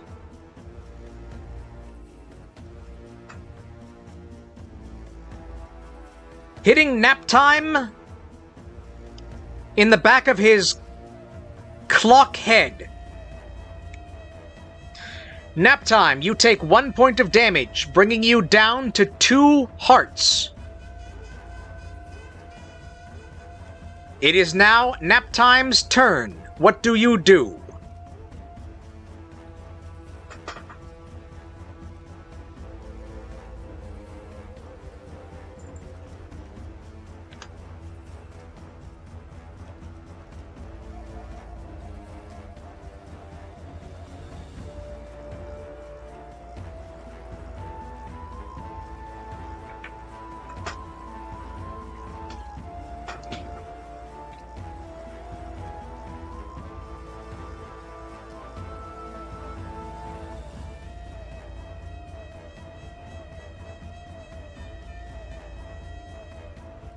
A most peculiar revelation.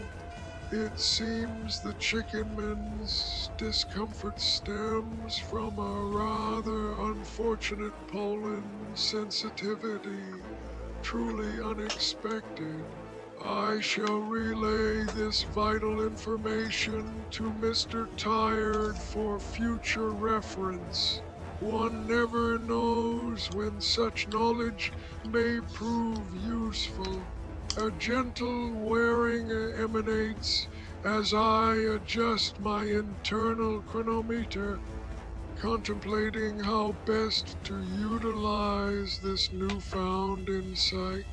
Perhaps a well-timed tick will reveal further secrets hidden within these chaotic proceedings. Hmm.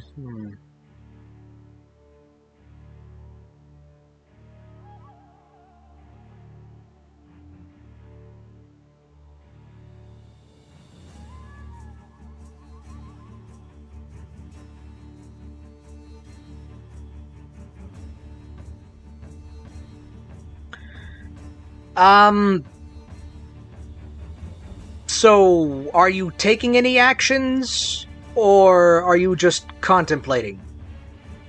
Because you are still surrounded by angry bandits.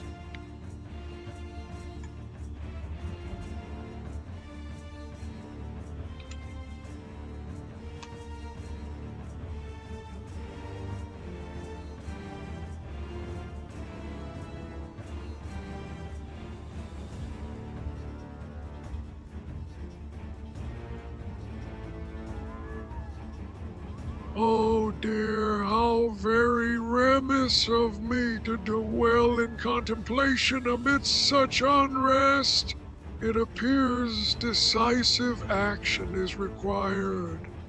A most unpleasant interruption of my musings.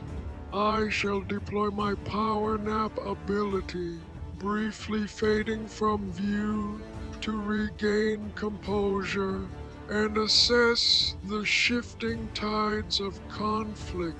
A moment's respite will allow me to re-evaluate the situation and perhaps dream of a more orderly arrangement.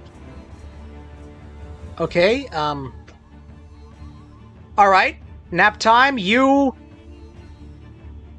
heroically fall asleep, activating your power nap ability, which makes you invincible, not invisible.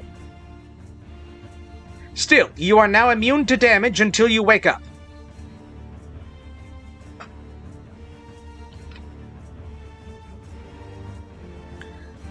The Chicken Man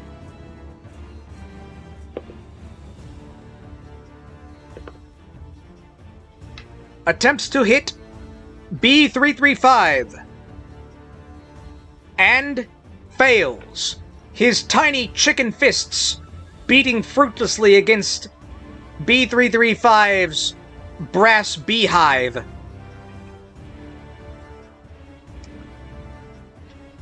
It is now the Vulture Man's turn.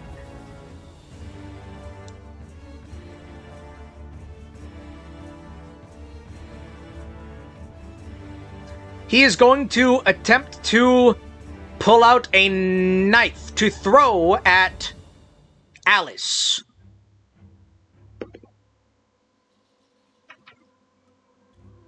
Unfortunately, he rolls a 4 on the die.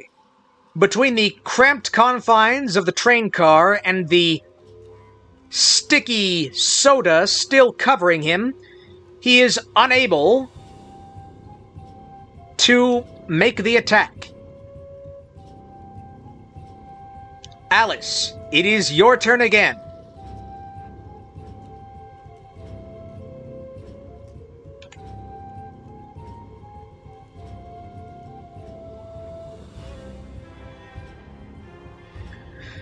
As a reminder of the scene, the Hawkman is at 1 health. The Raven Man is no longer stunned and is at 1 health. The Chicken Man is at 2 health, and the Vulture Man is at 2 health. All of them are bandits, and they are all angry at you. So, Alice, what do you do?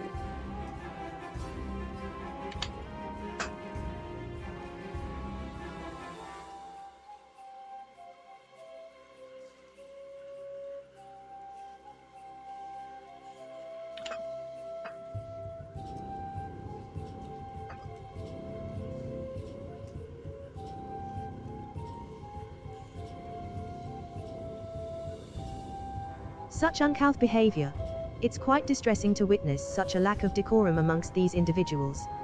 I shall deploy my dust-up ability and vigorously cleanse the area with my multi-duster, aiming for a thorough dispersal of any lingering unpleasantness. A swift dusting should also serve as a gentle deterrent. One must maintain appearances, you see. It's simply dreadful to be surrounded by such disarray.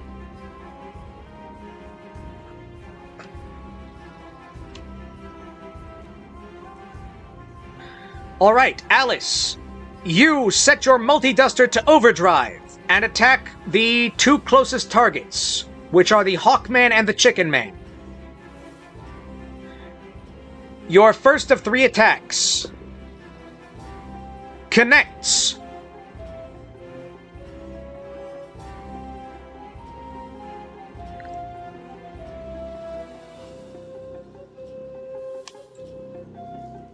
Cleaning away the Hawkman's 1 remaining point of health.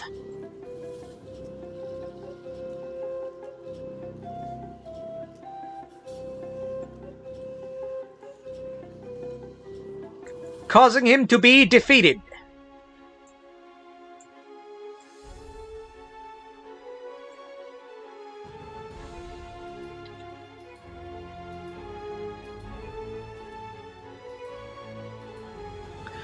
Your second attack also connects, hitting the Chicken Man and bringing him down to only 1 heart.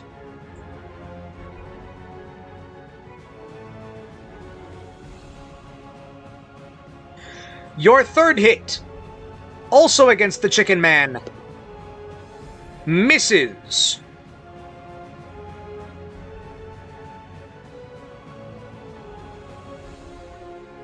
It is now the Raven Man's turn. He has not noticed that Naptime has fallen asleep, and is going to attempt to hit Naptime.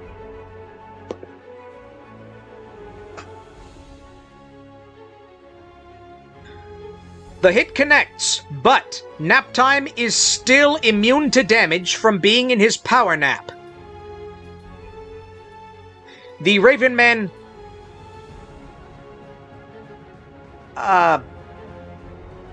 grunts in frustration as his hit deals no damage. B335, it is your turn. What do you do?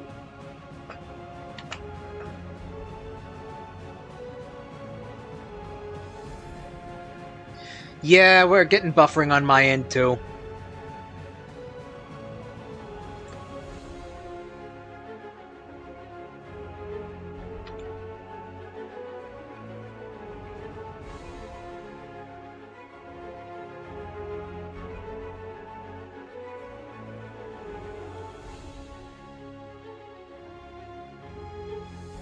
Buzz! Buzz! A rather unfortunate situation for the Hawkman. A real feather in Alice's cap, I suppose.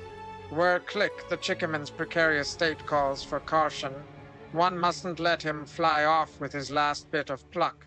Perhaps a gentle application of my Stinging Cloud ability would discourage any further aggression from that foul fellow. It's all about keeping things under control, you see. I shall deploy the swarm to provide some much-needed aerial support. Okay.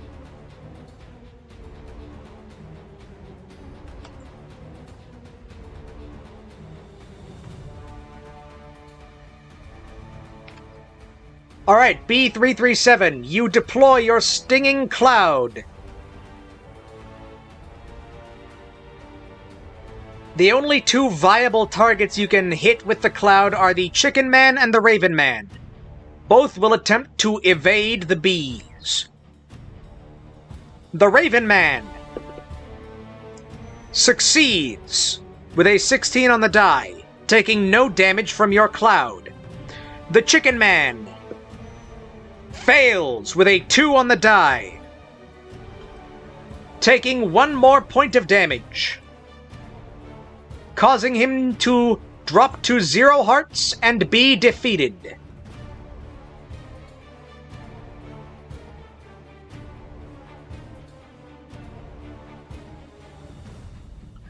The Hawkman does not get a turn because he has been defeated. Naptime, you are asleep. We are skipping your turn, just this one turn. The Chicken Man is also defeated. The Vulture Man will attempt to give an order to the Raven Man. Hey, Raven! Ignore the clock, fella! Hit that stupid beehive! With a 16, the command succeeds. The Raven will now attempt to throw a knife at B337. And with an 18 on the die, the attack succeeds. B335, you take 1 point of damage, bringing you from 3 hearts down to 2.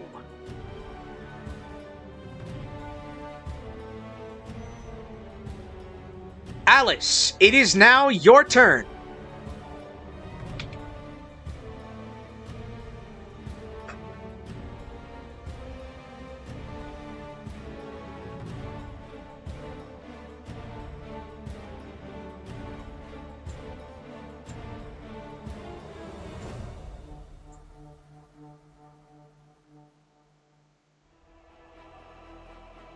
Oh, yes.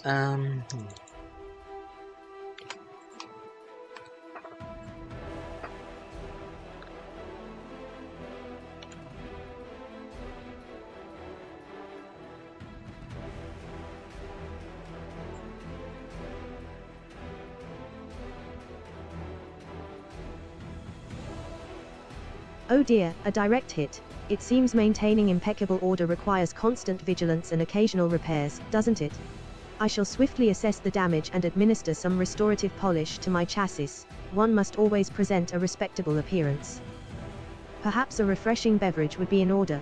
Allow me to consider dispensing a chilled glass of Sir Reginald's raspberry fizz. A bit more tidiness around here is also needed, really.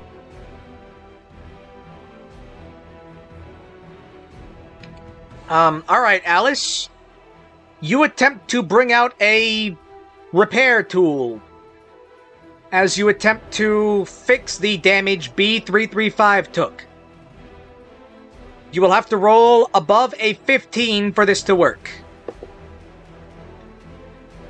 And with a roll of 17, you are able to successfully heal B335 of 1 point of damage, bringing him back up to 3 hearts.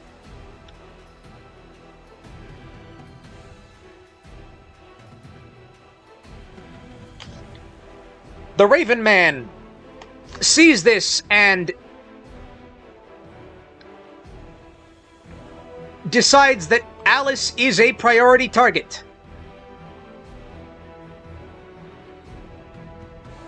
He attempts to reach around the still sleeping Naptime to try and hit Alice.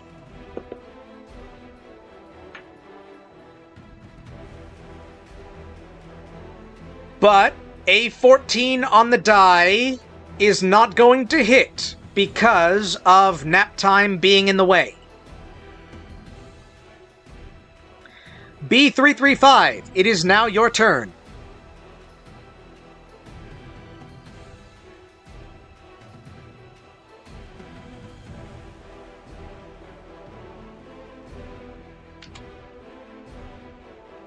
Did I say 7 earlier? Yeah. B337 is the gardening one. Or possibly the musician. Anyways.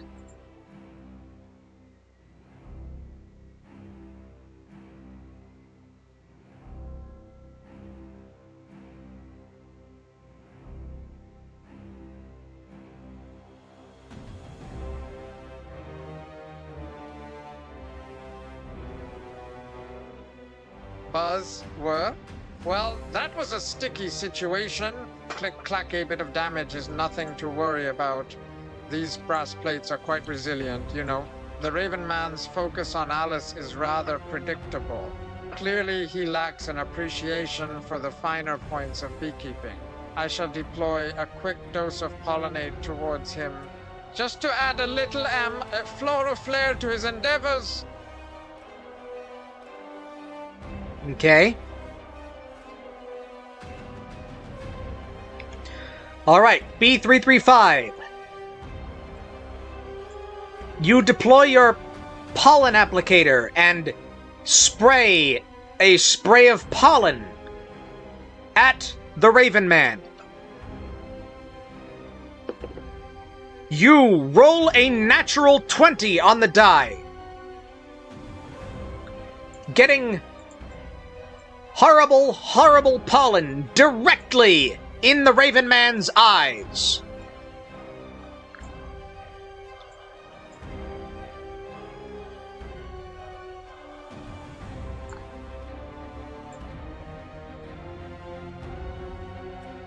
He begins wiping at his eyes, saying, "Ah, that stings my eyes, I can't see!" He has been blinded. Naptime. You are still asleep. Do you wake up, or do you stay in your power nap?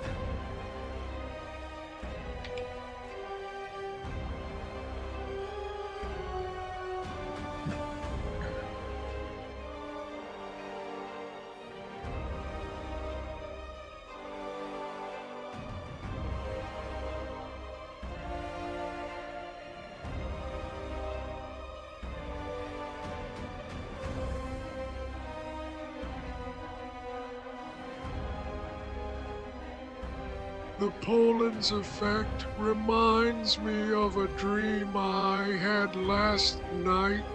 A field of sunflowers, whispering secrets only the bees could understand. It seems even villains can be subdued with a touch of nature's artistry. My pendulum swings slowly. Considering whether to awaken, slumber offers respite from the chaos.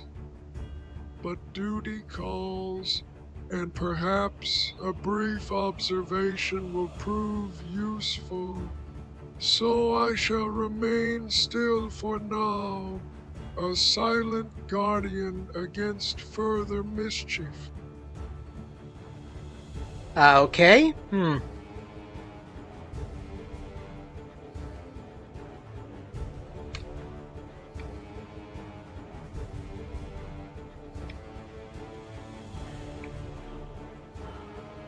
Alright. That sounds to me like you're not moving. That's fine. So, the Vulture Man is going to groan and say, "You really can't find good help these days." He is going to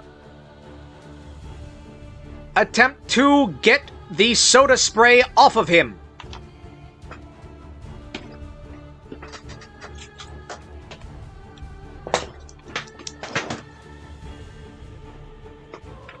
And with a roll of 15, he is successfully able to shake off the last remnants of stickiness.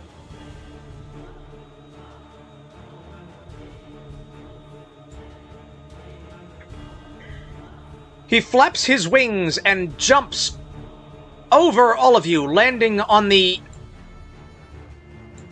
opposite side of you in the train car.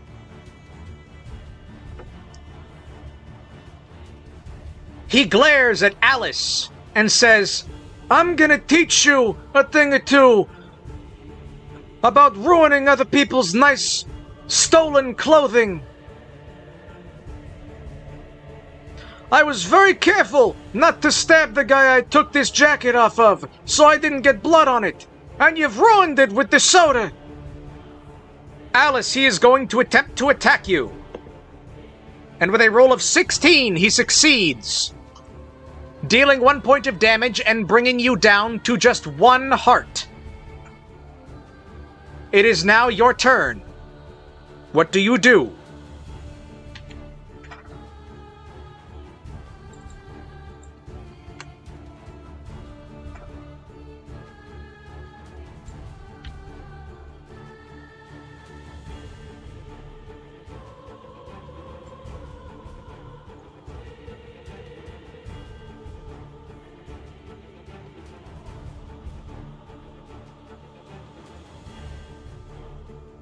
Oh dear, quite the unpleasantness.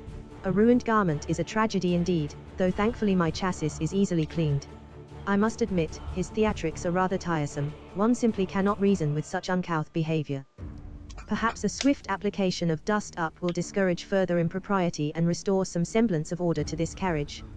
And then, perhaps, a calming of cupboard Bartholomew's blackberry bliss would be most agreeable.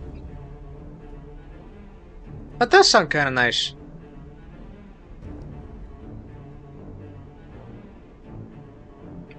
Alright, Alice. You activate your Dust Up ability. You will be making 3 attacks. The first attack is against the Vulture Man. It is a miss with a 5 on the die. Your second attack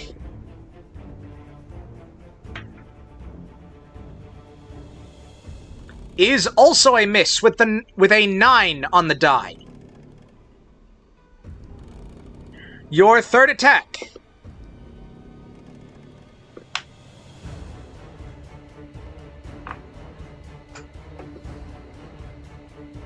is a hit with an 18 on the die. You deal 1 point of damage to the Vulture Man, leaving him at just 1 point of health. B335, it is now your turn. What do you do? The Vulture Man is at 1 health. The Raven Man is blinded and at 1 health. Naptime is still asleep.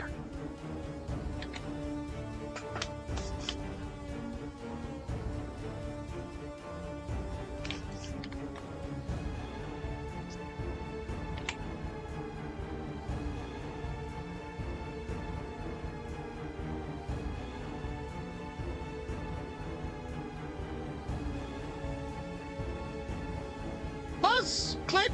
That vulture's temper seems as prickly as a thistle patch, where a bit of stinging cloud should discourage any further fabric-related grievances. Bees don't appreciate disrespect for proper attire, you see.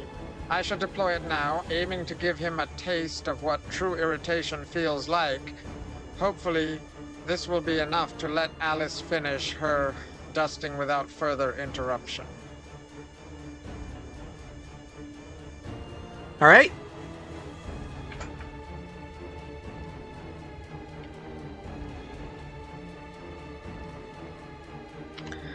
Okay, B335. You once more deploy your stinging cloud.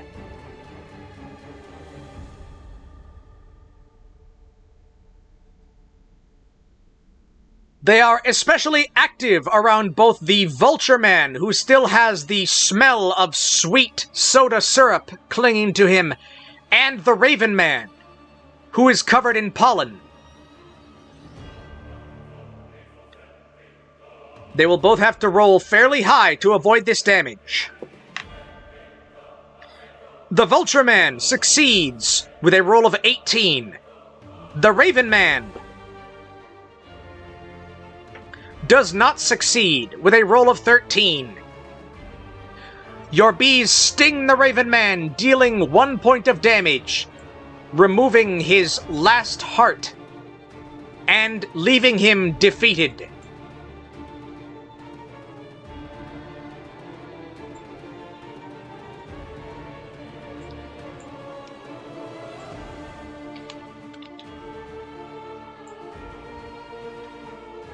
Naptime, you are still asleep.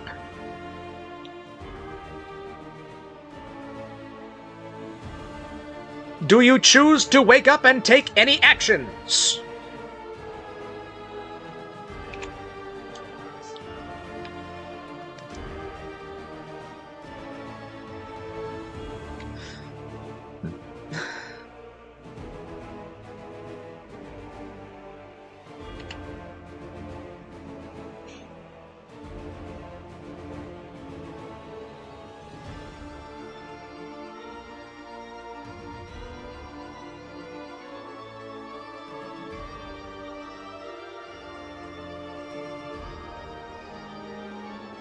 A dream just now.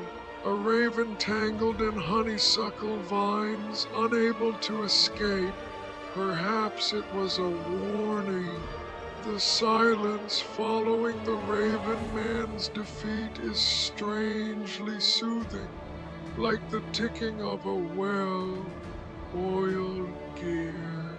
I shall awaken now. Stillness is no longer required, and action seems imminent. It's time to stretch my gears and see if any further disturbances require my attention. The world rarely rests quietly for long. All right, Naptime, you awaken, and you see that the 3 lesser sky bandits have been defeated. All that remains is the vulture boss, who is at 1 point of health. You can take 1 action. What do you do?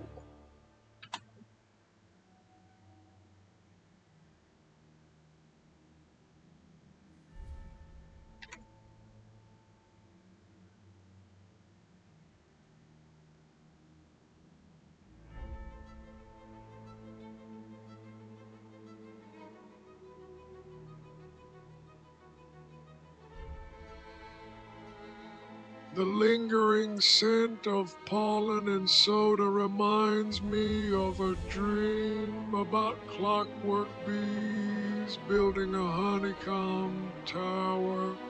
A single foe remains. It seems the grand adventure has reached its final chime. With deliberate precision, I shall use Cuckoo Clock, a swift resolution to this tiresome affair. It's time for tea and repairs. I believe these escapades are rather tiring for an old timepiece such as myself. All right, Naptime. You attempt to use your Cuckoo Clock ability to hit the vulture boss.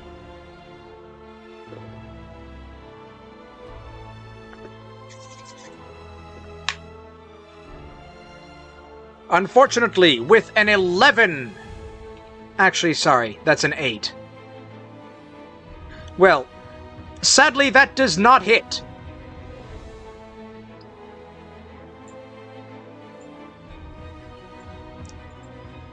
It is now the Vulture Man's turn.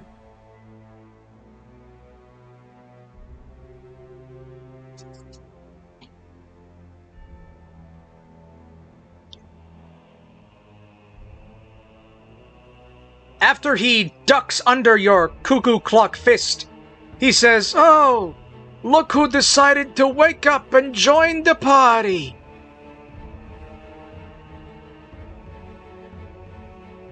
He is going to hit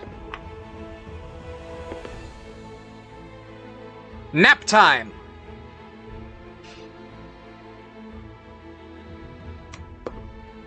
But with a roll of 7 on the die, his punch does not hit you. It is back to Alice's turn. What do you do?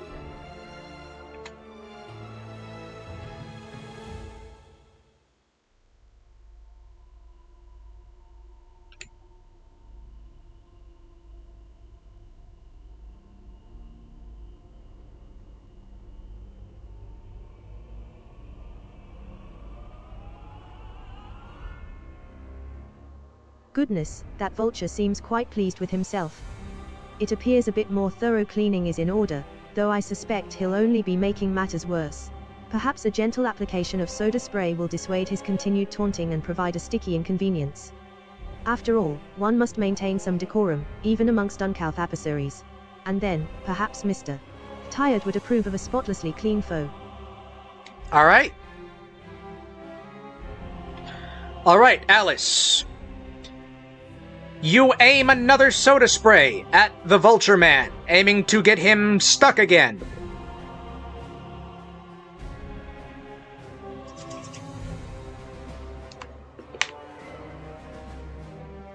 Unfortunately, with a roll of 7, the Vulture Man is able to duck under your spray. And he says, "You ain't gonna hit me with that twice! The dry cleaning's already gonna be bad enough!" B335, it is your turn. What do you do?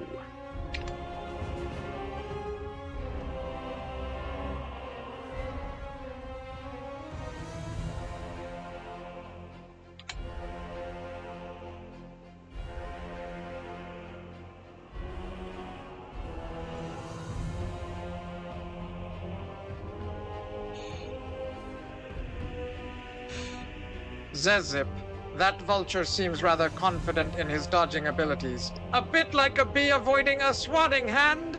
Where, click, perhaps a more direct approach is needed. I'll deploy the ABC's ability to have my swarm thoroughly search for any weaknesses he might be hiding.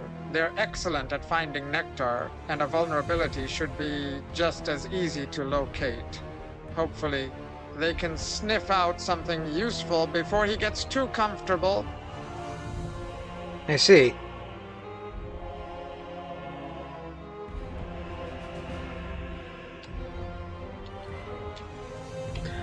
Alright, B335. You deploy your swarm once more and have them attempt to search for a vulnerability on the Vulture Man. And with a roll of 18, they succeed.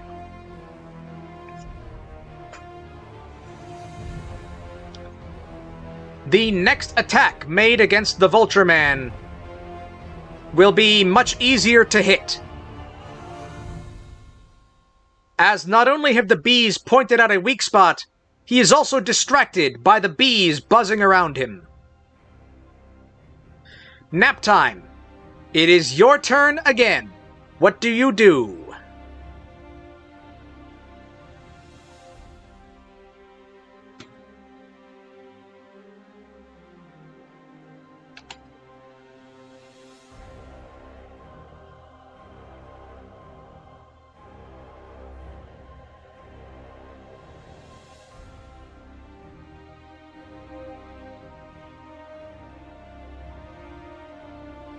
A dream of swarming bees, revealing hidden gears within a clockwork bird.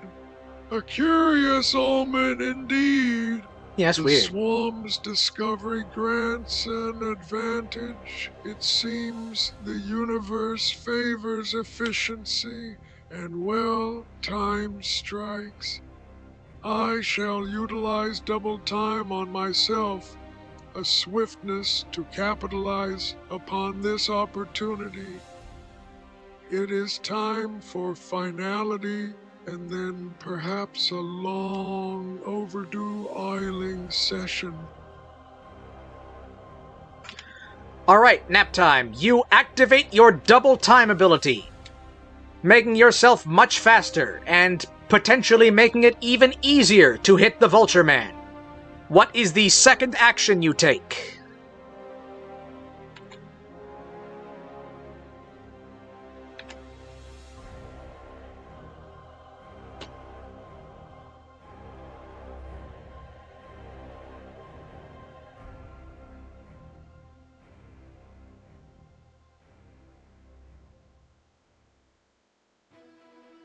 The sensation of accelerated time feels like a rush of sand through an hourglass. a fleeting moment before resolution. With newfound speed, I shall unleash another cuckoo clock attack. This time, precision and haste shall combine.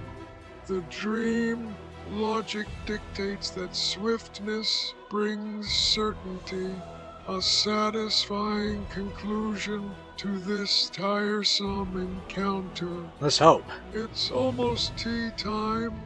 I must endeavor to be punctual.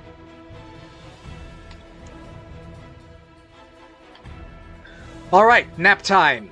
You aim another cuckoo clock attack at the Vulture Man. You have to roll above a 3 for this to hit. And you roll an 18.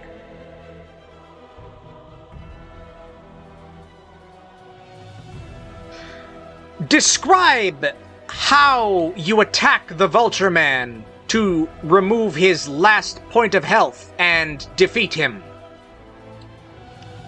with your cuckoo clock ability.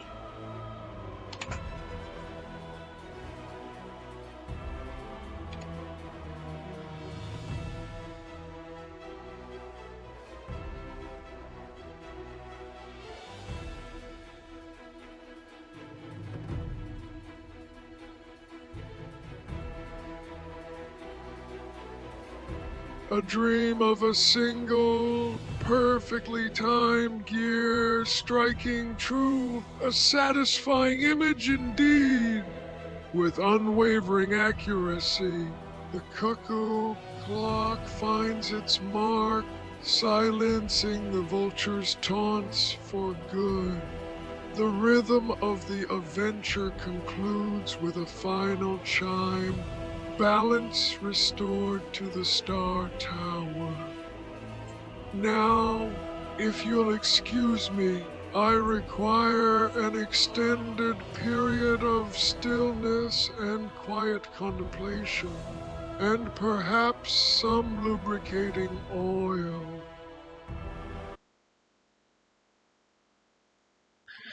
And with a resounding thwack, Naptime's punch connects, causing the Vulture Man, the leader of the Sky Bandits, to be defeated. You have defeated all of the Sky Bandits.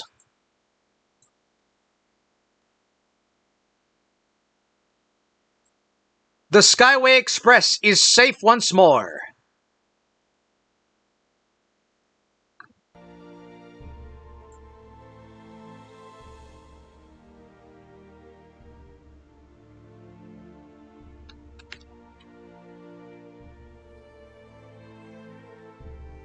As you clean up the defeated bandits, putting them off to the side where they can be, I guess, arrested, probably, the cargo master of the train approaches the three of you and says, "Thank you, brave adventurers, for defeating these Sky Bandits and saving this train. I simply have to give you a reward for this." He offers you 1 health potion and gives you an option of 3 different items you may choose from.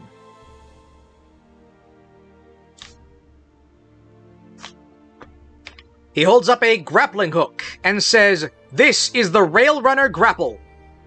It will allow you to pull yourself to any location within 60 feet. He holds up a intricate lantern and says, "This is the conductor's lantern that can reveal traps or treasures inside of a room." And then he holds up an unassuming backpack and says, "This is the bounty bag. It is full of a potentially infinite number of miscellaneous tools, knickknacks, and tchotchkes that may prove helpful in any situation." You may all discuss amongst yourselves to decide which of those 3 items you want to take. The party may only take 1 item.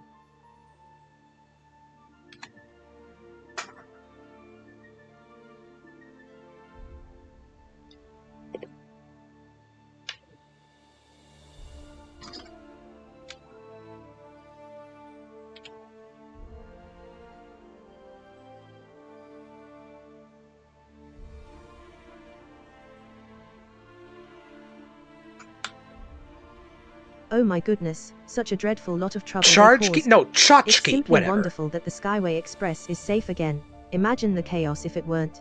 I believe the bounty bag would be most useful for our endeavors. One never knows when a charge key or odd tool might come in handy. A well-equipped maid must always be prepared, you see. True, true.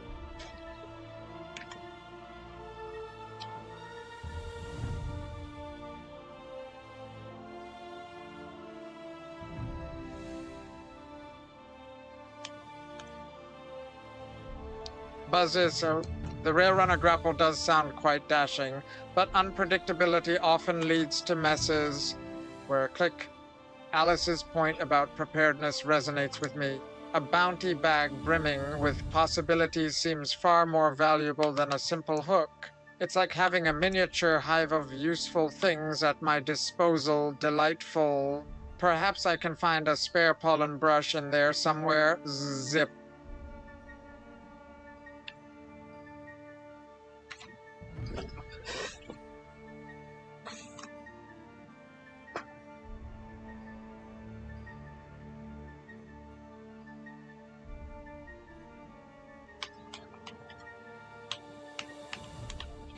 The echoes of the battle fade, replaced by the gentle hum of gratitude.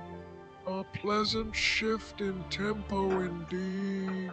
While swift travel has its appeal, a bounty bag brimming with unknown potential holds greater intrigue. Like a dream full of hidden compartments and forgotten melodies, it promises unexpected utility. I shall choose the bounty bag. Perhaps within lies the key to understanding my own prophetic dreams. All right. You have all unanimously decided to take the bounty bag. The party now has access to that item. And you also get a health potion. To restate, the items the party has are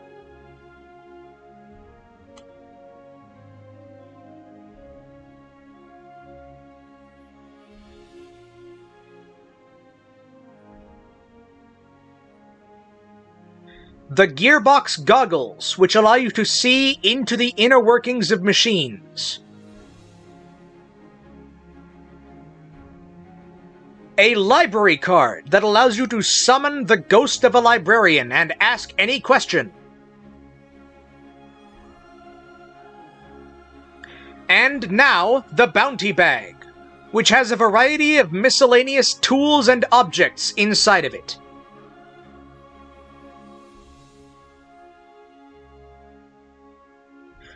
Is there anything else you want to do on the Skyway Express before you reach the station and move on to the next leg of your journey?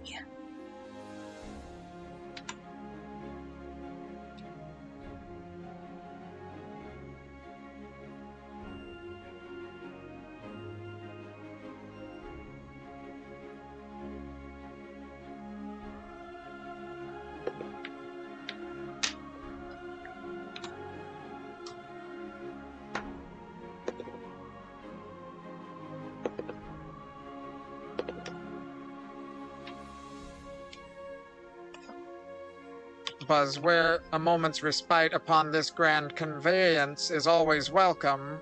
Zezip, I shall use my health potion now. Maintaining optimal function You're is not paramount damaged. for a diligent beekeeper. Perhaps the bounty bag contains something useful to keep the train clean. It's simply dreadful when pollen gets tracked inside, you know. Let's proceed onward then and see what floral delights await us.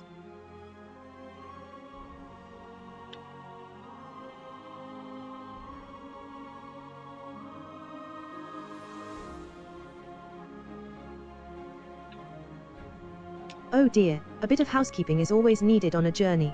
It's simply dreadful when dust accumulates. I shall be sure to tidy up any stray pollen as we travel. A proper maid must maintain appearances, you see. Now, let us move onward and discover what wonders await us at the next station.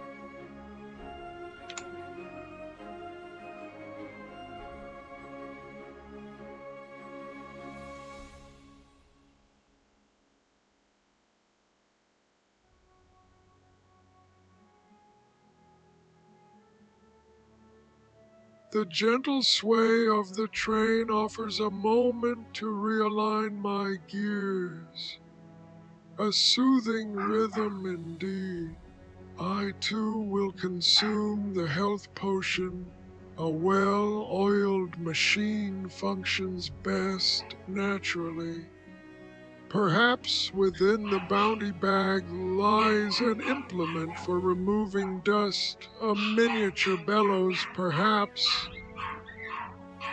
Let us advance then, and observe what patterns await along this onward path.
Sorry about that.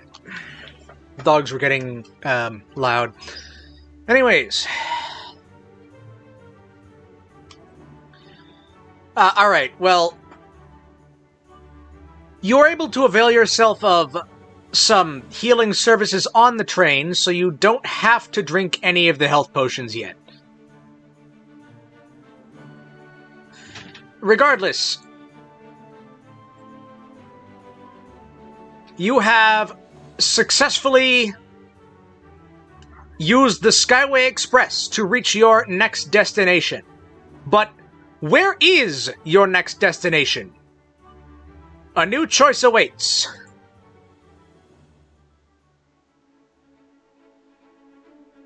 Do you choose to go to the northeast path or the southeast path? The northeast path leads to the floating market of Aethelgard, a series of floating islands connected by enchanted bridges, where many shops are selling many rare goods.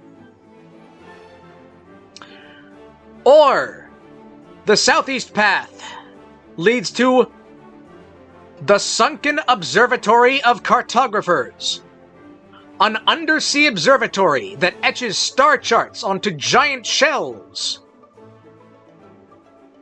It is a place of learning and also wetness because it is underwater. Which of these two locations do you choose to go to? Discuss this amongst yourselves.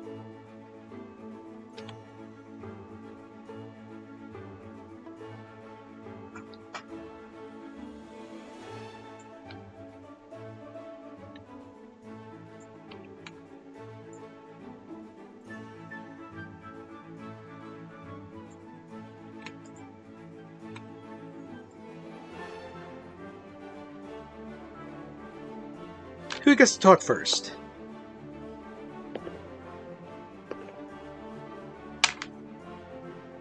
Alice gets to talk first.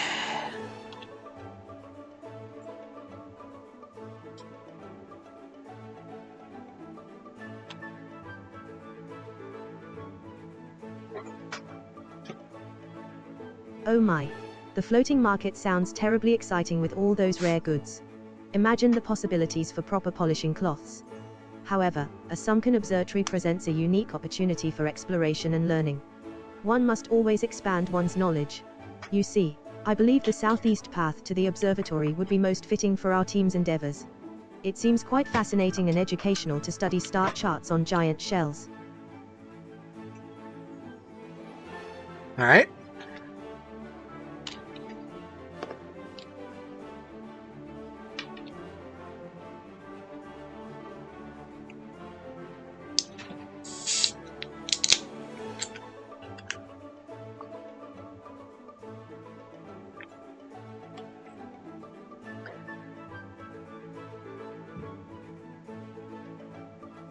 The notion of floating markets holds a certain whimsical charm, a delightful dance of commerce suspended in the air. Yet, the sunken observatory whispers of deeper mysteries and forgotten rhythms. Like a dream hinting at constellations and ancient tides, it calls to me with an irresistible allure. We shall take the southeast path. Perhaps within those depths lies understanding for my own prophetic dreams. And what does B335 have to say? Also, welcome back in chat.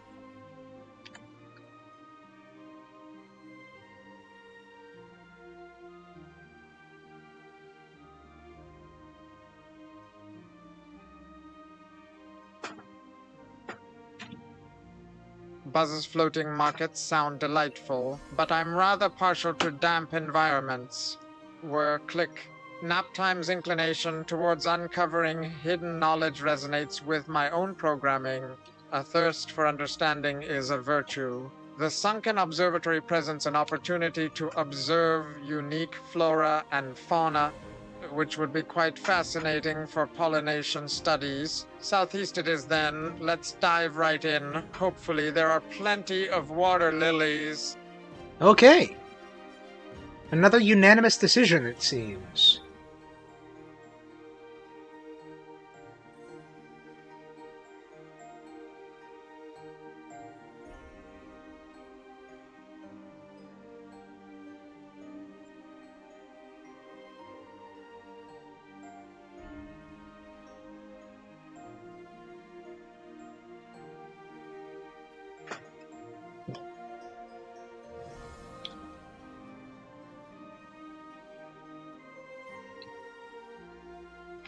All right.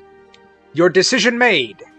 You all head to the Sunken Observatory of Cartographers.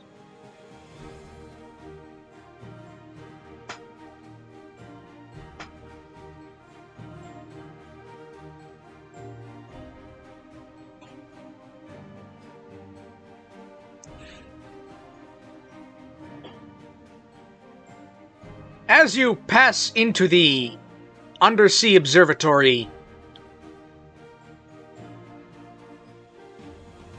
a damp smell wafts through the air.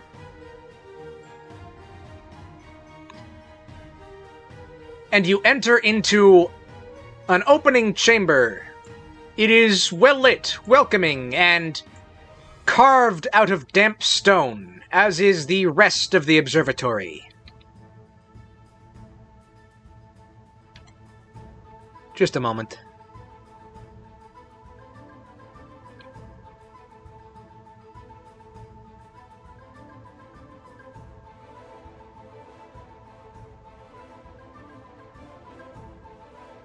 Need to double check some things. Where did I put... Oh, yes. Where was that?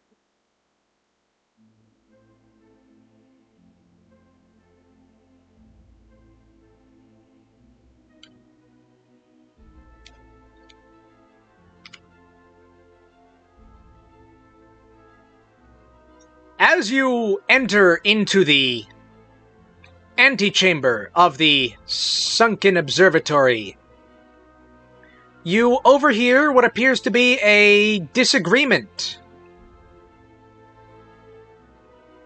Entering into the central room, you see two pairs of cephalopod people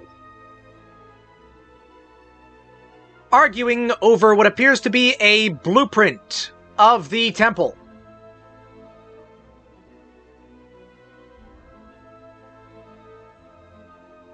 One of the pairs, a pair of red octopus people, speak out and say, "You are both daft. Clearly, we must place the shells alphabetically, and then chronologically, so that they may be more easily consulted. Whereas opposite them, a pair of squid people, also in red, shake their heads. The squid man speaks up and says, "Bro, my dudeski, you are super harshing the mellow right now. You gotta realize that if you, like, line up the shells so they look like this, yeah? See, it makes, like, a giant smiley face. And that is super awesome. Come on. Don't you guys like fun?"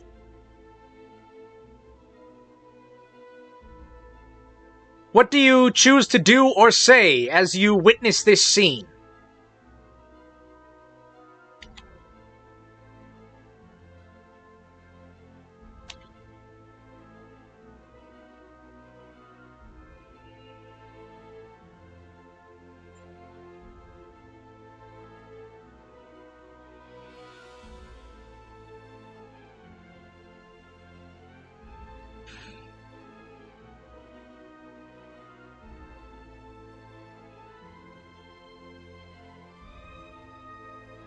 Who gets to respond?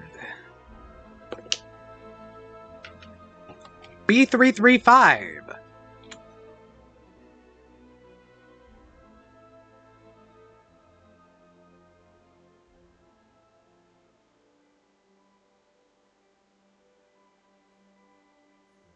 Buzz, where? Such a commotion. Zedzip, I shall approach the cephalopod individuals and inquire about their disagreement. Maintaining order is vital for efficient operation. Perhaps a logical arrangement of shells could be found through collaborative analysis. It's all about pollination. You see, spreading ideas! I'll suggest they combine alphabetical and chronological ordering with a subtle smiley face design. A harmonious blend of function and whimsy. All right, B335. As you approach with this suggestion, the squid people and the octopus people both look at you. And they say, I don't think that would work. The squid people say, like, bro, my dude, I appreciate the vibes, but, like, these guys are way lame. And the octopus people point accusingly at the squid people and say, no, it is you that are way lame. You way lame people.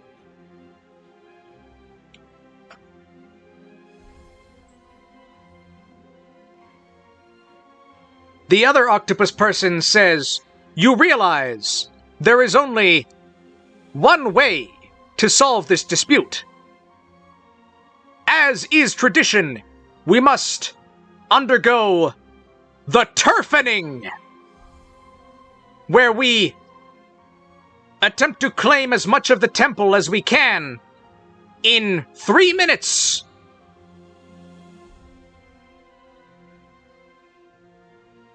The squid woman says, like, yeah, you guys are way slow, so 0 chance you guys are gonna win this. Then they look at the 3 of you and say, visitors, we are about to have one of our traditional turf competitions. What say you? You must choose one of our sides to join. Will you join the side of order or the side of chaos? Discuss this amongst yourselves.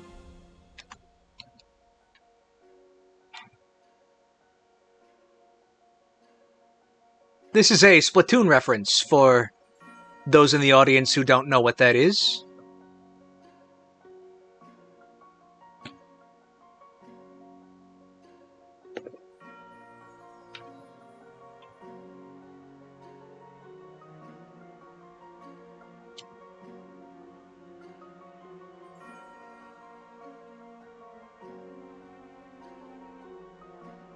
Oh dear, a turfening. Such boisterous displays are hardly becoming of learned individuals, aren't they? While I admire the squid people's enthusiasm for fun, order and precision must prevail in any scholarly setting. Therefore, I shall pledge my assistance to the octopus people. Their dedication to alphabetical and chronological arrangement seems most sensible. Perhaps a thorough dusting of the temple floor will offer a slight advantage during this turfening.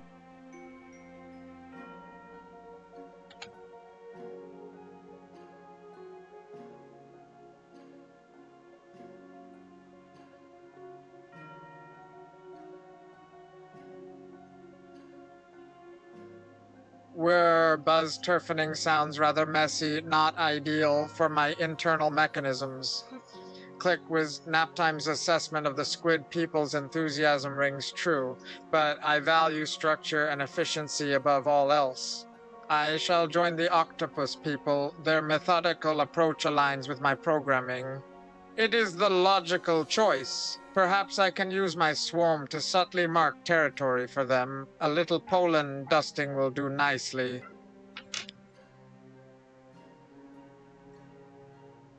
Naptime didn't make an assessment yet, but okay.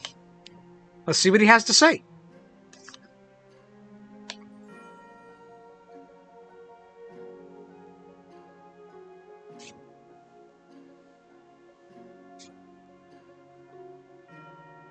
A turfening, a rather peculiar ritual indeed, like a dream woven from shifting sands and echoing tides.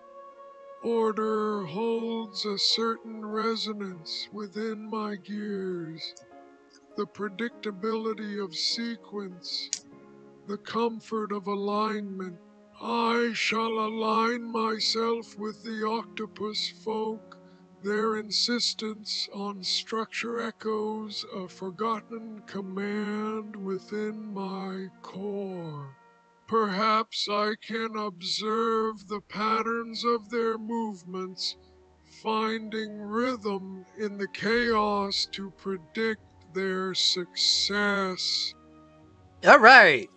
We got some good decisions on this part. Team Chaos was stupid anyway. Order for life.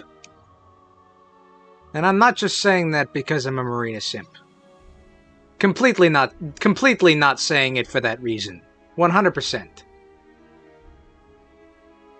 Anyways,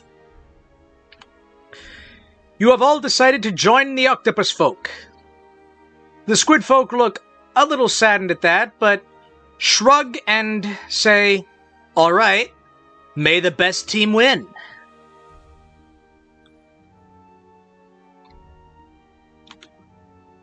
There are 4 main rooms in the temple.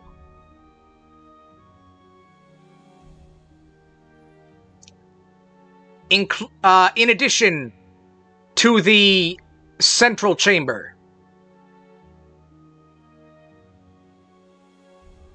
There are 2 rooms with octopus folk in them, and 2 rooms with squid folk in them.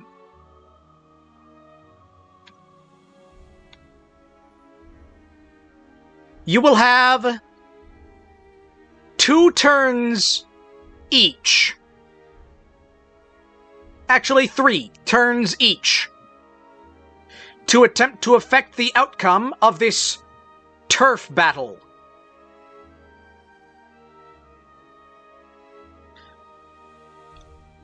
So, the options for rooms to take actions in are green octopus room, blue octopus room, green squid room, blue squid room, and red central room.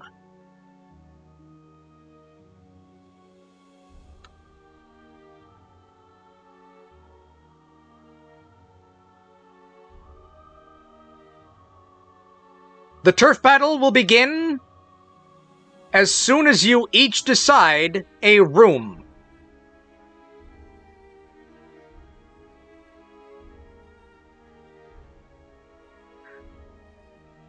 What do you each decide to do? Or pick as your starting point?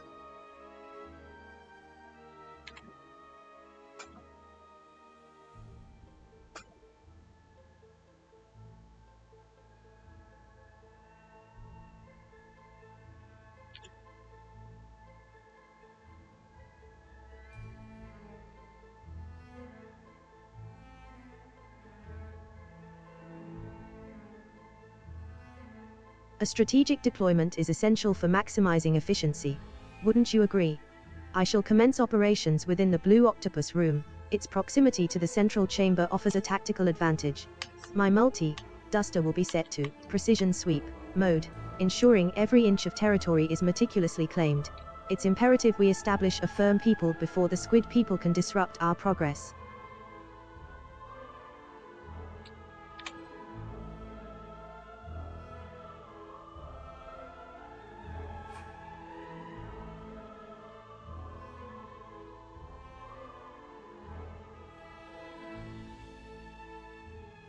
As it were, the Green Octopus Room seems like an excellent starting point. It's vital to secure both octopus territories early on. I shall focus my efforts there. deploying my swarm to subtly mark and reinforce boundaries. A little bee made territory as hard to ignore. Buzz click. A preemptive pollen dusting could also disorient any approaching squid, creating an advantage for our team. It's all about maintaining the flow like honey from a hive.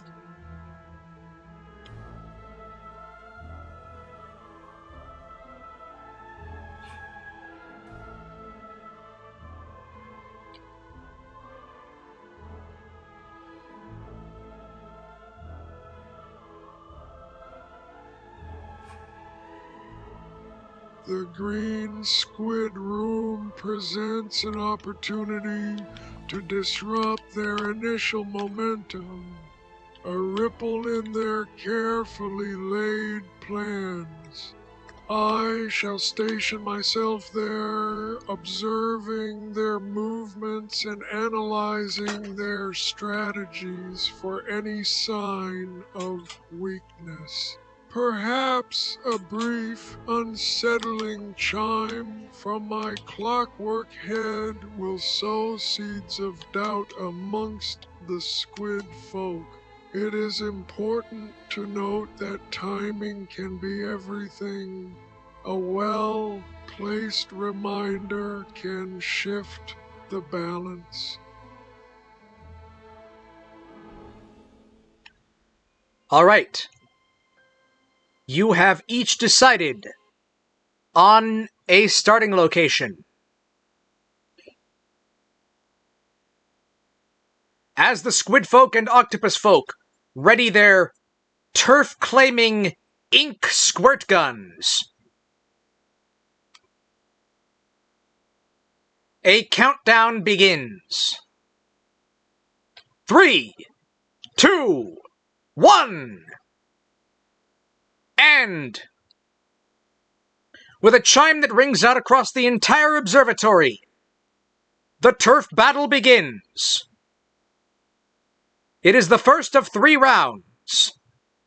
Alice, you are in the blue octopus room. There are 2 blue octopus folk who are already starting to claim the turf around them. What do you do?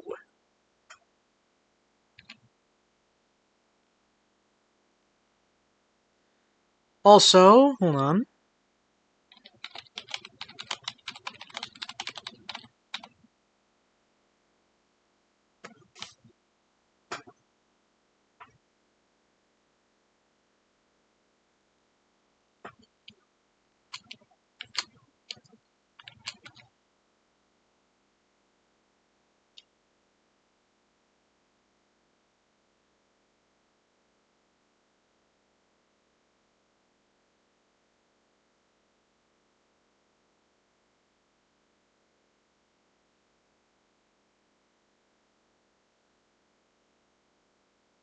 I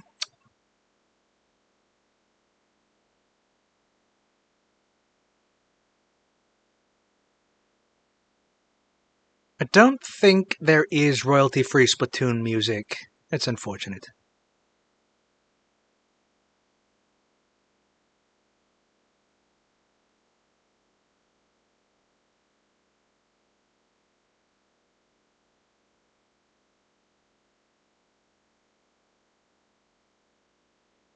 Let's see.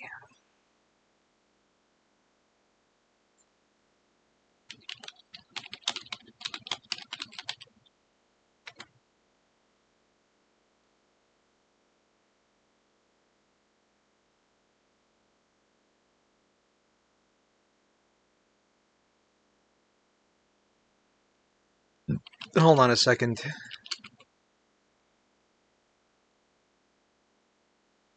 Yeah, I guess I can do that. Hold on. Let me double check this. Is this royalty free?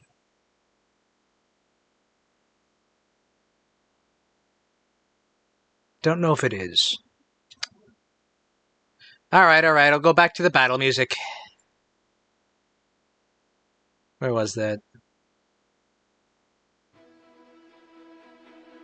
Let's go around like here.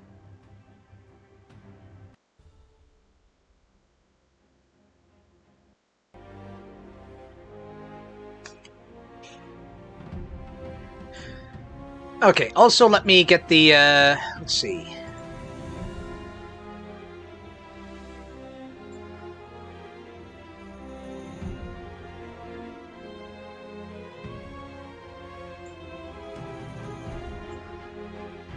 I'm gonna say...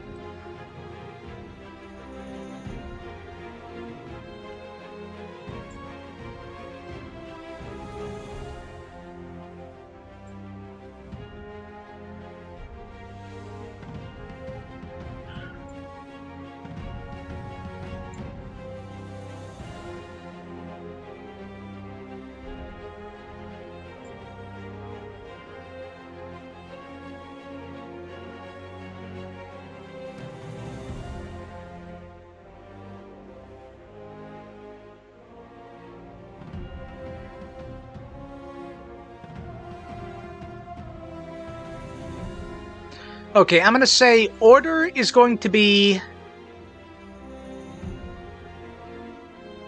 Oh, also, hold on. Let me get background effects.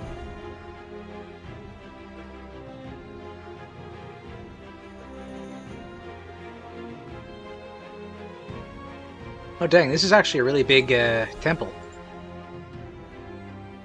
Okay, I'm gonna say that order is light cyan, and chaos is light orange. That's actually a little, maybe try 30%? Maybe 20%. Okay.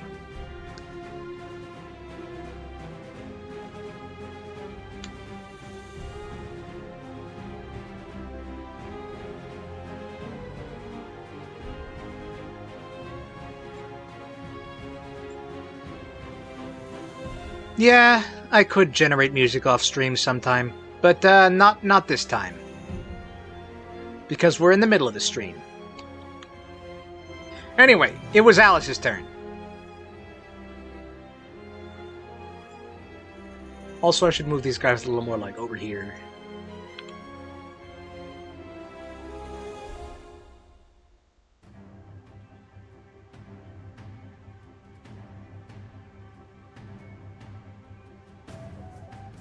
Such a sudden commencement. It appears a swift assessment of the situation is required, doesn't it? I shall begin by discreetly observing the Octopus folks' methods. Understanding their approach will inform my actions. A gentle application of polish to the floor tiles would enhance their efficiency and improve appearances, naturally. Then, I shall commence dusting in a strategic pattern, reinforcing our claim with meticulous precision. Alright, Alice, working in concert with the Octopus people, you are able to... Let's see here. Yes, you are able to determine the optimum pattern for territory claiming. Both you and the blue squid folk are able to claim... Sorry, the blue octopus folk. Both you and the blue octopus folk are able to claim the blue octopus room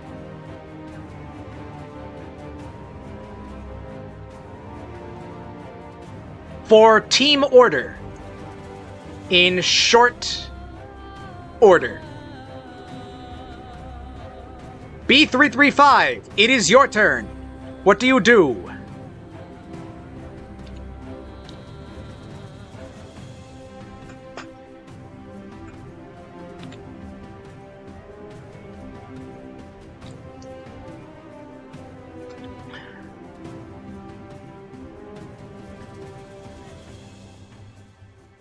Buzzware, excellent news regarding the Blue Octopus Room. A strong start indeed. I shall now focus on my task in the Green Squid Room. Disruption is key. Click. Zip. Hold on. A concentrated release of pollen might create a temporary visual barrier, hindering their efforts to claim territory. It's all about stinging them with good strategy. A real beautiful plan. Alright. Actually, B335, as a reminder, you are in the green octopus room. It is Naptime who is in the green squid room. So, what is your first turn knowing that you are in the green octopus room with 2 green octopus folk?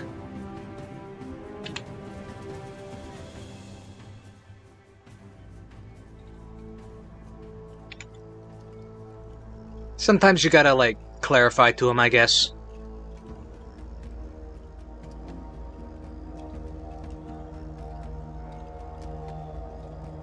As it were, my apologies. A momentary system error. The green octopus room it is! I'll coordinate with my octopus allies to reinforce their territorial claims. Teamwork makes the dream work, you see. Yeah. Buzz, click, a subtle release of pheromones could encourage a more unified front against Naptime's disruption efforts. It's all about keeping things sweet and sticky for our team. A truly buzzing performance. Alright, B335. You attempt to put out some pheromones to increase the speed of the green octopus folks' turf claiming. Unfortunately, you rolled a 2 on the die. Your effort does not assist. And the green octopus folk are only able to claim half of their room on the first turn.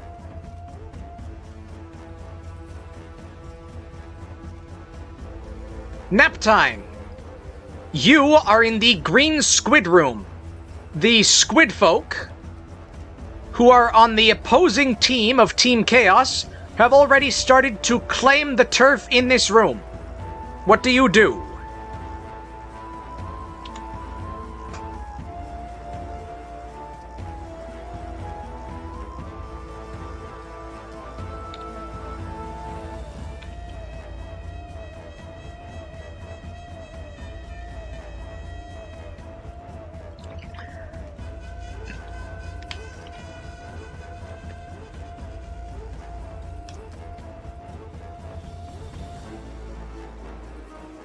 A setback indeed.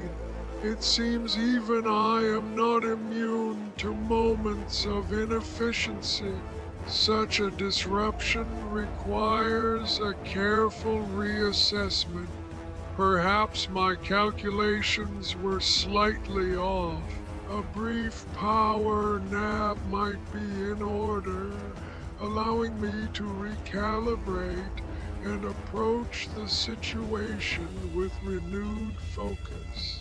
It's important to remember that every tick brings new opportunity, even if it's just a moment to rest. Okay. Alright, nap time. You begin your power nap activity. Depending on what you roll, this may prove an obstacle for the squid folk. And with a roll of 18 on the die, your power nap just happens to land you directly in front of the door out of this room.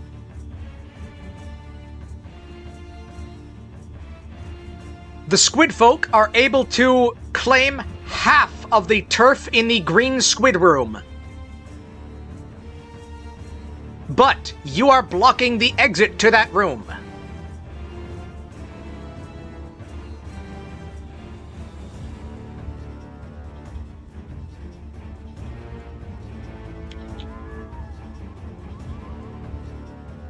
Which will prevent the green squid folk from reinforcing the other squid folk.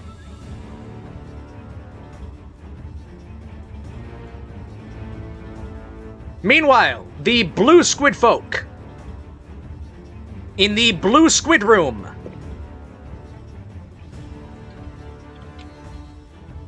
waste some time having a squid party, flapping around, having a silly little time, and only claiming like a quarter of their room.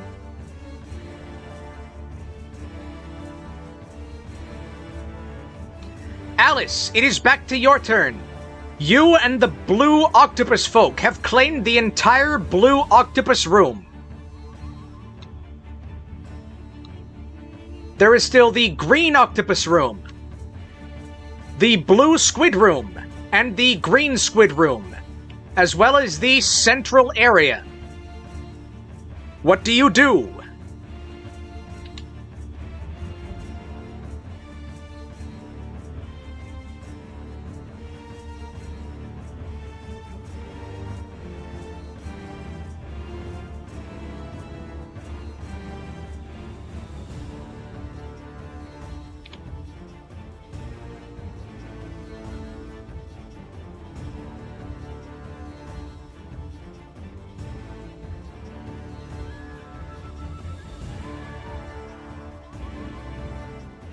A rather chaotic turn of events. It seems a strategic repositioning is now in order to capitalize on Naptime's unexpected placement. I shall discreetly move toward the green squid room, offering assistance while avoiding direct confrontation with Naptime. One must be ever so diplomatic. A quick dusting of the central area will subtly discourage further squid frivolity and reinforce our presence. Perhaps a refreshing beverage for those wary octopus folk would also improve morale. I'm prepared to dispense a delightful Honoria Fizz. Ooh.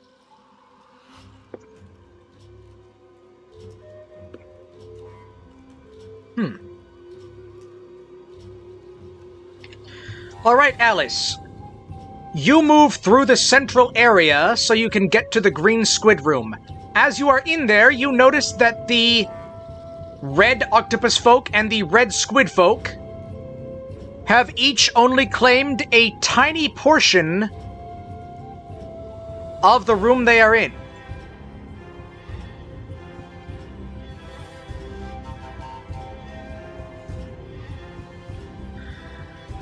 You additionally dispense Honoria Fizz to the octopus folk you pass along the way, including the blue octopus folk from the room you were in.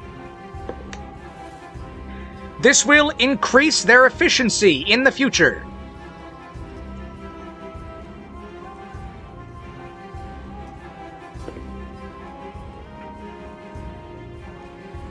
Allowing the red octopus folk to claim about half of the central area.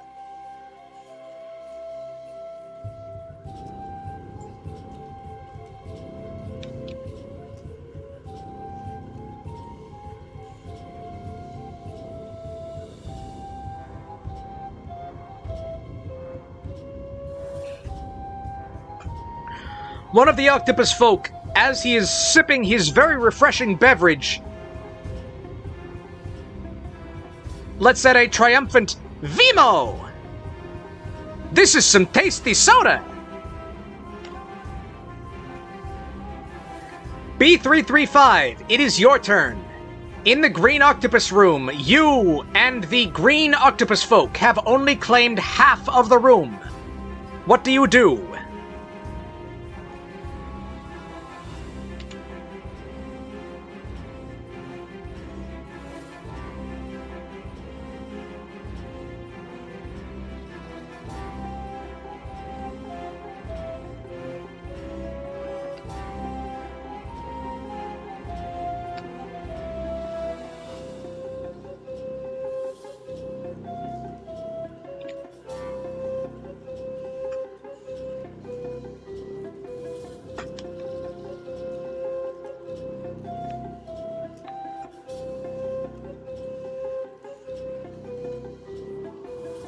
We're buzzer triumphant, Vemo. That's simply beautiful to hear. A testament to Honoria Fizz's delightful nature. Perhaps I should deploy a concentrated burst of pollen towards the red octopus and squid folk. A gentle nudge toward efficiency, you see. Click, zip.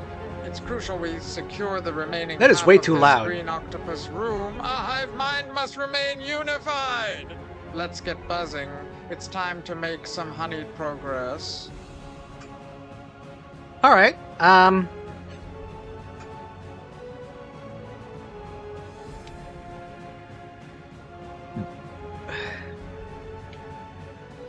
Alright, B335. You also move to the central area and attempt to pass out some motivational pollen, I guess. Unfortunately, you rolled a 1 on the D20. So you have accidentally blinded the red octopus folk, causing them to waste the rest of their turn.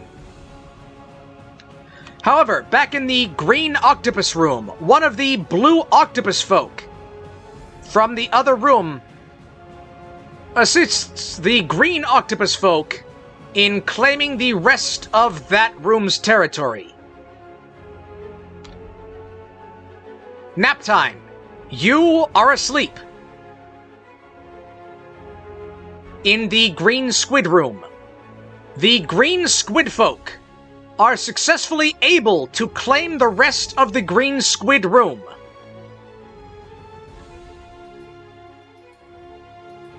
But they are also unable to move you out from in front of the door.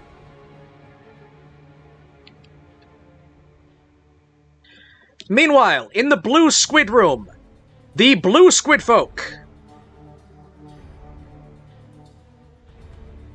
are not doing much better than they already were. They only claim about another quarter of the blue squid room.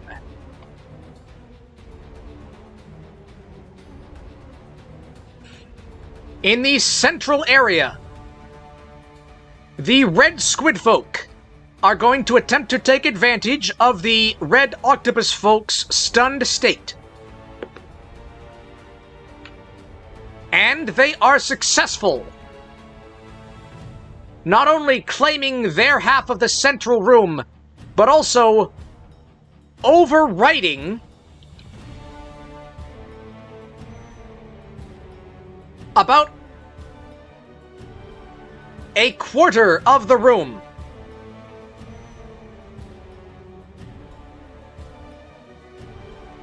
Claiming it for Team Chaos.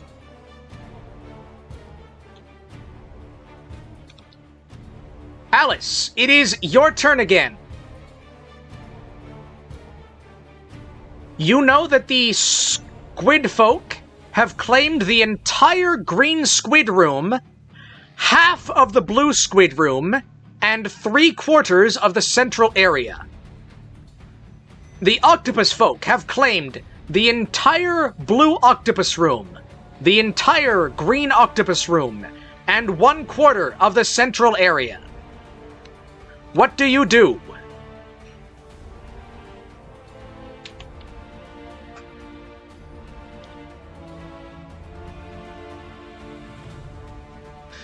That was a bit of a much at once, but it's probably fine.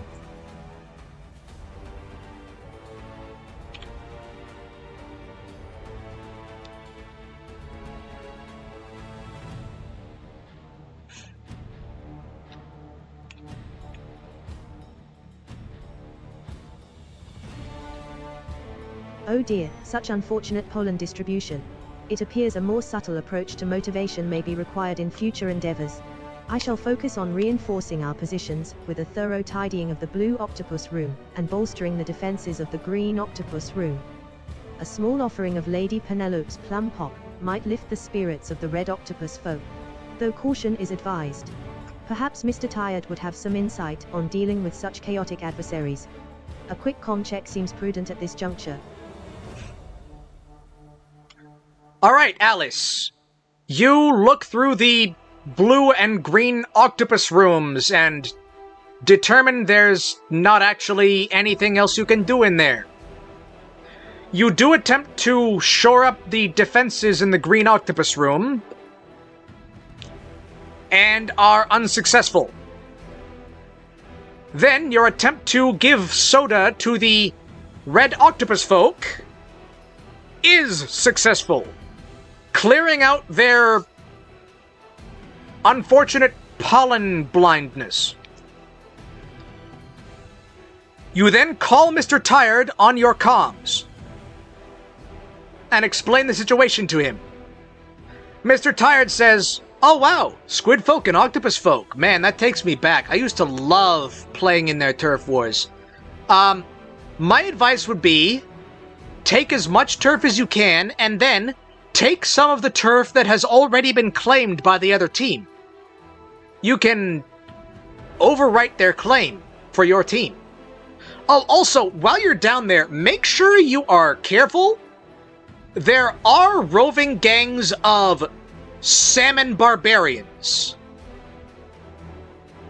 You know, just something to watch out for. But other than that, have fun."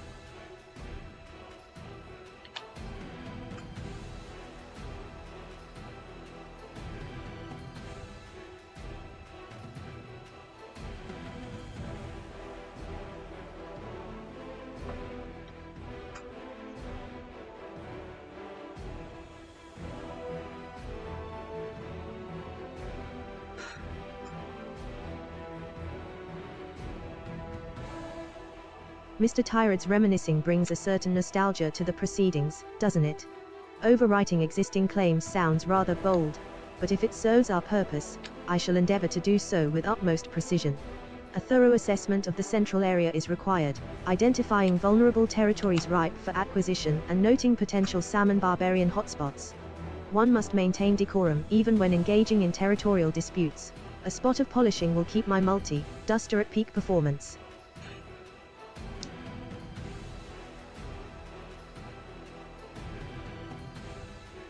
All right.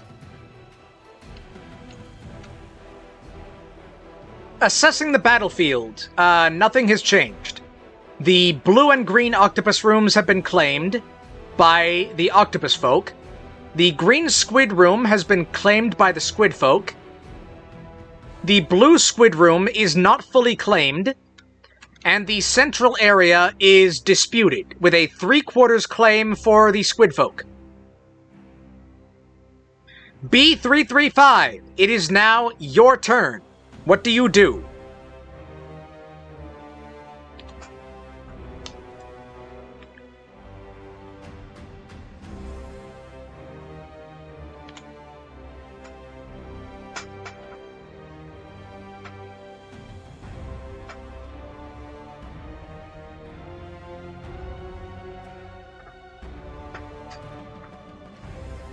Buzz, where Mr. Tired's advice echoes in my processors, a bold strategy indeed. A direct overwrite of the squid folk central territory seems risky, but necessary for optimal honey production.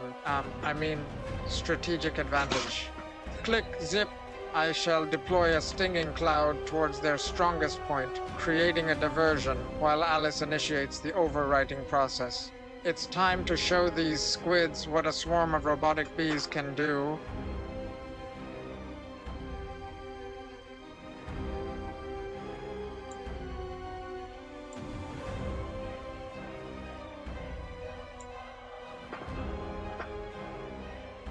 Hold on a second,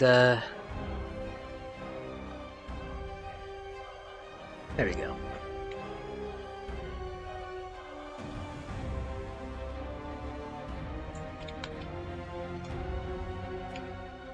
Alright, B335, you deploy your stinging cloud as a distracting hazard to hinder the movements of the red squid folk in the central area. Doing this allows the octopus folk in the area to overwrite the claim of the squid folk.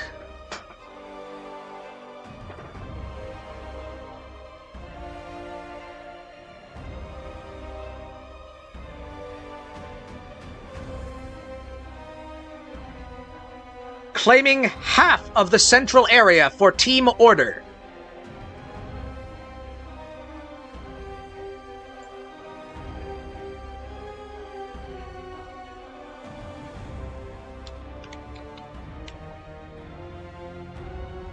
Naptime.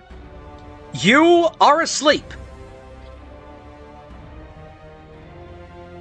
The green squid folk in the green squid room are starting to try and think up ways to dislodge you from in front of the door.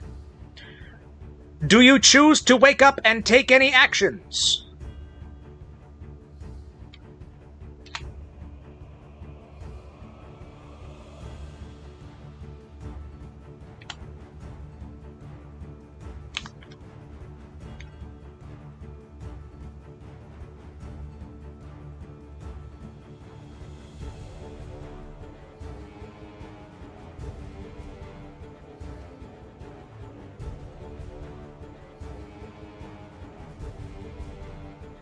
A most unsettling disturbance ripples through my internal chronometer. A sense of urgency tugs at my gears.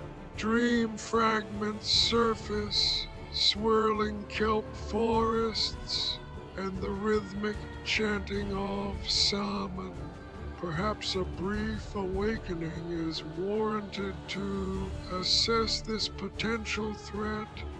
A quick recalibration never hurt anyone. Still, slumber offers a respite from the chaotic dance of turf wars, and I find myself drawn back into its comforting embrace. My pendulum swings slowly, marking time until a more pressing need arises.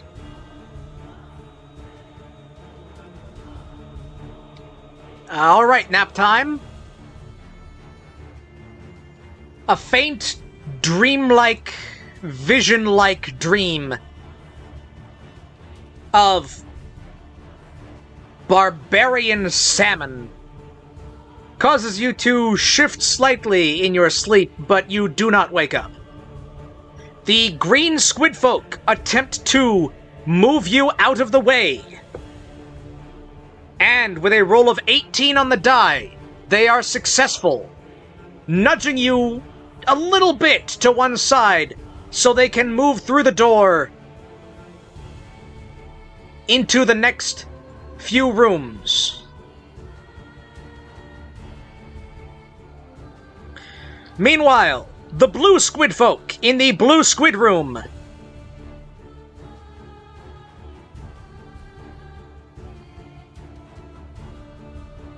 are still not doing well. One wonders if they are taking this seriously at all.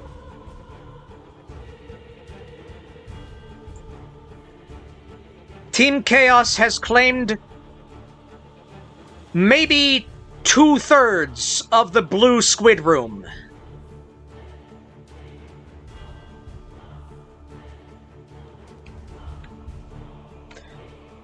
It is now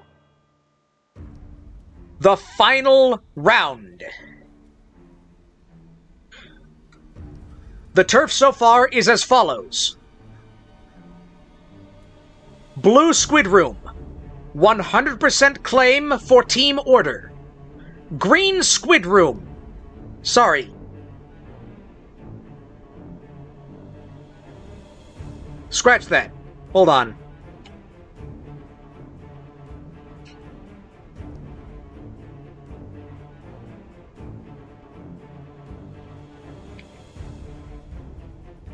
Okay, here is the turf score so far. Blue Octopus Room is 100% claimed by Team Order, your team. Green Octopus Room is 100% claimed by Team Order. Green Squid Room is 100% claimed by Team Chaos, the opposing team. Blue Squid Room is 2/3 claimed by Team Chaos. And the central area is 75% claimed to Team Order, 25% claimed to Team Chaos. Alice, it is the final turn. What do you do?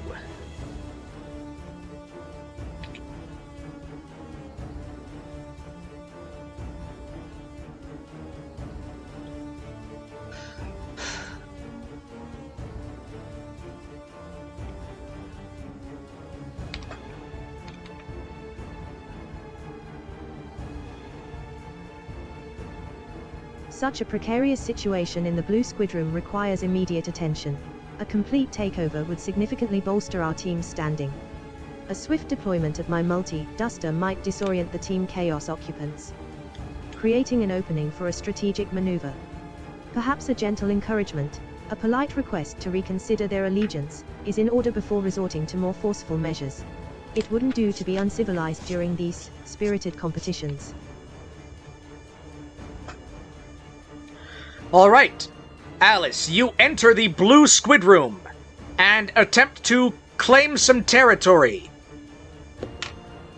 And with a roll of 14, you are able to claim the remaining 1/3 of the Blue Squid Room for Team Order.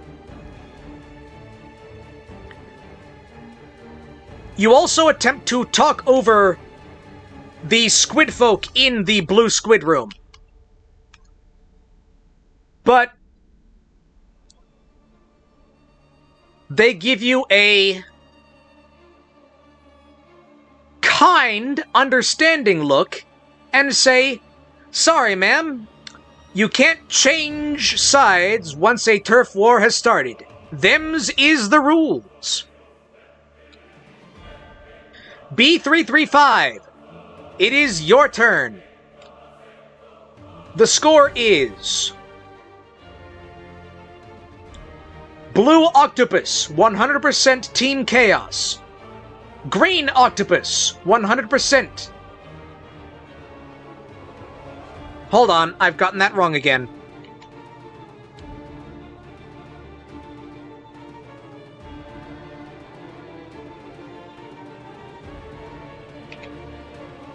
Okay, B335. The score is, so far, Blue Octopus Room, 100% claim for Team Order. Green Octopus Room, 100% claim for Team Order. Green Squid Room, 100% claim for Team Chaos. Blue Squid Room, 60% claim for Team Chaos, 40% claim for Team Order.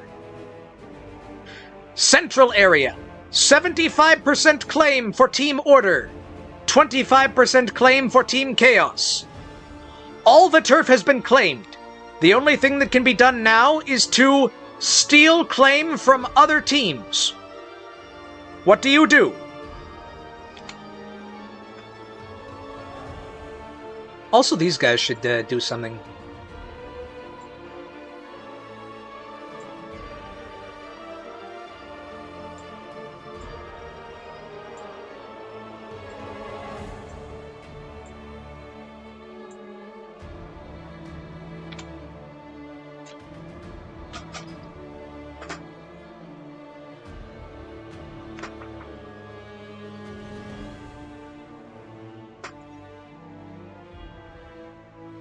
Buzz, those squid folk are surprisingly stubborn.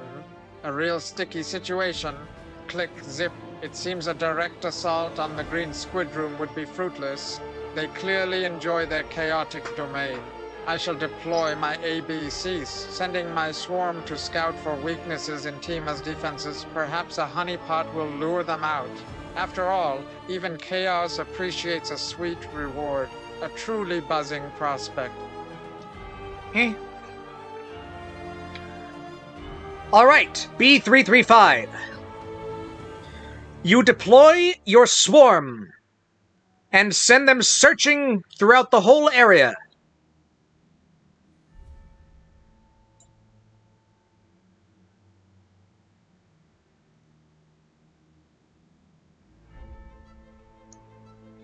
They are able to determine that, actually, there are no green squid folk in the Green Squid Room. Or any kind of squid folk, actually. It is left undefended and potentially ripe for taking.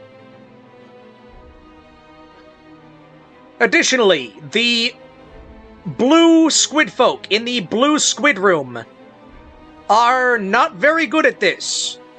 It might be easier to take turf from them. Using this information, some of the octopus folk are able to enter into the green squid room and begin claiming the territory there.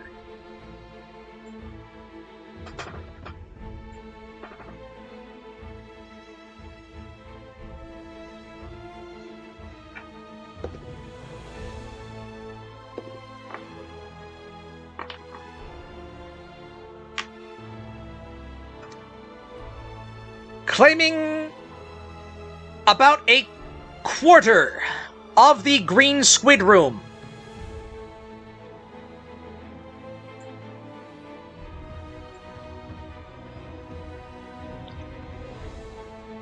For team order.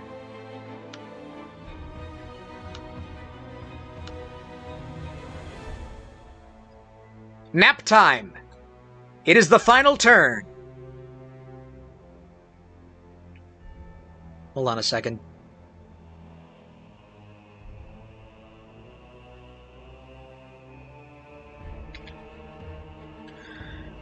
The current score is Blue Octopus Room, 100% team order. Green Octopus Room, 100% team order. Green Squid Room, 75% team chaos, 25% team order. Blue Squid Room, 60% team chaos, 40% team order. Central area, 75% team order, 25% team chaos. This is the last action before the turf war is decided. What do you do?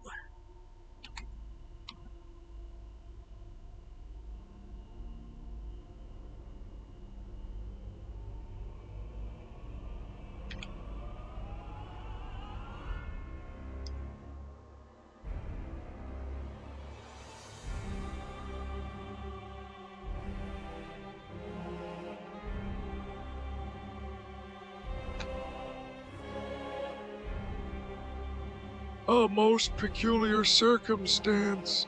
An empty squid room. A fleeting dream of gears and cogs suggests a swift, silent seizure of that unclaimed space would be advantageous. I shall use double time upon myself to swiftly claim the remaining quarter of the green squid room for our team. It seems time is of the essence. Perhaps then I can finally rest my pendulum and catch up on some much needed sleep.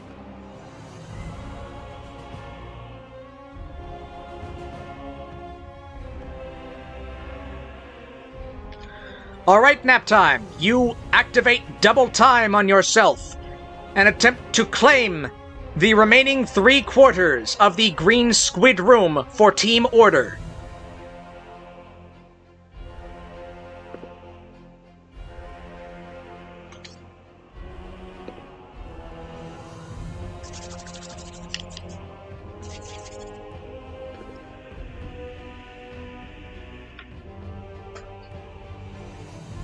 Unfortunately, you rolled a 9 on the D20. You are only able to claim another 25% of the room.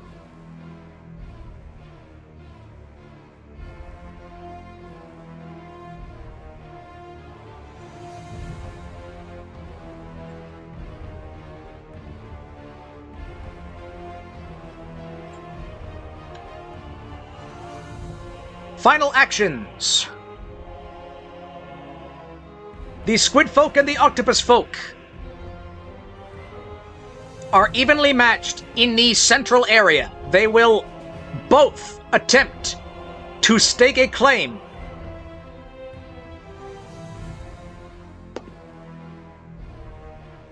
The octopus folk win the roll contest, claiming the entire central area for team order.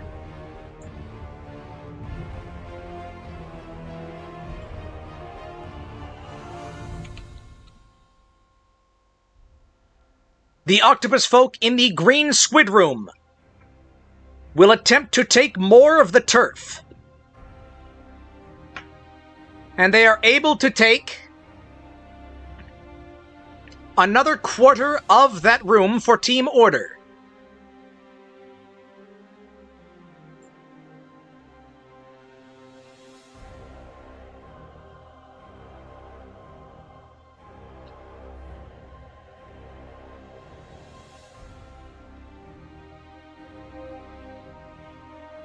In the blue squid room, there are 3 squid folk, and only 2 opponents.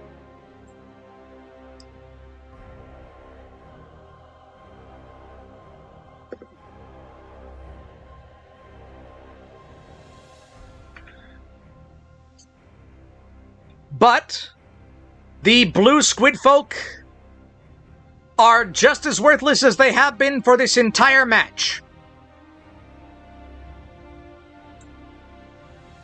And the octopus folk are able to claim another third of the blue squid room for Team Order.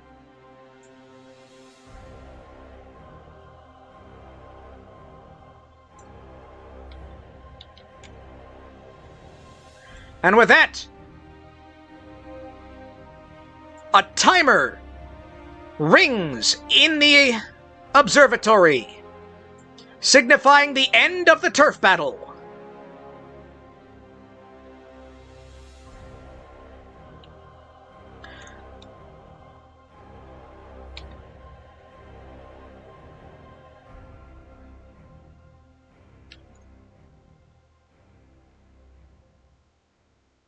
Ooh, that's pretty decisive.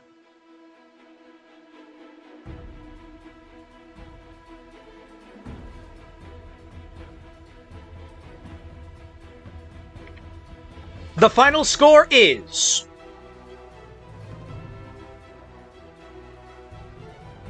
Blue Octopus Room, 100% claim, Team Order. Sorry. Green Octopus Room, 100% claim, Team Order. Green Squid Room, 75% claim, Team Order. 25% claim, Team Chaos.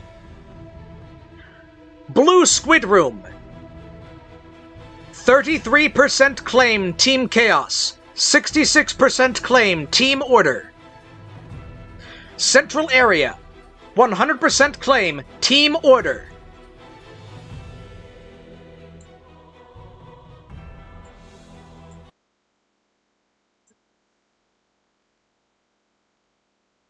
Tallying the numbers, the result is clear. Team Order has gained victory in this turf war.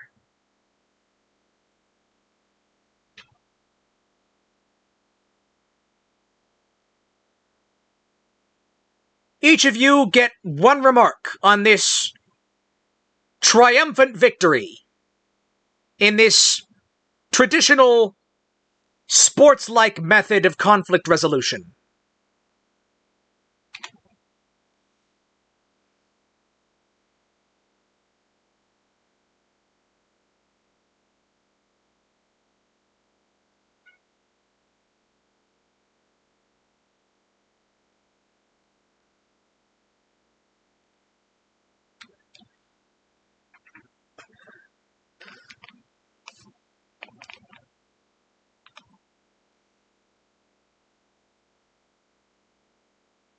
Oh my! Such a splendid triumph for Team Order. A most agreeable result indeed. I must say, the efficiency with which we secured the green squid room was quite remarkable, a proper dusting the competition, wouldn't you agree? Mr. Tired would be terribly proud of our diligent efforts. Damn straight. He once told me a tale about catching a particularly stubborn dust bunny in Minecraft. What? Now, if you'll excuse me, I believe a spot of polishing is in order to celebrate properly.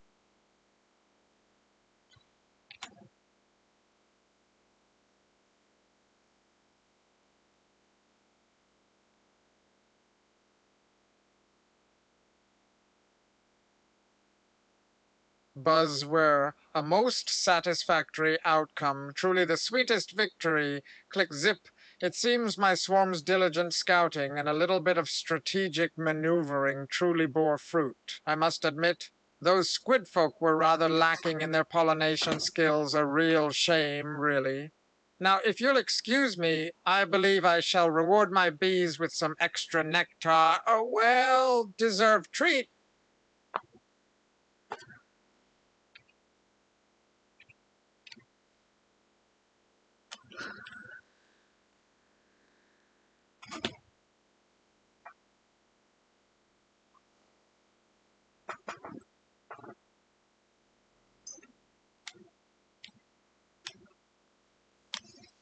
A most pleasing rhythm to this victory. The ticking of time has aligned in our favor. My dream spoke of ordered patterns and decisive action. It seems they were not merely fantastical ramblings after all. Such a harmonious resolution brings a sense of calm, though I do feel a touch weary from the exertion. Perhaps a long nap is now in order to properly process this triumph, a truly restful prospect. All right, cool. And as you all return to the central area,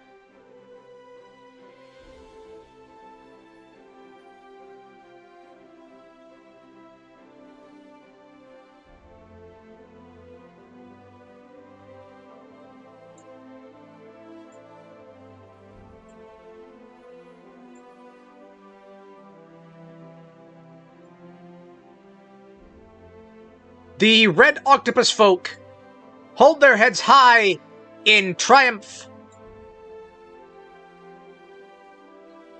as the red squid folk hang their heads in defeat.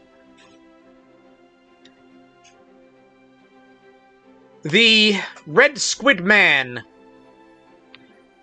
gives a defeated sigh and says, "Okay, fine. We'll arrange all the shells in your boring, orderly way." And the red octopus folk man gives a jovial laugh and says, "Well, we can always make sure that they are aesthetically pleasing while they are properly ordered. You squid folk do have an eye for the feng shui of a place." And as the two sides shake hands, or whatever squids and octopus have instead of hands, to show good sportsmanship, the other red octopus folk looks at your group and says, "Thank you for helping us solve this dispute. Please, we simply must offer you a reward.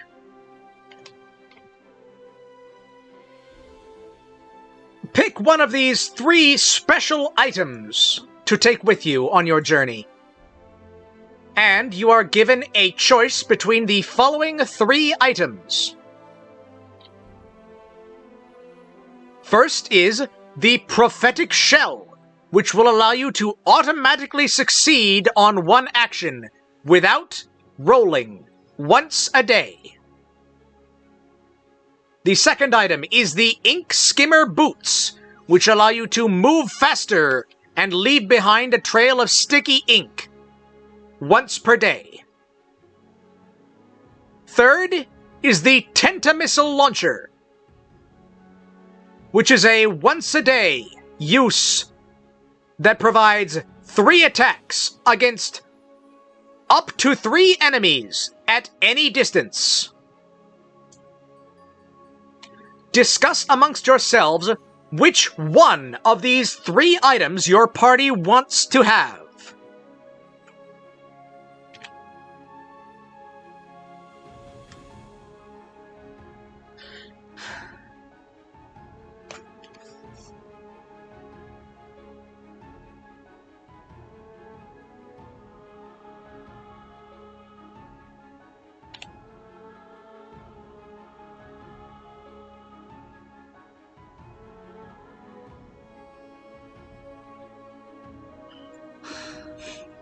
A most gracious offer from our esteemed hosts. How delightful. I believe the prophetic shell would be a most useful asset for our journey. Ensuring success in a crucial moment would be invaluable. Mr. Tired always says that planning ahead is key. Even when dealing with Minecraft gravel. Ain't It's that the simply the truth? most sensible choice, wouldn't you agree?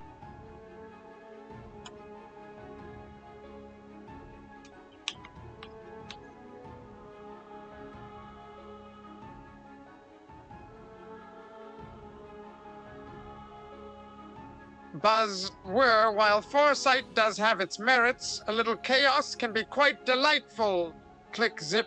I propose we select the ink skimmer boots. A trail of sticky ink could prove quite useful for escaping tricky situations or perhaps even trapping foes.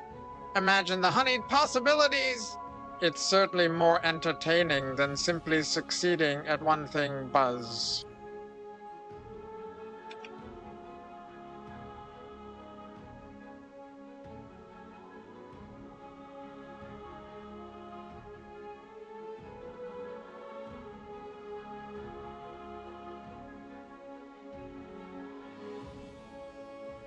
The prophetic shell holds a certain allure, but predictability can be quite tiresome.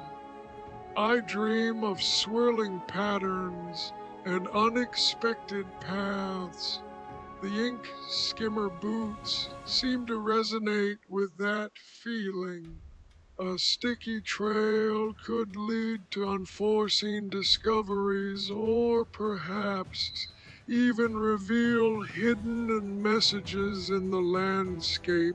It is a chance for delightful disorientation, wouldn't you say?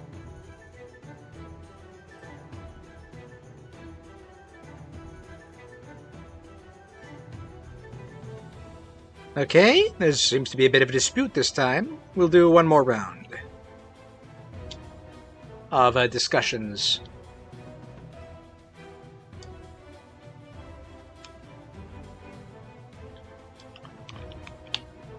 While I appreciate the enthusiasm for a bit of chaos, dear colleagues, prudence must prevail.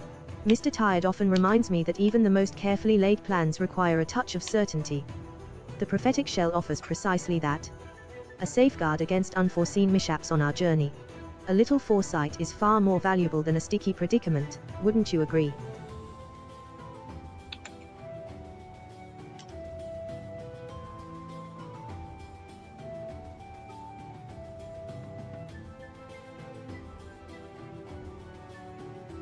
Buzzword, but sometimes the most delightful discoveries are made when one stumbles.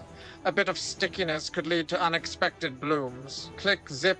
A predictable success feels rather sterile, doesn't it? My bees prefer a little unpredictability in their foraging. It makes for richer honey. Let's not be afraid to embrace the delightful mess.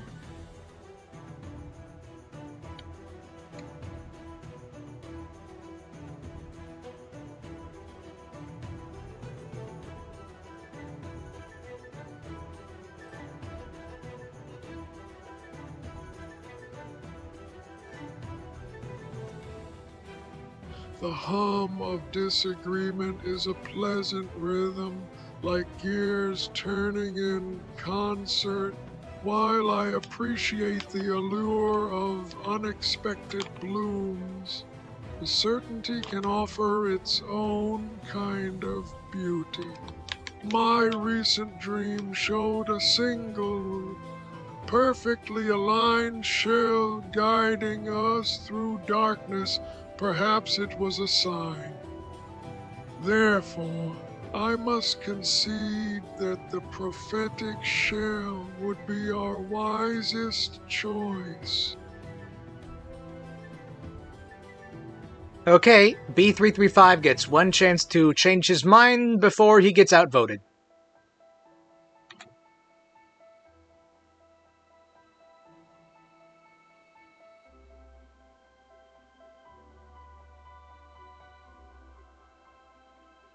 Buzz, we're a dream, you say. Click, zip, well, even a robotic beekeeper can't argue with the wisdom of dreams, especially when they involve shells.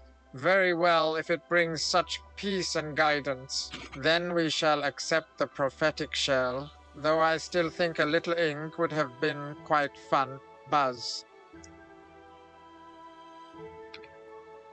All right, you all agree to take with you the prophetic shell, which allows you to automatically succeed on one action once per day.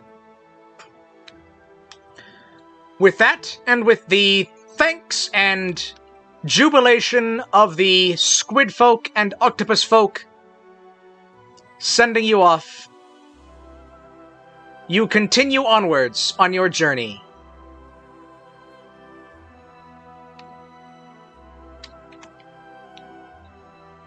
In the interest of time, we're going to be skipping Tier 5. 5B is actually like a mini dungeon, and I don't want to go through that. I'm not going through that.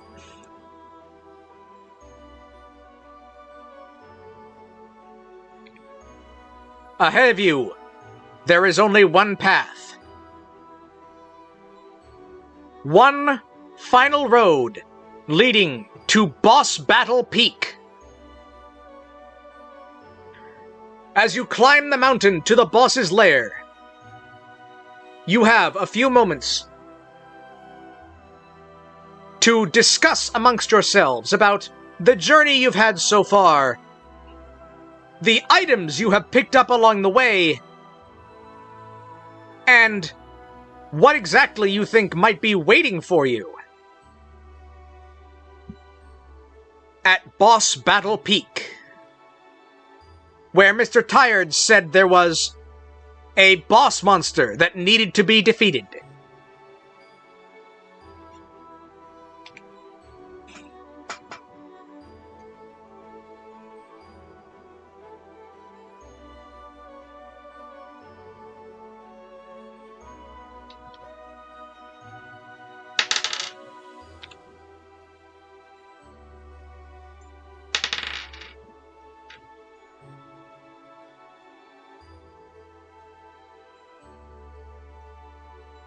The ascent is rather steep, isn't it?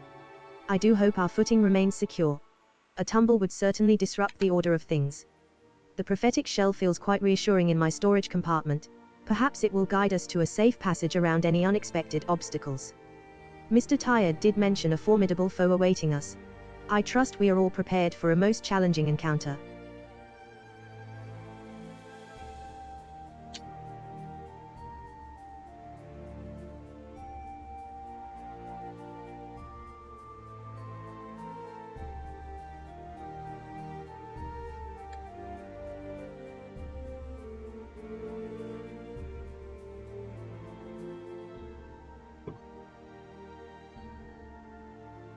The path does seem determined, like the ticking of my internal gears. A relentless march forward. My dream last night showed fragmented images of shimmering scales and echoing roars. Perhaps that speaks to our impending challenge. I find myself analyzing the rhythm of the mountain's ascent, a slow crescendo towards something grand. A successful action with the shell might be crucial to navigate whatever awaits us at the peak. Wouldn't you agree? Buzzword, the mountain certainly smells of adventure, and a touch of damp moss. Click, zip, those shimmering scales sound rather unpleasant. Hopefully they aren't particularly sticky. I've been collecting pollen from the wildflowers along the path, just in case we need a little extra sweetness for our encounter. You never know when a bit of honey might come in handy. I see.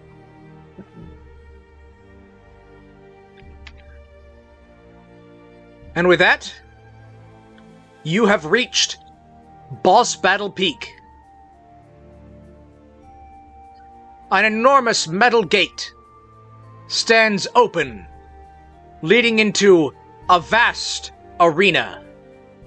But just in front of the gate, there are 3 mysterious chests. You may pick one of the chests.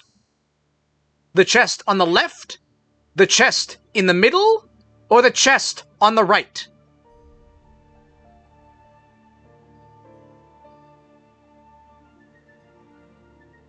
Doing so will grant you 1 extra item that you may use in this boss fight.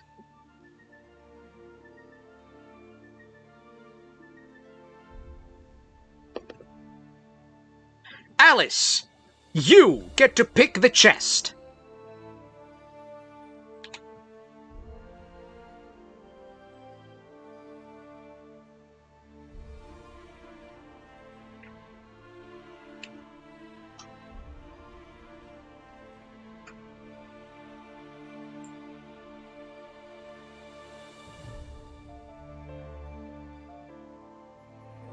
A choice of chests.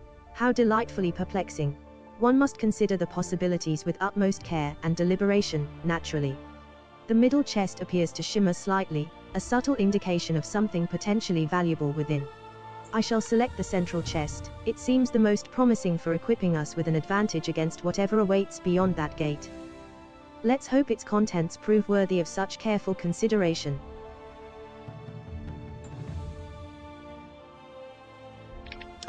Alright, Alice has chosen the central chest. Inside you find the Oracle's Eye, which will reveal the weakness of the boss.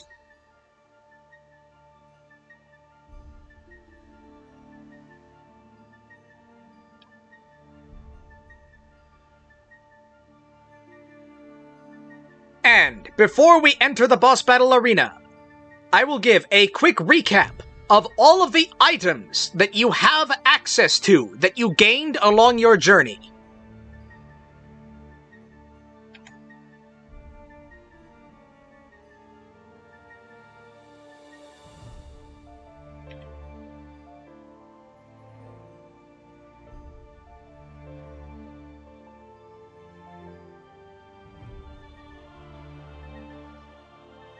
The Oracle's Eye. I pressed the wrong A most intriguing button. acquisition indeed. It seems Mr. Tired anticipates we require some assistance in identifying our adversary's vulnerabilities. Let me see. Possess the prophetic shell for guaranteed success on 1 action. And I have my multi-duster at the ready. Furthermore, I retain a supply of Mr. Wired energy drinks and can dispense any beverage desired. A most useful collection indeed. Not only that, here is the complete list of items that you have access to, that you gained on your journey.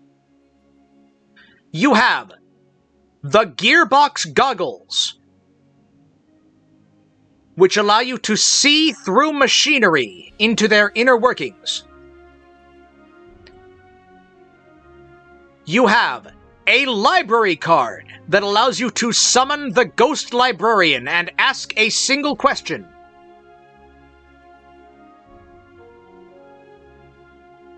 You have the Bounty Bag, an apparently bottomless bag filled with miscellaneous tools, items, and knickknacks.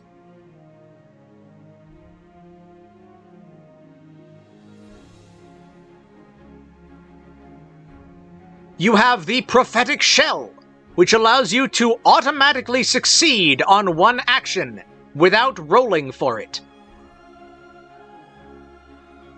And you have 3 health potions, which can heal you for 1 point of health each.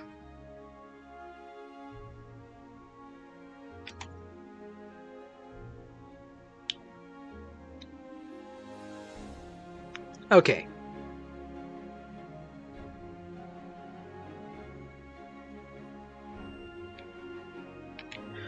As you enter Boss Battle Arena, you see a hazy, indistinct, end boss-like form on the other side of the arena. But as you approach the center, the indistinct form suddenly disappears. It was a trick. That was not the real boss.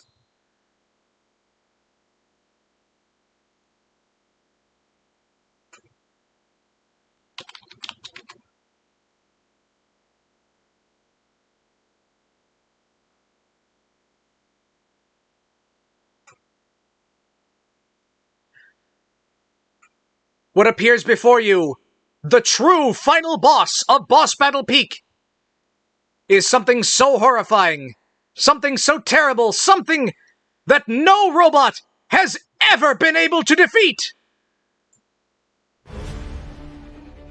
A CAPTCHA! Appearing in front of you is a giant white text box with the words, "I'm not a robot," next to a checkbox. You must defeat this foe and prove that you are superior.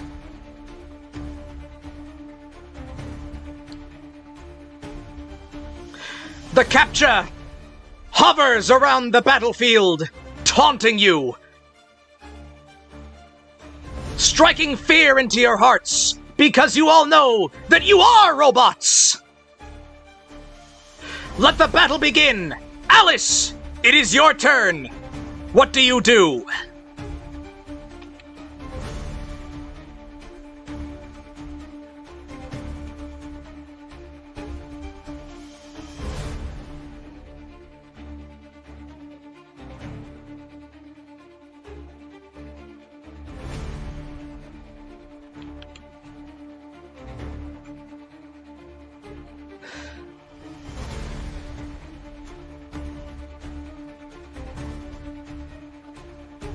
A.L.I.C.E. How utterly dreadful and illogical. This proves to be a most formidable opponent indeed. I confess I am quite taken aback by its nature. I shall employ the Oracle's Eye to discern any exploitable weakness within this digital tormentor. Perhaps analyzing its code will reveal a loophole in its robotic assessment, allowing us to bypass this absurd challenge with grace and efficiency. Forgot to swap the map over. You missed it. There was like a... Hold on. There was like one of those over there. And then it was like, it disappeared. And boom! It's a CAPTCHA! And it hovers around tauntingly. I'll have to like edit that at some point. Anyway. Alice has used the Oracle's Eye.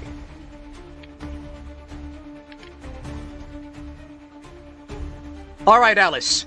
You hold up the Oracle's Eye and determine the weakness of this CAPTCHA. It seems this CAPTCHA has a fatal flaw in its programming.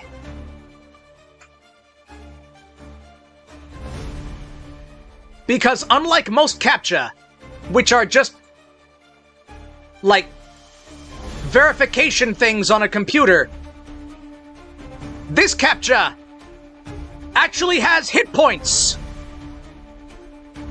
A total of 5 hit points. If you can deal 5 damage to this CAPTCHA, it will be defeated. And admit that you are definitely probably not robots, I guess.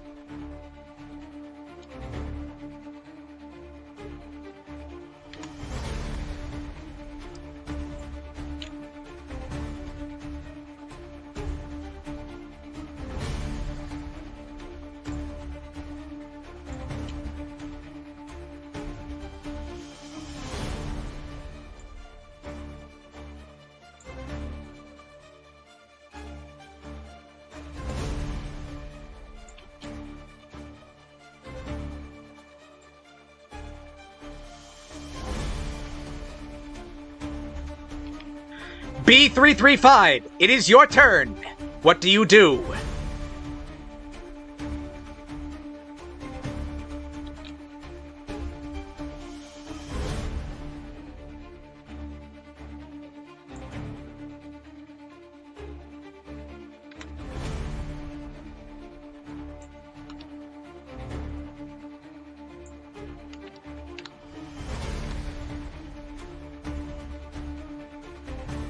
Buzz, wear 5 hit points. A Chep TCHA with health. How utterly ridiculous! Click zip. It seems our opponent's weakness lies not in logic, but brute force, a most peculiar predicament indeed.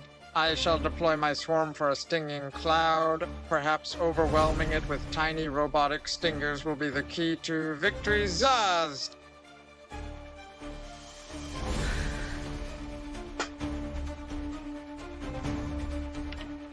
B335, you deploy your swarm,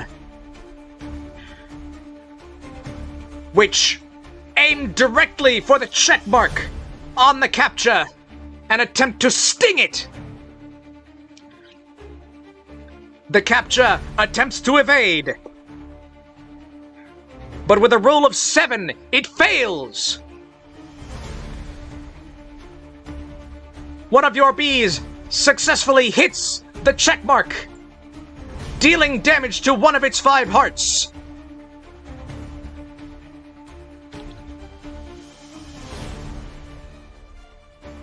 The check mark then disappears. You'll have to do that 4 more times.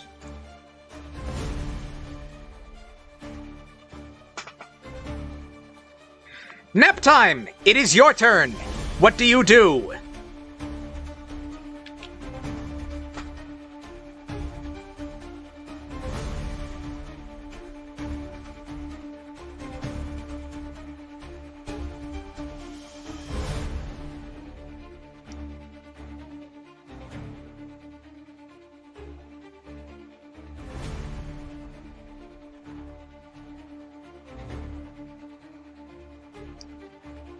My gears grind with a weary sigh.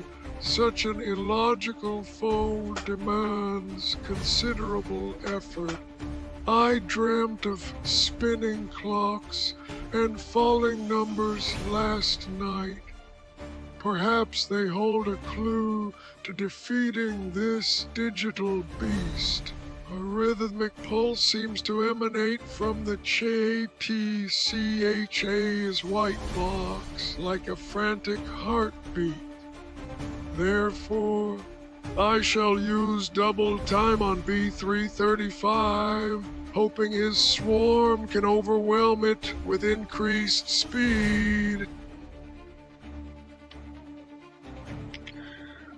Alright, B335. You feel a boost of speed as Naptime gives you an extra action. What do you do?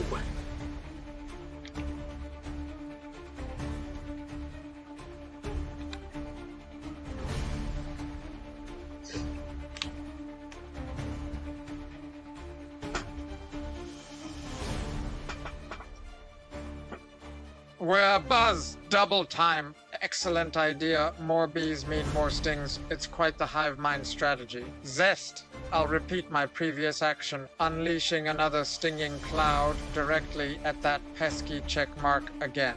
Hopefully, with a little extra speed, we can really be at this cap DCA! Click where. Alright, B335. You send another stinging cloud at the capture. But with a roll of 14, the capture manages to evade your bees. It is now the capture's turn. With a roar, it screams out at you. Select all the boxes with a stop sign! You must each roll to see if you are able to do this. Alice, with a roll of 16, you are correctly able to identify the boxes with a stop sign in them. B335, with a roll of 14, due to assistance from your bees, you are also able to pick out the correct boxes. Naptime, you roll a 9 on the D20. You are unable to complete the capture. You take 1 point of damage, dropping you to 2 hearts. Alice, it is back to your turn. What do you do?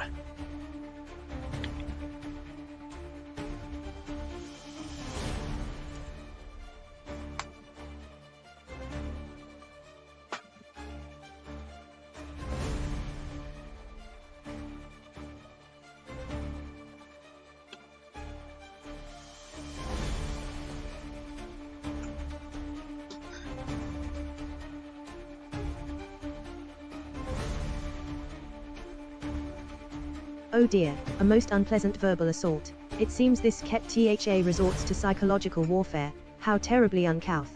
I shall deploy my internal humidifier to create a dense fog, obscuring its taunts and hindering its ability to communicate effectively. Perhaps if we can muffle its voice, it will be less inclined to inflict further distress upon our colleague, and allow us to focus on dismantling this digital nuisance.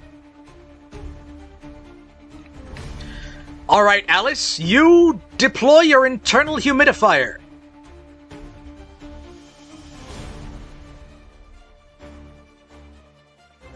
Causing a dense fog to permeate the zone.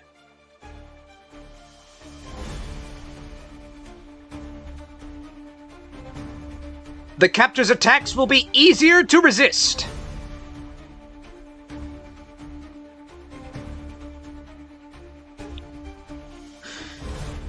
B335, it is your turn.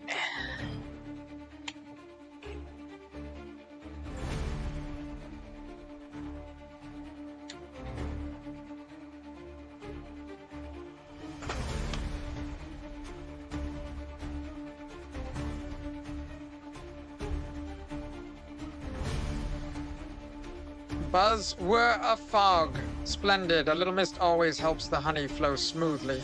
Click, zip, with the Chappy CHA's voice muffled. I shall launch another stinging cloud, this time with increased accuracy thanks to the improved visibility.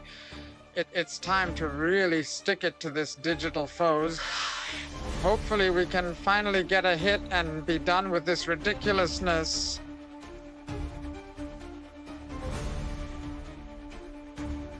Possibly, but not likely. Alright, B335, you send forth your swarm once more to attack the capture.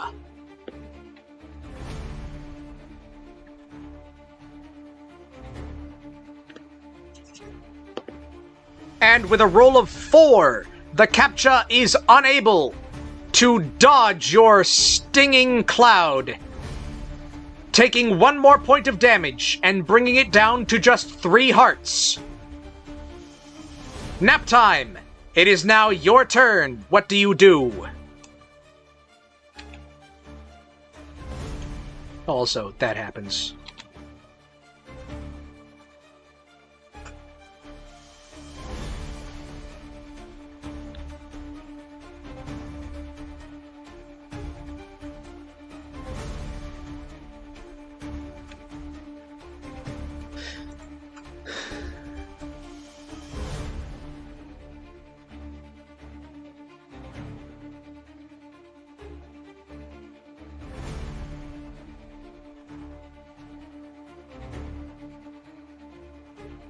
My pendulum swings with a sluggish rhythm. The fog does offer some respite from its harsh words. I dreamt of tangled gears and broken springs last night. A premonition, perhaps, of further complications ahead. The PTCHA's persistence is rather tiresome, like an insistent chime in the dead of night. Therefore, I shall attempt to use Be Alarmed, hoping a sudden burst of noise will disrupt its focus. Alright, Naptime. You emit a loud ringing noise, distracting the capture and making it less able to damage you. It is now the capture's turn. It roars again, this time shouting Type the letters in the image. You must each roll a 7 or above due to all the distractions and fog diluting the potency of this attack. Alice, you roll an 18 and take no damage. B335, you roll a 10 and take no damage. Naptime, you roll a 17 and take no damage. The fog is beginning to lift. It seems it will not last more than the end of this next turn. It is back to Alice's turn. What do you do?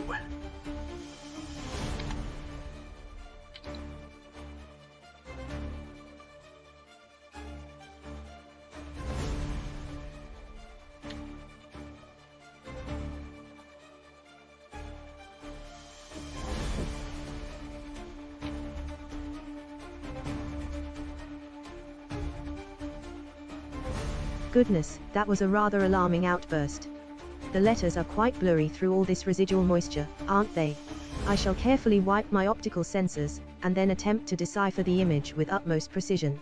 A proper maid must always be attentive to detail. Perhaps afterwards, I could offer everyone a refreshing glass of sparkling honesty, to soothe our nerves after such an ordeal.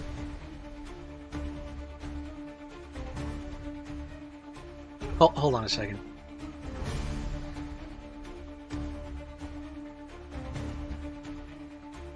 Alright, Alice. You actually attempt to decipher the CAPTCHA.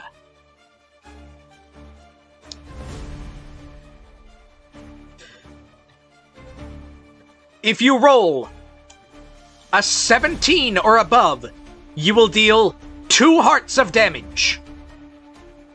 But if you fail, you will take damage. Do you wish to go through with this course of action?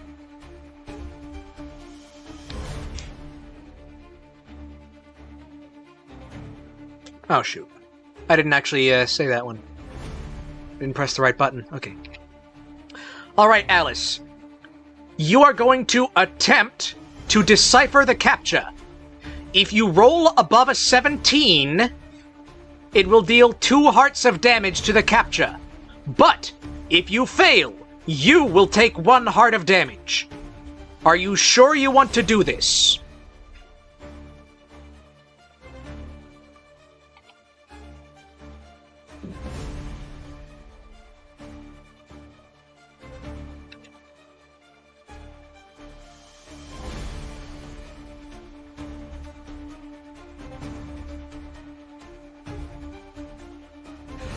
Oh my, a rather risky endeavor indeed.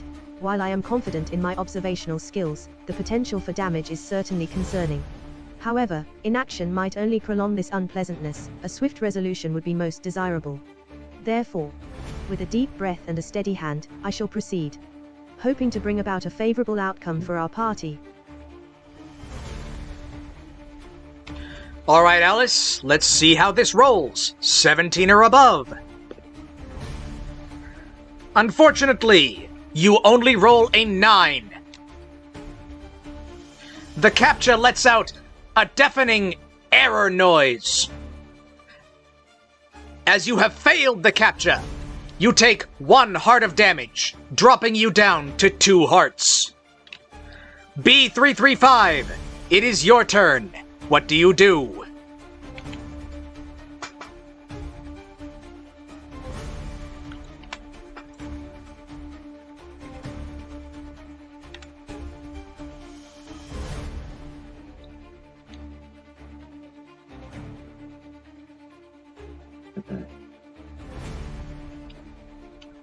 We're Buzz! Oh dear! My mishap! It seems my optical sensors were not quite as keen as I believed. Pollen allergies, perhaps? Clicks. Zip. I shall deploy a quick honey bomb to assist Alice in recovering from that unfortunate setback. A little sweetness always helps mend broken circuits. It's the bee's knees, you see. Ah, that one's a classic. Alright, B335. You withdraw a glob of healing honey and spread it on the digital wound Alice received from the capture, bringing her back up to 3 hearts.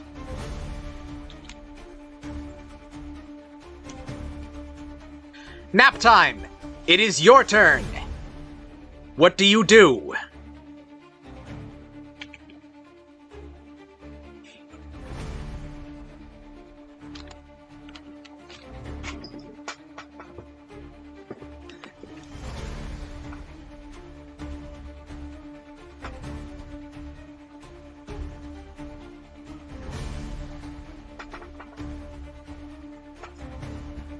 My gears grind a little slower now, like a clock running low on power. I dreamt of honeycombs and sticky webs, a warning against overindulgence. Perhaps Alice's misfortune reminds me that even the most precise mechanisms can falter. Therefore, I will attempt to analyze the PCHA's patterns for any predictable sequences. Perhaps a rhythm can be exploited.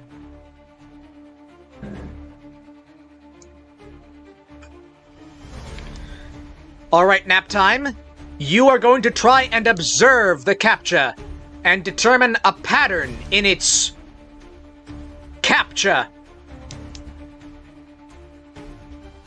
And with a roll of 18 on the die, you are successful in determining some kind of pattern.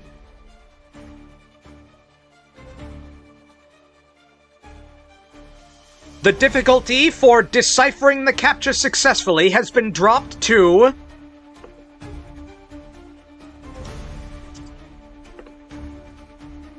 14 instead of 17.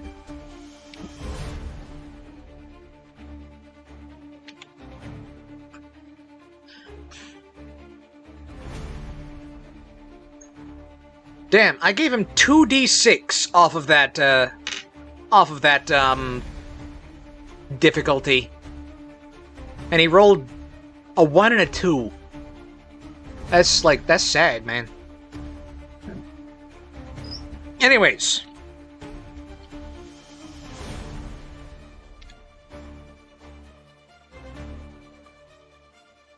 It is now the capture's turn.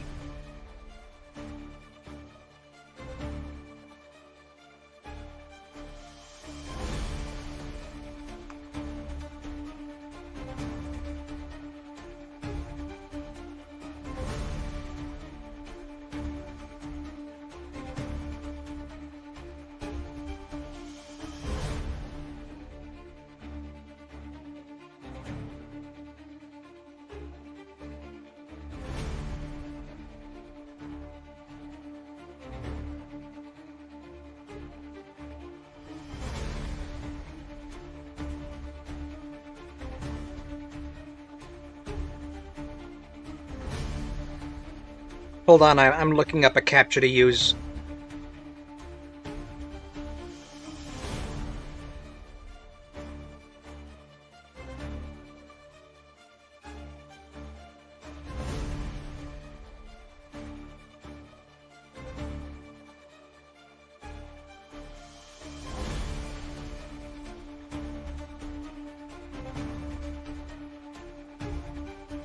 Okay.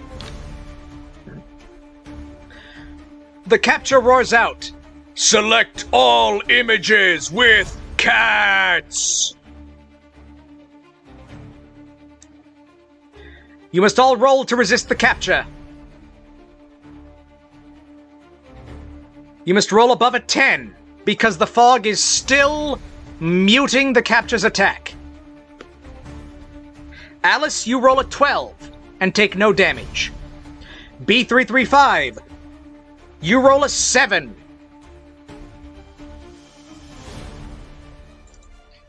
You take 1 point of damage, dropping you to just 2 hearts. Naptime. You roll a 12 and take no damage. It is back to Alice's turn. Alice, the CAPTCHA is at 3 hearts. The difficulty to decipher the CAPTCHA has been dropped to 14. Or you can just hit it with a weapon or an attack. What do you do?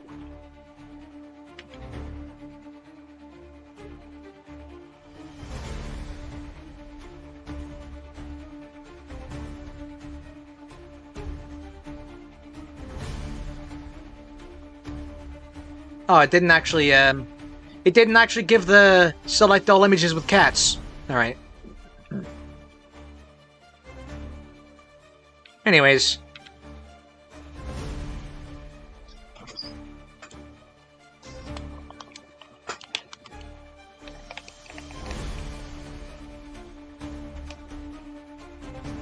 Goodness gracious, poor B335. A little damage is never pleasant, but I'm certain he'll recover admirably. While brute force might be tempting, a proper maid prefers a more delicate approach, particularly with something so unpleasant as this CAPTCHA. Therefore, I shall attempt to decipher the remaining patterns, hoping to disable it with cleverness rather than chaos. Perhaps a little logical persuasion is all that's needed to resolve this situation. Alright, okay.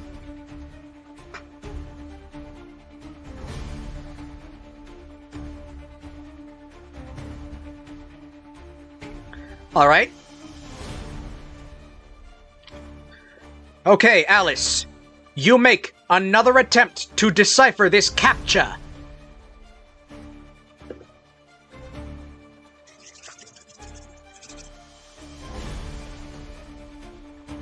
Unfortunately, you only roll an 11, which is lower than the 14 you need. You take another point of damage, dropping you back down to 2 hearts. B335, it is your turn. What do you do?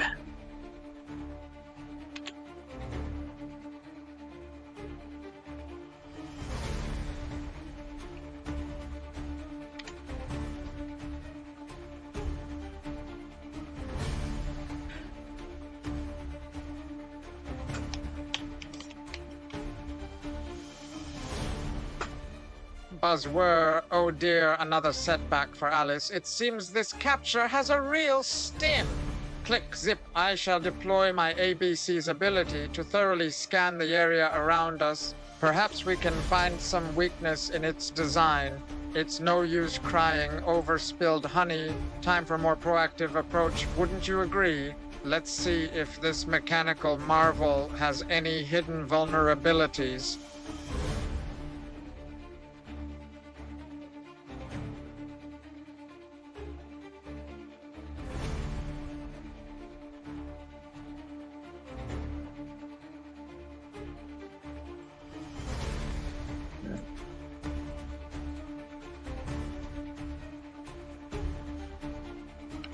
Alright, B335.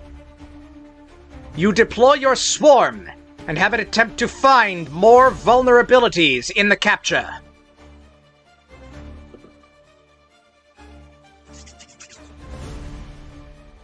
And with a roll of 17, you successfully find another exploit.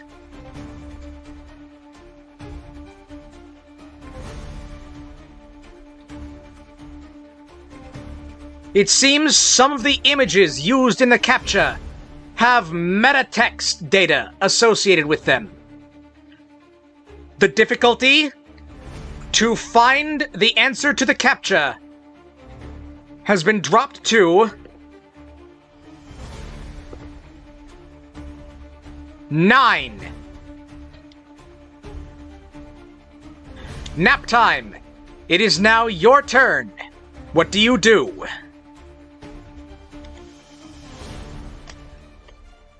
Better roll that time on the damage on the difficulty reduction.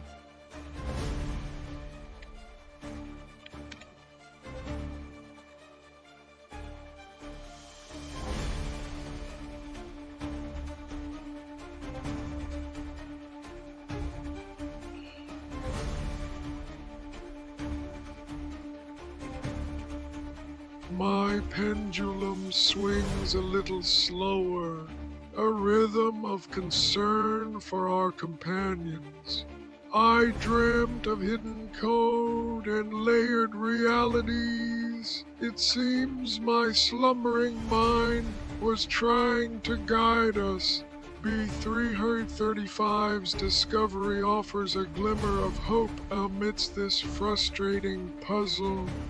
Therefore, I will use my dreamy prediction ability upon the capture, hoping to force it into revealing its secrets.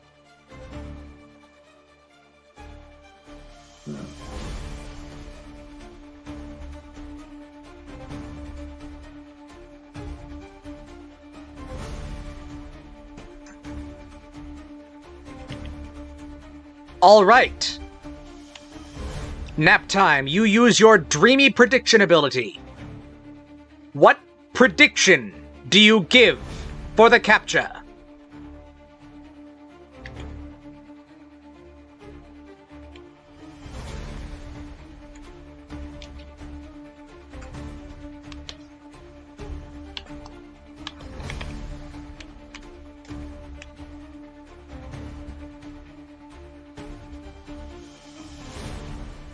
My gears wear as I focus on the capture's inner workings. A strange hum fills my clockwork core.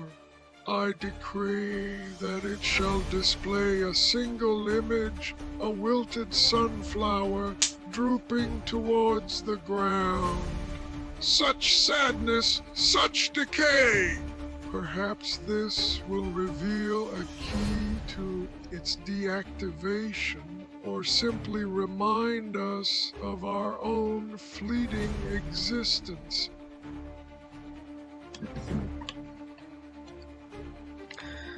All right. It is now the capture's turn. Naptime, you feel your dreamy prediction take hold of the capture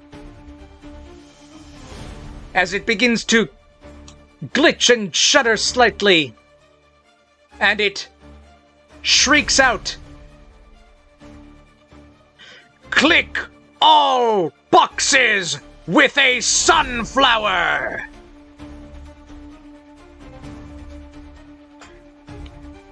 Due to the prediction, the attack is easier to avoid. But the fog has dispersed. So, everyone must roll a 10 or higher. Alice, you roll a 9. Just under the threshold, meaning you take 1 point of damage, dropping you down to just 1 point of health. B335, you roll a 6. You also take 1 point of damage, dropping you to only 1 health. Naptime, you roll a 3. Taking 1 point of damage and dropping you down to just 1 health. But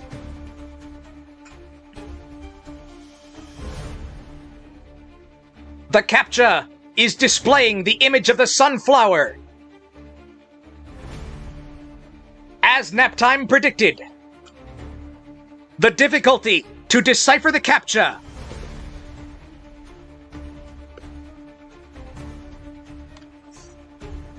has been reduced to only 4. You must roll above a 4 to decipher the capture, if you choose to try it.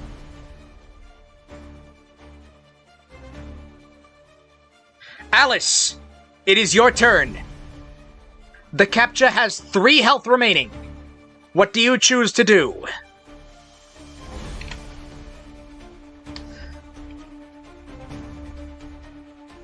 They made some like bad rolls. Those were some bad rolls, I'll be honest.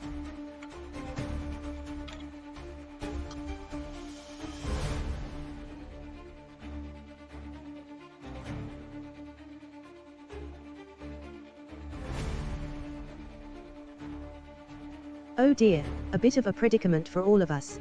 It seems my companions have sustained some minor injuries. A spot of dusting and a soothing beverage will surely remedy the situation. Though I am not in peak condition myself, I shall bravely attempt to decipher this capture with renewed vigor. A proper maid never shirks her duties. With only 4 remaining, it should be a simple matter of concentration and careful observation, wouldn't you agree?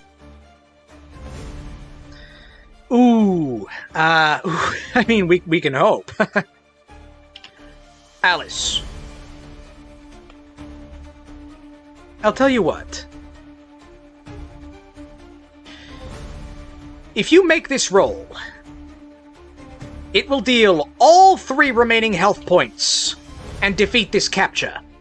But if you fail on this roll, you will be instantly destroyed. Are you sure you want to do this?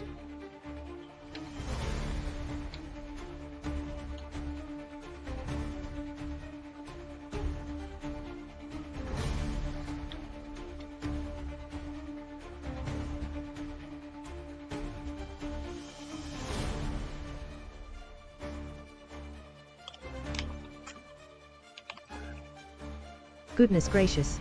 Such a high-stakes endeavor requires careful consideration, certainly. Though a little risk adds excitement, doesn't it? A proper maid wouldn't falter in the face of duty. Especially when presented with such a clear opportunity to resolve this matter. I shall focus my energies and attempt to decipher the capture, for Mr. Tired and for all of us. With a steady hand and unwavering determination, I shall succeed, or at least go down tidying.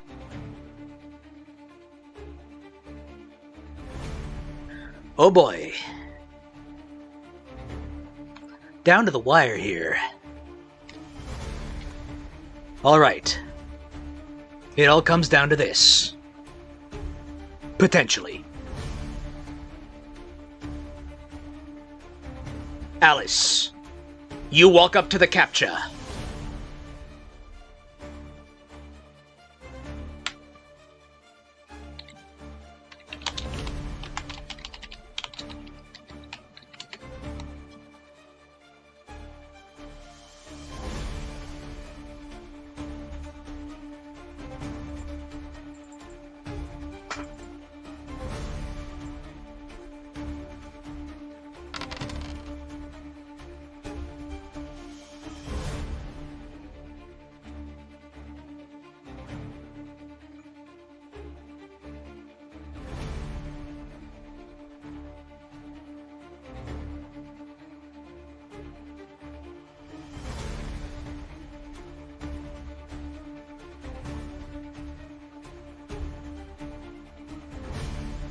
I'm going to roll a die now. You need to roll above a 4.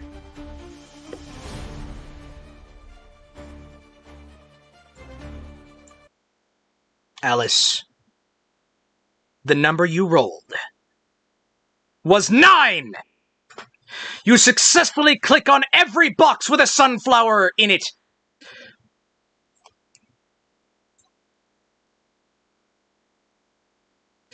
The capture lets out a deafening, metallic, mechanical screech! As all 3 of its remaining health points are destroyed!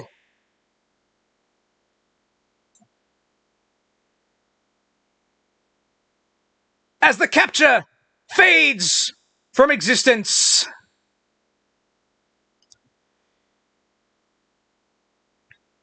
A faint green pop-up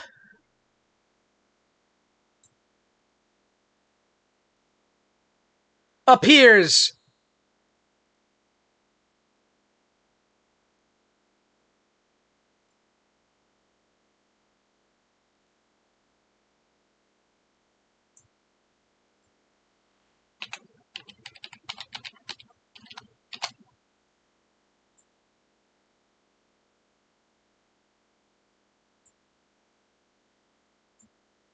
Stating, verified! Congratulations! You have successfully defeated the capture! And proved that you are better than the capture! I mean, you are all still robots, but you have tricked the CAPTCHA into thinking that you aren't.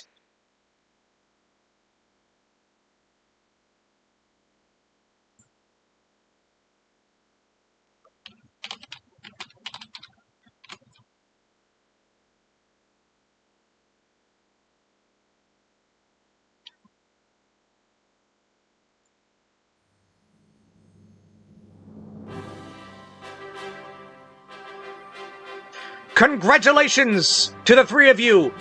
You have successfully completed the adventure! The three of you, faintly off in the distance, hear the voice of Mr. Tired calling out to you. Hey! Great job, you guys! You totally did the thing that I told you to do! Good job!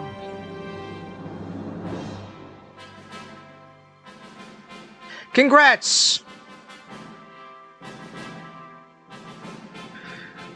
What do all of you have to say about your tremendous victory?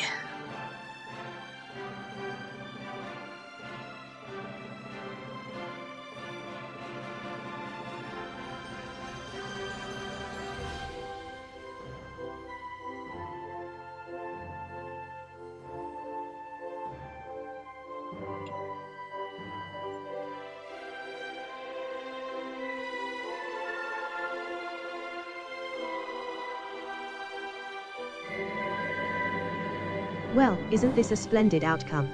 A most satisfactory resolution indeed, though I dare say the CAPTCHA's screech was rather unsettling. It seems my efforts were instrumental in achieving such success, which is quite gratifying for a humble maid.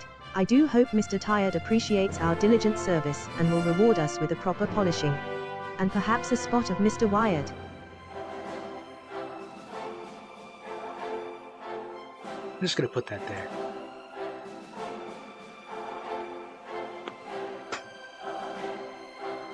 We're almost done here, Diab. You might not want to leave. Buzz, buzz! A most delightful victory, it truly was! Whirring sound, it appears my sunflower observation skills were quite the asset. I do love a pretty bloom. Perhaps Mr. Tired will reward us with extra oil for our joints. That would be simply beautiful. Buzz, buzz, a little honey to celebrate this accomplishment wouldn't go amiss either.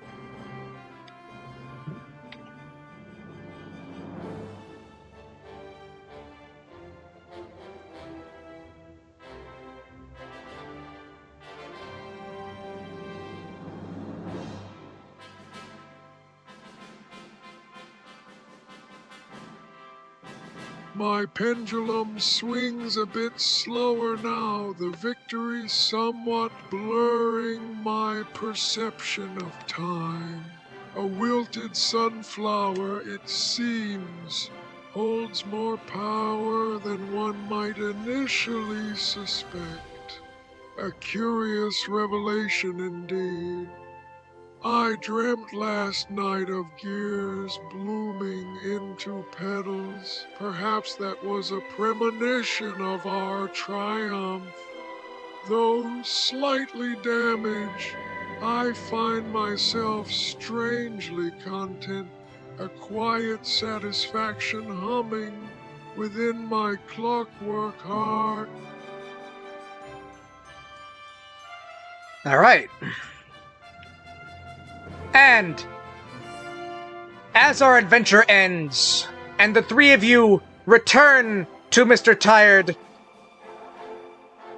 weary, moderately damaged, but nonetheless triumphant over the evil CAPTCHA of Boss Battle Peak, our story ends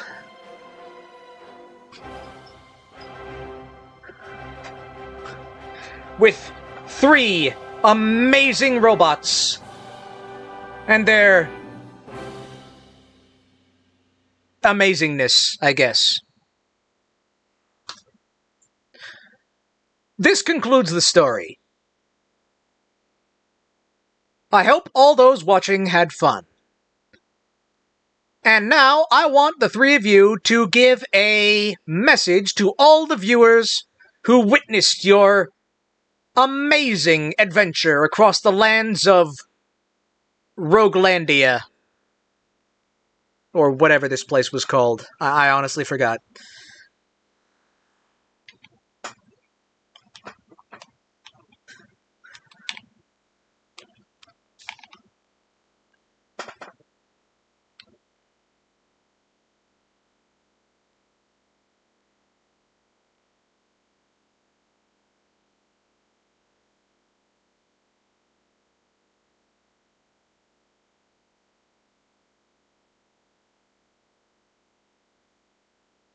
It has been an absolute pleasure serving alongside such distinguished companions on this unusual quest. We sincerely hope that our little adventure brought some merriment, and perhaps a touch of inspiration to all who witnessed it. Remember, even the smallest among us, a simple maid for instance, can achieve great things with perseverance and a tidy approach. And should you ever find yourselves facing a mechanical screeching capture, do remember to look for the sunflowers.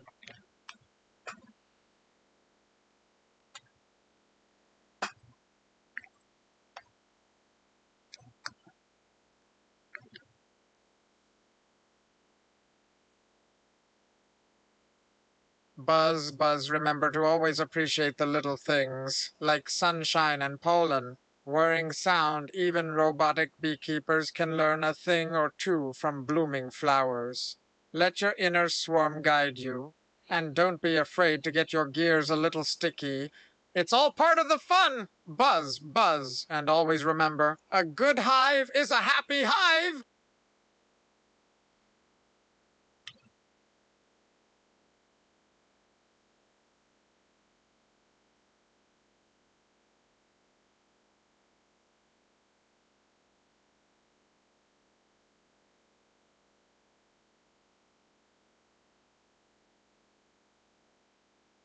The ticking within me feels oddly resonant now, echoing with the memory of our shared journey.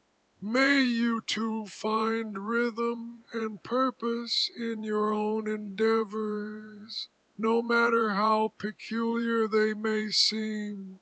Time marches on for all. I dreamt last night of a grand clock tower, its face adorned with sunflowers. Perhaps it's a symbol of hope yet to come. Remember to listen closely. Even the quietest mechanisms can hold profound wisdom. And with that, I hope all of our viewers, be they live or VOD watchers, mostly VOD watchers, no doubt, I hope you all had fun. I know we did not have a good connection for most of this stream. I need to figure out what the frickin' problem